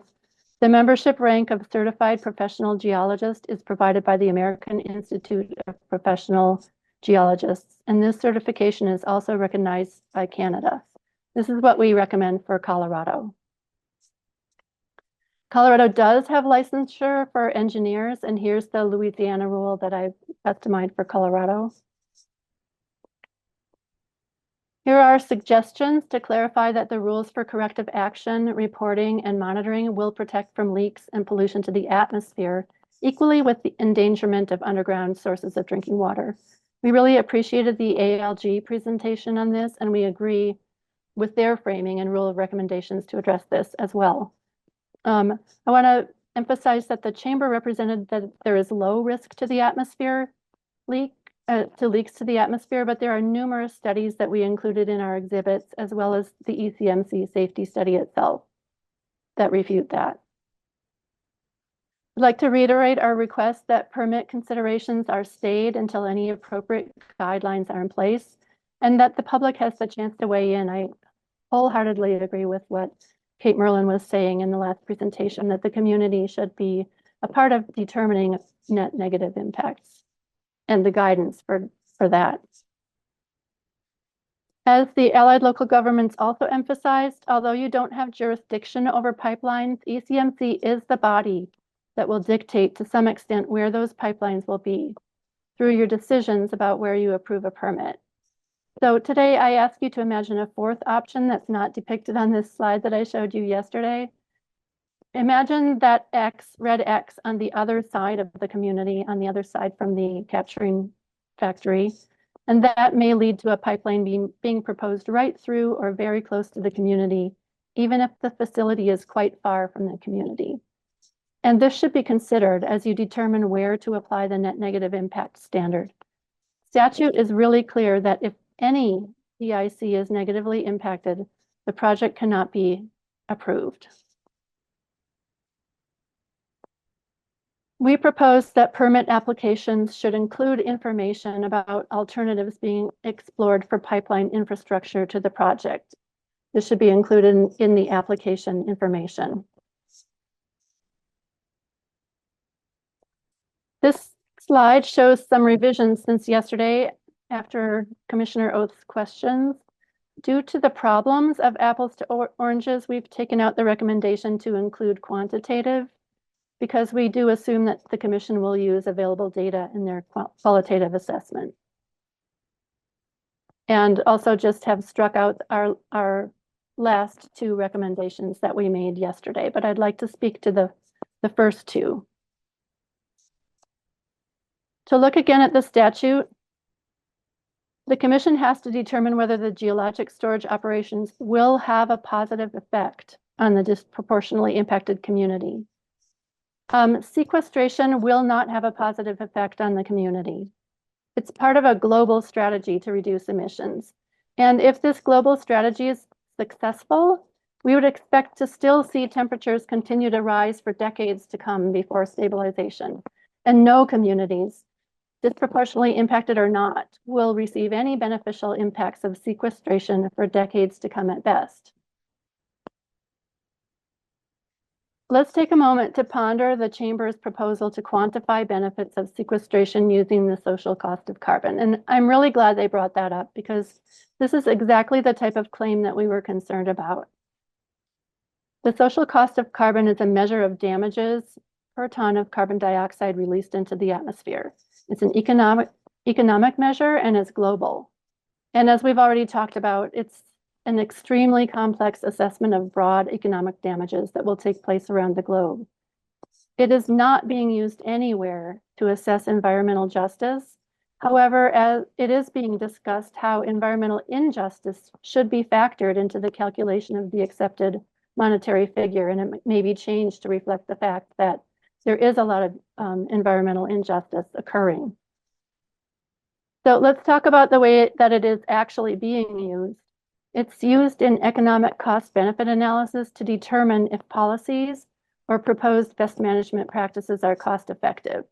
This is how it's being used in Colorado law and at the AQCC and PUC. So for instance, it could be used to determine whether carbon capture and storage should be used. If you were going to mandate carbon capture and storage, or if Colorado was going to mandate that, we would have to weigh the cost of technology against the cost of the averted emissions. In the GEM 2 rule at the AQCC, it was actually used to establish a cap on the amount of money an industrial source was required to spend on emissions reduction technology. If the technology would cost more than the averted emissions, they did not have to do those projects. So again, it's not used in assessing damages or benefits to communities. And in fact, historically, greenhouse gas emissions reductions are not used at all as a metric of beneficial impacts on the community. Co-pollutant reductions that may result from greenhouse gas emissions reduction technologies may be a benefit. But in this case, that would occur at the capture site. And so you also have to keep that in mind, whether those captured co-pollutants would be a part of the beneficial impacts on the community. In terms of procedural protections for DIC, we agree with Wild Earth Guardians that the comment period is not long enough. And I also wanted to re-up this rule that I found that is not consistent with the cumulative impacts rule for the community meetings. And in terms of the no net impact applicability, we ask that the area of evaluation should be at least 1 mile or 2.5 for water, just as in the CI rule, and that the area around any potential planned pipeline should also be evaluated. For projects outside of DIC facilities, the net negative impact standard should also apply to a DIC that would be impacted by a pipeline resulting from the project. And then in closing, I just like to say, I really urge you to make revisions that honor the concerns of the community. Even beyond your mandate to protect the public, we understand that you're also striving to develop relationships and build trust. And I thank you for all of your work on this issue and for your time today. I'll stop there. Thank you very much for the presentation, response, rebuttal, closing. Questions? Commissioner Cross? Thank you, Mr. Chair. I just have a couple quick questions. And one thing that I'm still struggling to understand a little bit is if we have jurisdiction over the siting of where the well will be, but we don't know where there may be a pipeline in the future. It's not something we have jurisdiction on. How do we consider that if we don't know if there will be a pipeline or not, and we don't know where the pipeline may or may not go in looking at potential impacts to disproportionately impacted communities? Yeah, thank you so much for the question. And I mean, I understand it's a really tricky issue because you do only have jurisdiction over the facility, but when you permit a facility, there will be have to be a way to bring the carbon dioxide to the facility. And so just by definition, it will have the effect of some kind of transportation, whether or not it's a pipeline, that will happen. And so that's why I'm asking that you include it in the permit application. that any proposed plans or does the operator already know when and where they will get their carbon dioxide in order to sequester? And also, there are certain assumptions you can make. For instance, if the facility is permitted only 2,000 feet away from a building unit in a disproportionately impacted community, then there is no way of keeping a pipeline more than 1 mile away from that community because it will have to come 2,000 feet away. And so if community is concerned about potential pipeline ruptures, and if it would make them feel safer to keep potential pipelines 1 mile away, then you might want to rethink whether or not you're permitting a facility in a place where a pipeline will have to come within 1 mile of that community.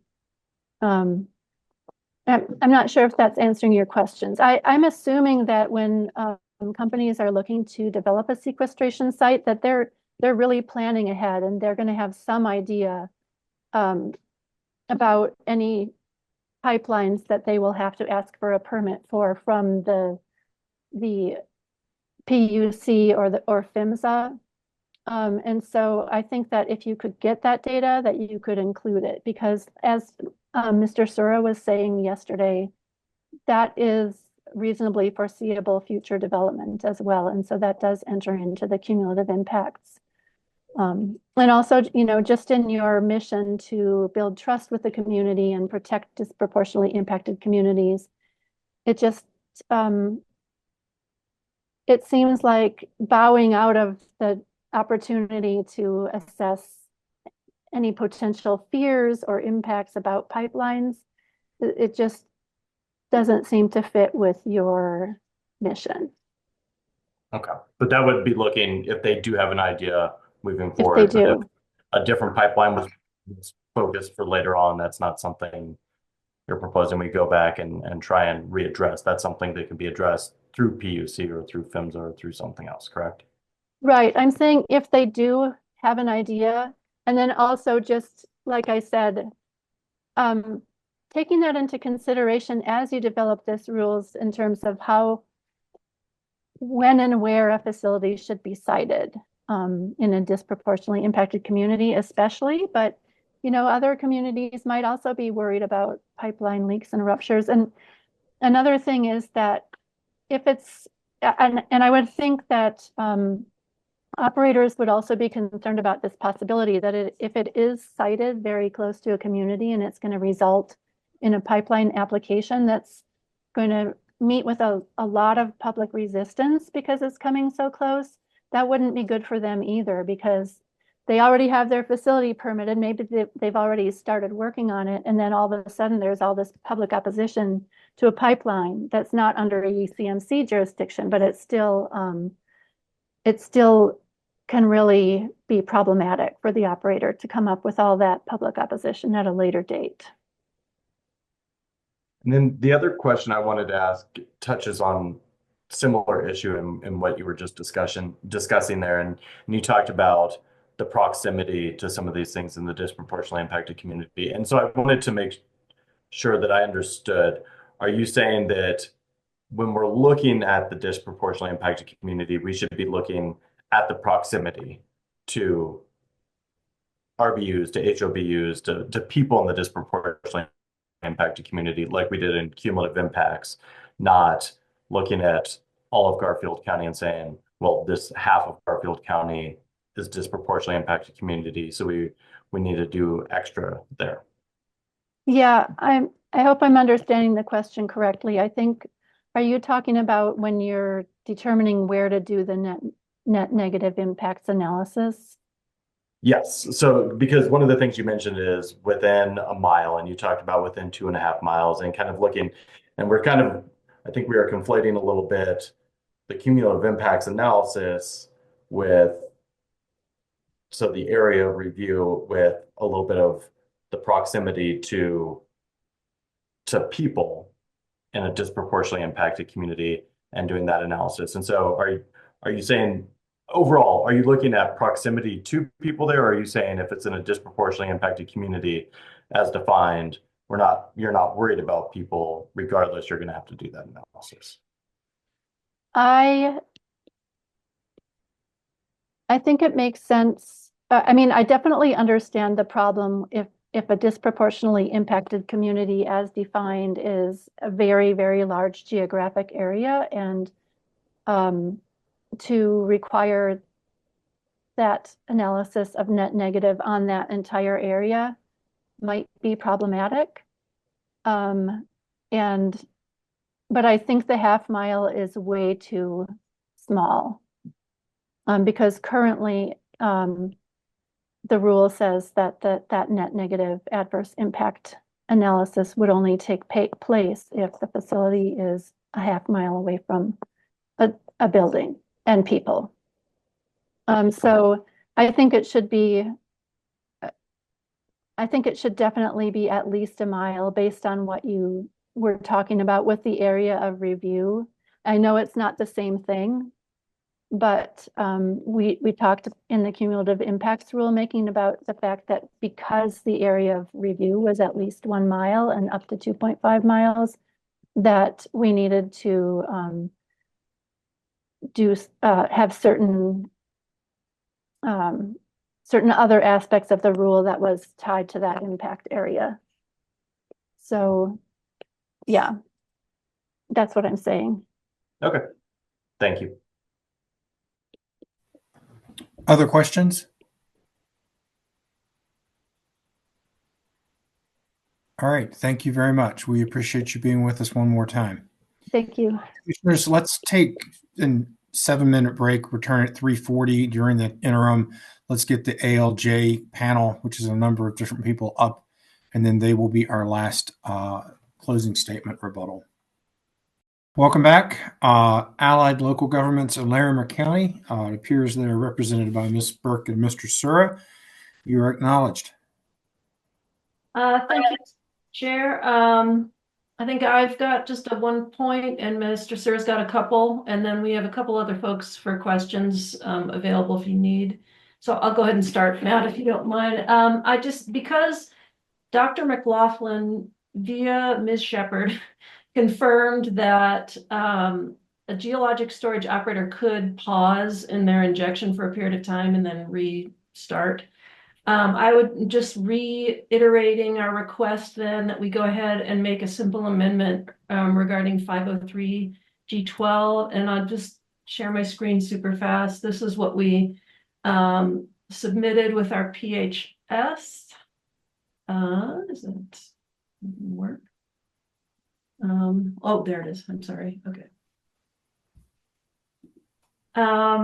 And so we suggested this 2-part rule, and this is just the same thing we did with the geothermal rulemaking. So you might remember all that discussion about what happens with a geothermal well, if it's going to be converted or if it's been idle. Staff added a piece very similar to our section B here, which is great. We're happy with that. They did not add our section A. And this is the one that has to do with if a Class 6 well were inactive for 3 years or more, that the local government or the landowner would have the ability to petition for a plugging, although we might use a different term than plugging.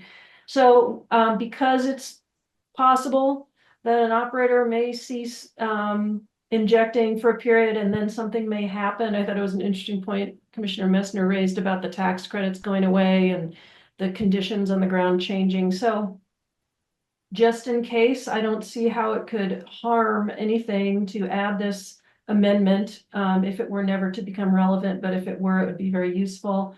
If you're interested in the concept, I'm happy to work out the mechanics with AAG Boudreaux or whomever. It would also require a tweak to the definition of inactive well. But so that was my request on that, and I'll stop that share and turn it over to Mr. Sura. Great, thank you. Matt Sura again with Larimer County and the City of Longmont. For the record, local governments, Larimer County and the City of Longmont are supportive of carbon sequestration if done safely. I would like to support a point made by CCS that offices within industrial complexes are not considered commercial buildings. That has always been my understanding of the current rules, and I believe the way the rules have always been interpreted. But if that's not the case, a change to the rules is warranted. I would disagree with CCS, however, on whether or not you have the authority to consider pipelines in your cumulative impacts analysis. That issue is already settled by our cumulative impacts regulations.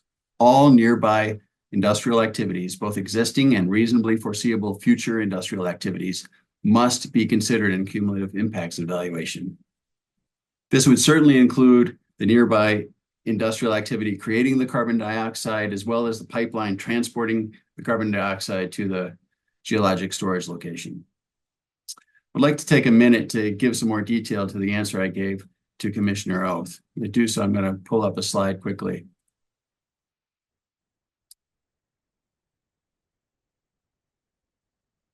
Senate Bill 2316 states that anytime a geologic storage location is proposed in an area that would affect a DI community, you have to weigh the positive versus the negative cumulative impacts in your decision making.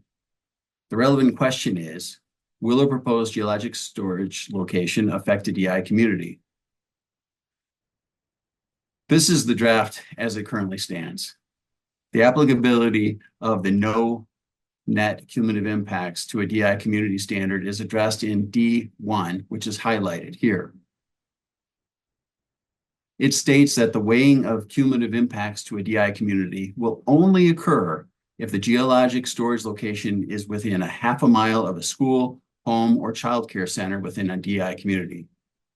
According to these proposed rules, that is the only time a geologic storage location can affect a DI community.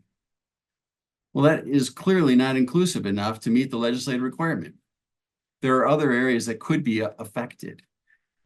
What if there is a geologic storage location proposed within 3,000 feet of a school in a DI community, but the pipeline runs right by the school or through the playground?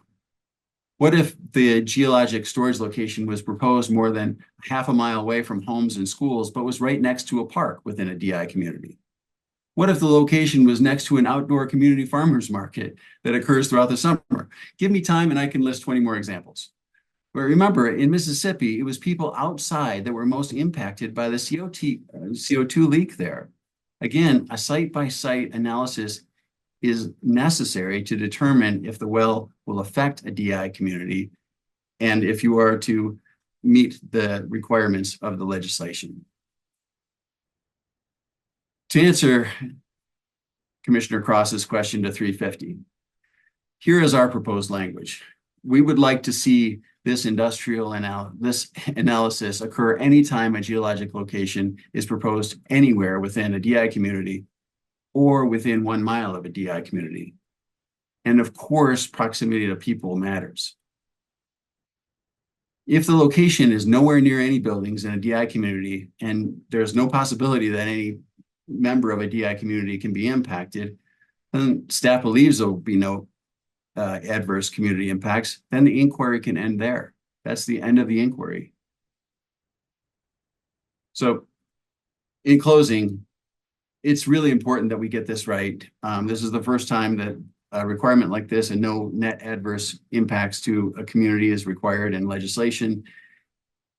And if you're not meeting the letter of the law and truly looking at whether or not a location is affecting a disproportionately impacted community, I think that you're in violation of the law. And I know that that's not what is intended. Clearly, just looking at having staff look at the location, evaluating whether disproportionately impacted communities could be impacted is really all that's required. Thanks.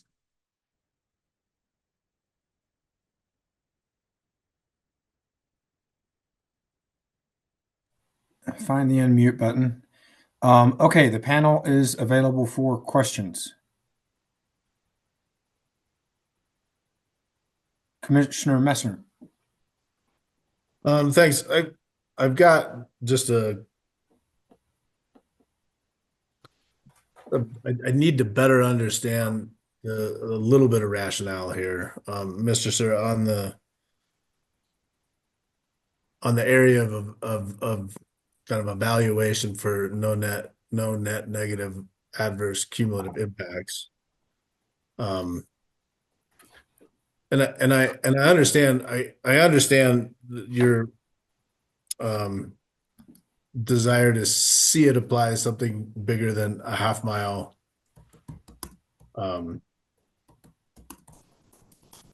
A half mile away from a RBU or school or childcare center inside of a DIC. I do think that can you pull up that slide again that shows the real language?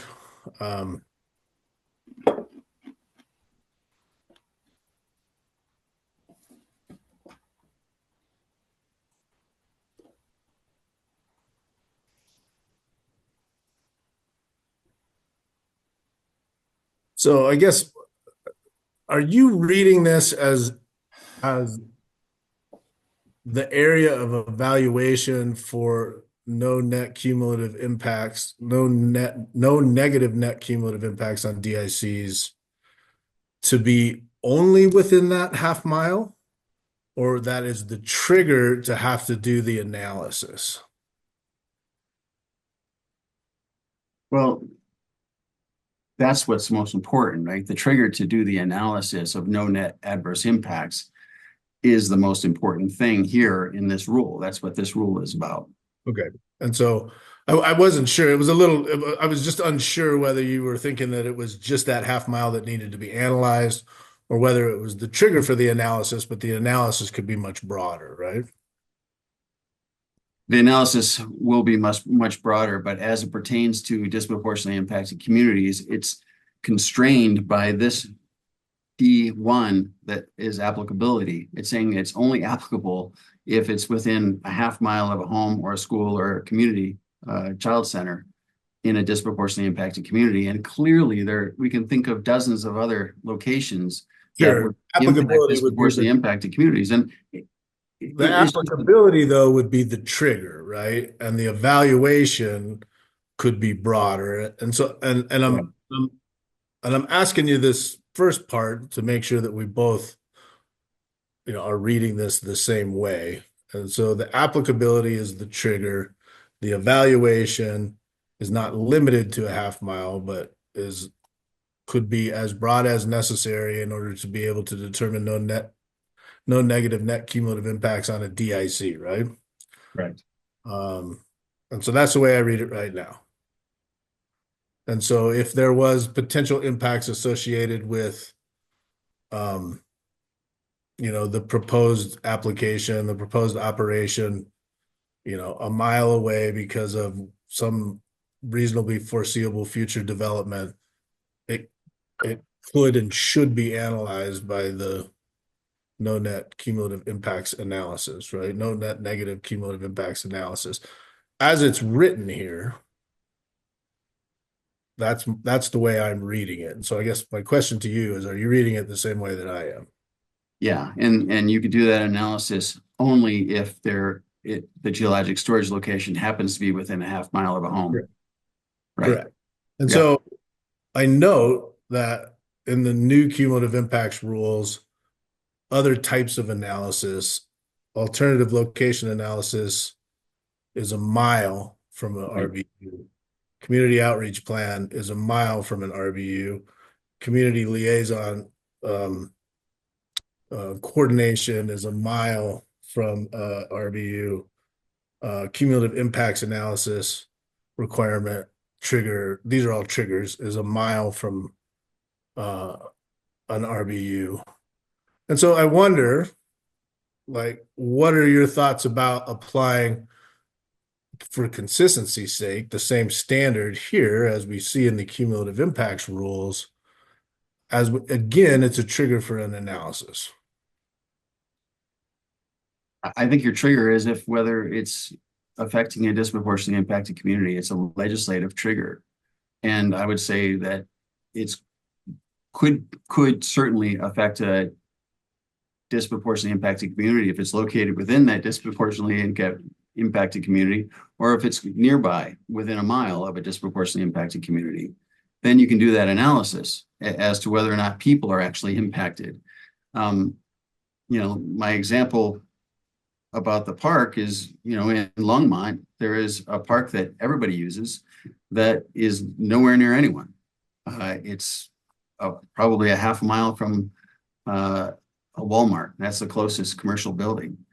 And so that park wouldn't be protected by the rule as written.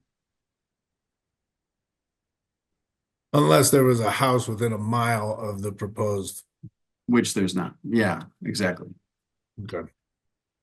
Okay, well, I was just making sure I were looking at this the same way. And so I think what I'm hearing your argument is that the legislative director on this one is different than when we had in the cumulative impacts rulemaking. And so we should apply it differently. I'm also looking at this from a consistency standpoint and wonder why we would apply 1 mile to an alternative location analysis as a trigger and the entire DIC in this particular situation, just from a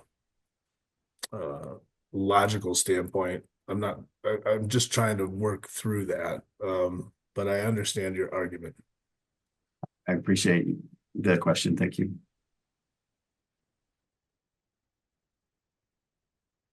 If we could drop the screen share again, Matt, thanks. Further questions for this panel?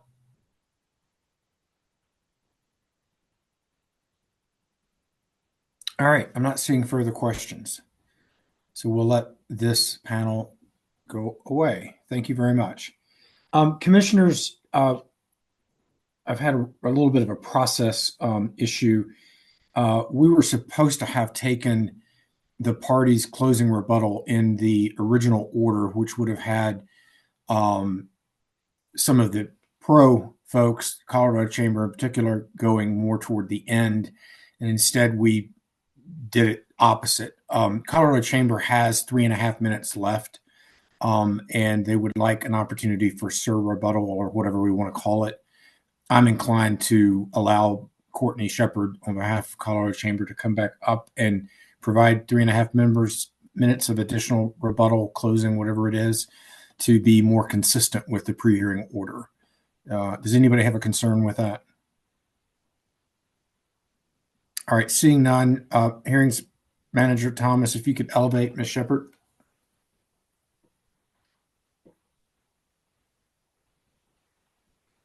All right, we've just elevated Ms. Shepard. Great. Thank you. I missed, I think, the end of what you were saying, Chair Robbins, as I was being elevated. So want to make sure that. No problem.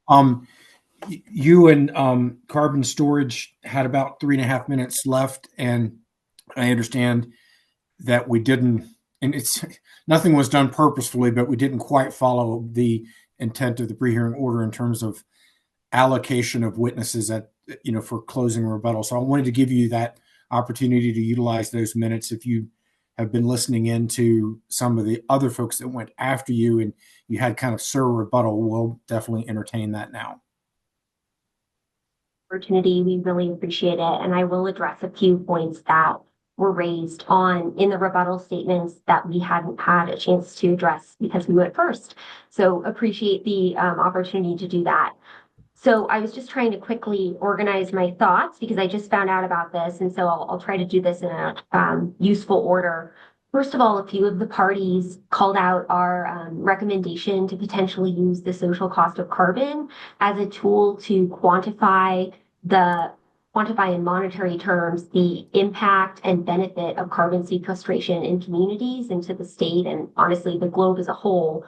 I know that social cost of carbon, that the design of the tool was used to quantify in monetary terms the potential damages that each ton of CO2 may cause when released or emitted into the atmosphere. However, different agencies, companies, governments have used the social cost of carbon in different ways to help them understand and quantify both the benefits of activities that reduce emissions, but also to understand and quantify the potential harms from those emissions. So we were just offering it as a potential tool that this commission can consider I think the legislature provided you with kind of a difficult standard, no net negative cumulative impacts, without any guidance as to how to make that determination. And what we've heard from several of the parties in this rulemaking is a focus on potential negative impacts to a community, of which we also dispute whether there really are any negative impacts. But we wanted to provide you with a potentially positive tool to quantify avoided emissions through carbon sequestration technologies. I also wanted to say that Wild Earth Guardians showed some photos that were attached to one of their pleadings that showed several industrial facilities and a DAC, a direct air capture project.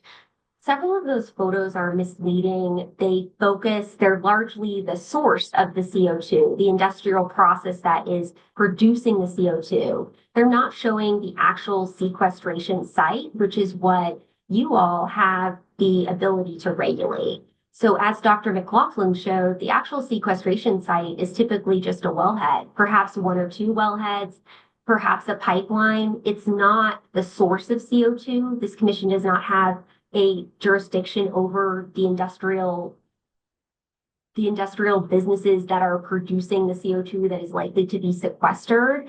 And you should decline any invitation to also be regulating those businesses, as well as the pipelines, which this commission also doesn't have jurisdiction over. My understanding is that typically compressors and processing facilities to clean and I'm not using the right word here, basically to purify the CO2, that typically takes place at the source of where the CO2 is generated.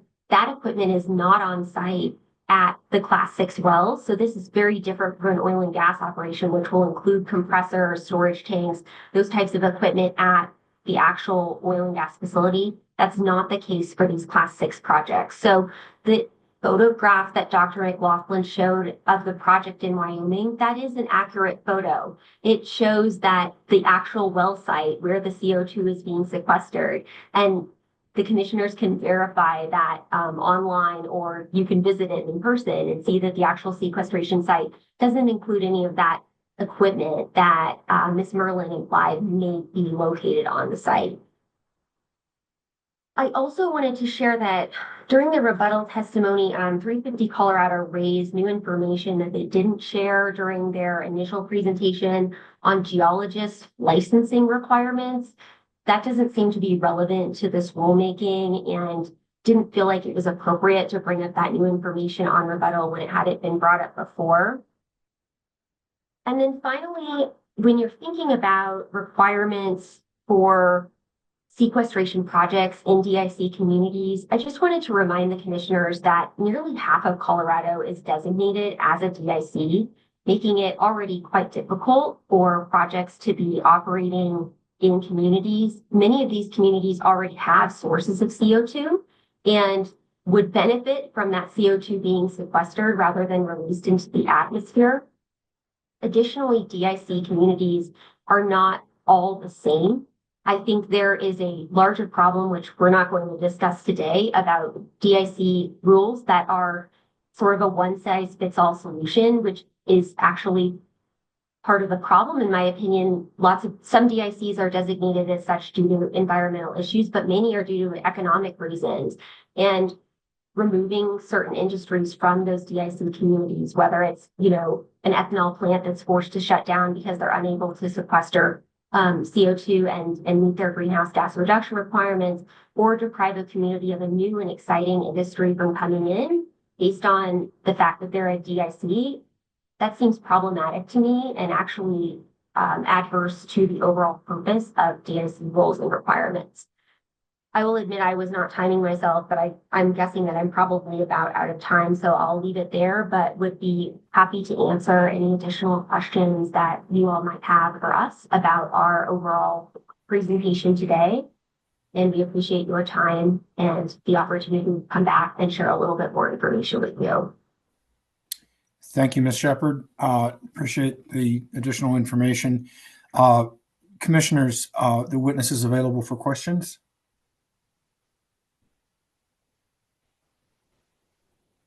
All right. I appreciate it once again. Thanks for being with us and making those final statements.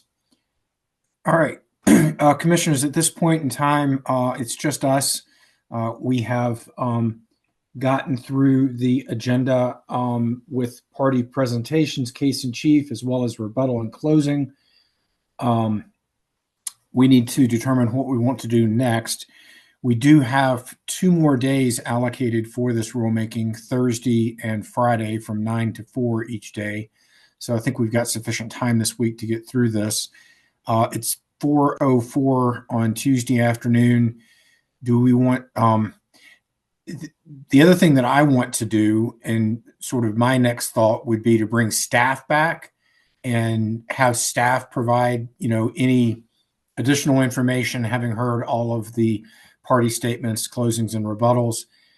I'm comfortable not doing that on the fly this afternoon and stopping today and coming back on Thursday morning at 9 and starting with that. We could also do that with staff and trudge through this afternoon and get into deliberations. So that's kind of where I'm sitting with it. Does that sound okay to you guys to go ahead and stop and give staff a chance to look at their notes? It'll also give commissioners a chance to look at their notes, and then we might have a good Q&A with staff to begin our deliberations on Thursday morning. All right, I'm seeing heads nodding up and down, so that'll be our plan of action. So for those 51 people that are listening in, the Class 6 rulemaking docket 241-000-246 will conclude for the day. We will start this rulemaking on Thursday, December 5th at 9 a.m. via Zoom. See everybody then. Commissioners, we'll see you tomorrow because we've got a hearing.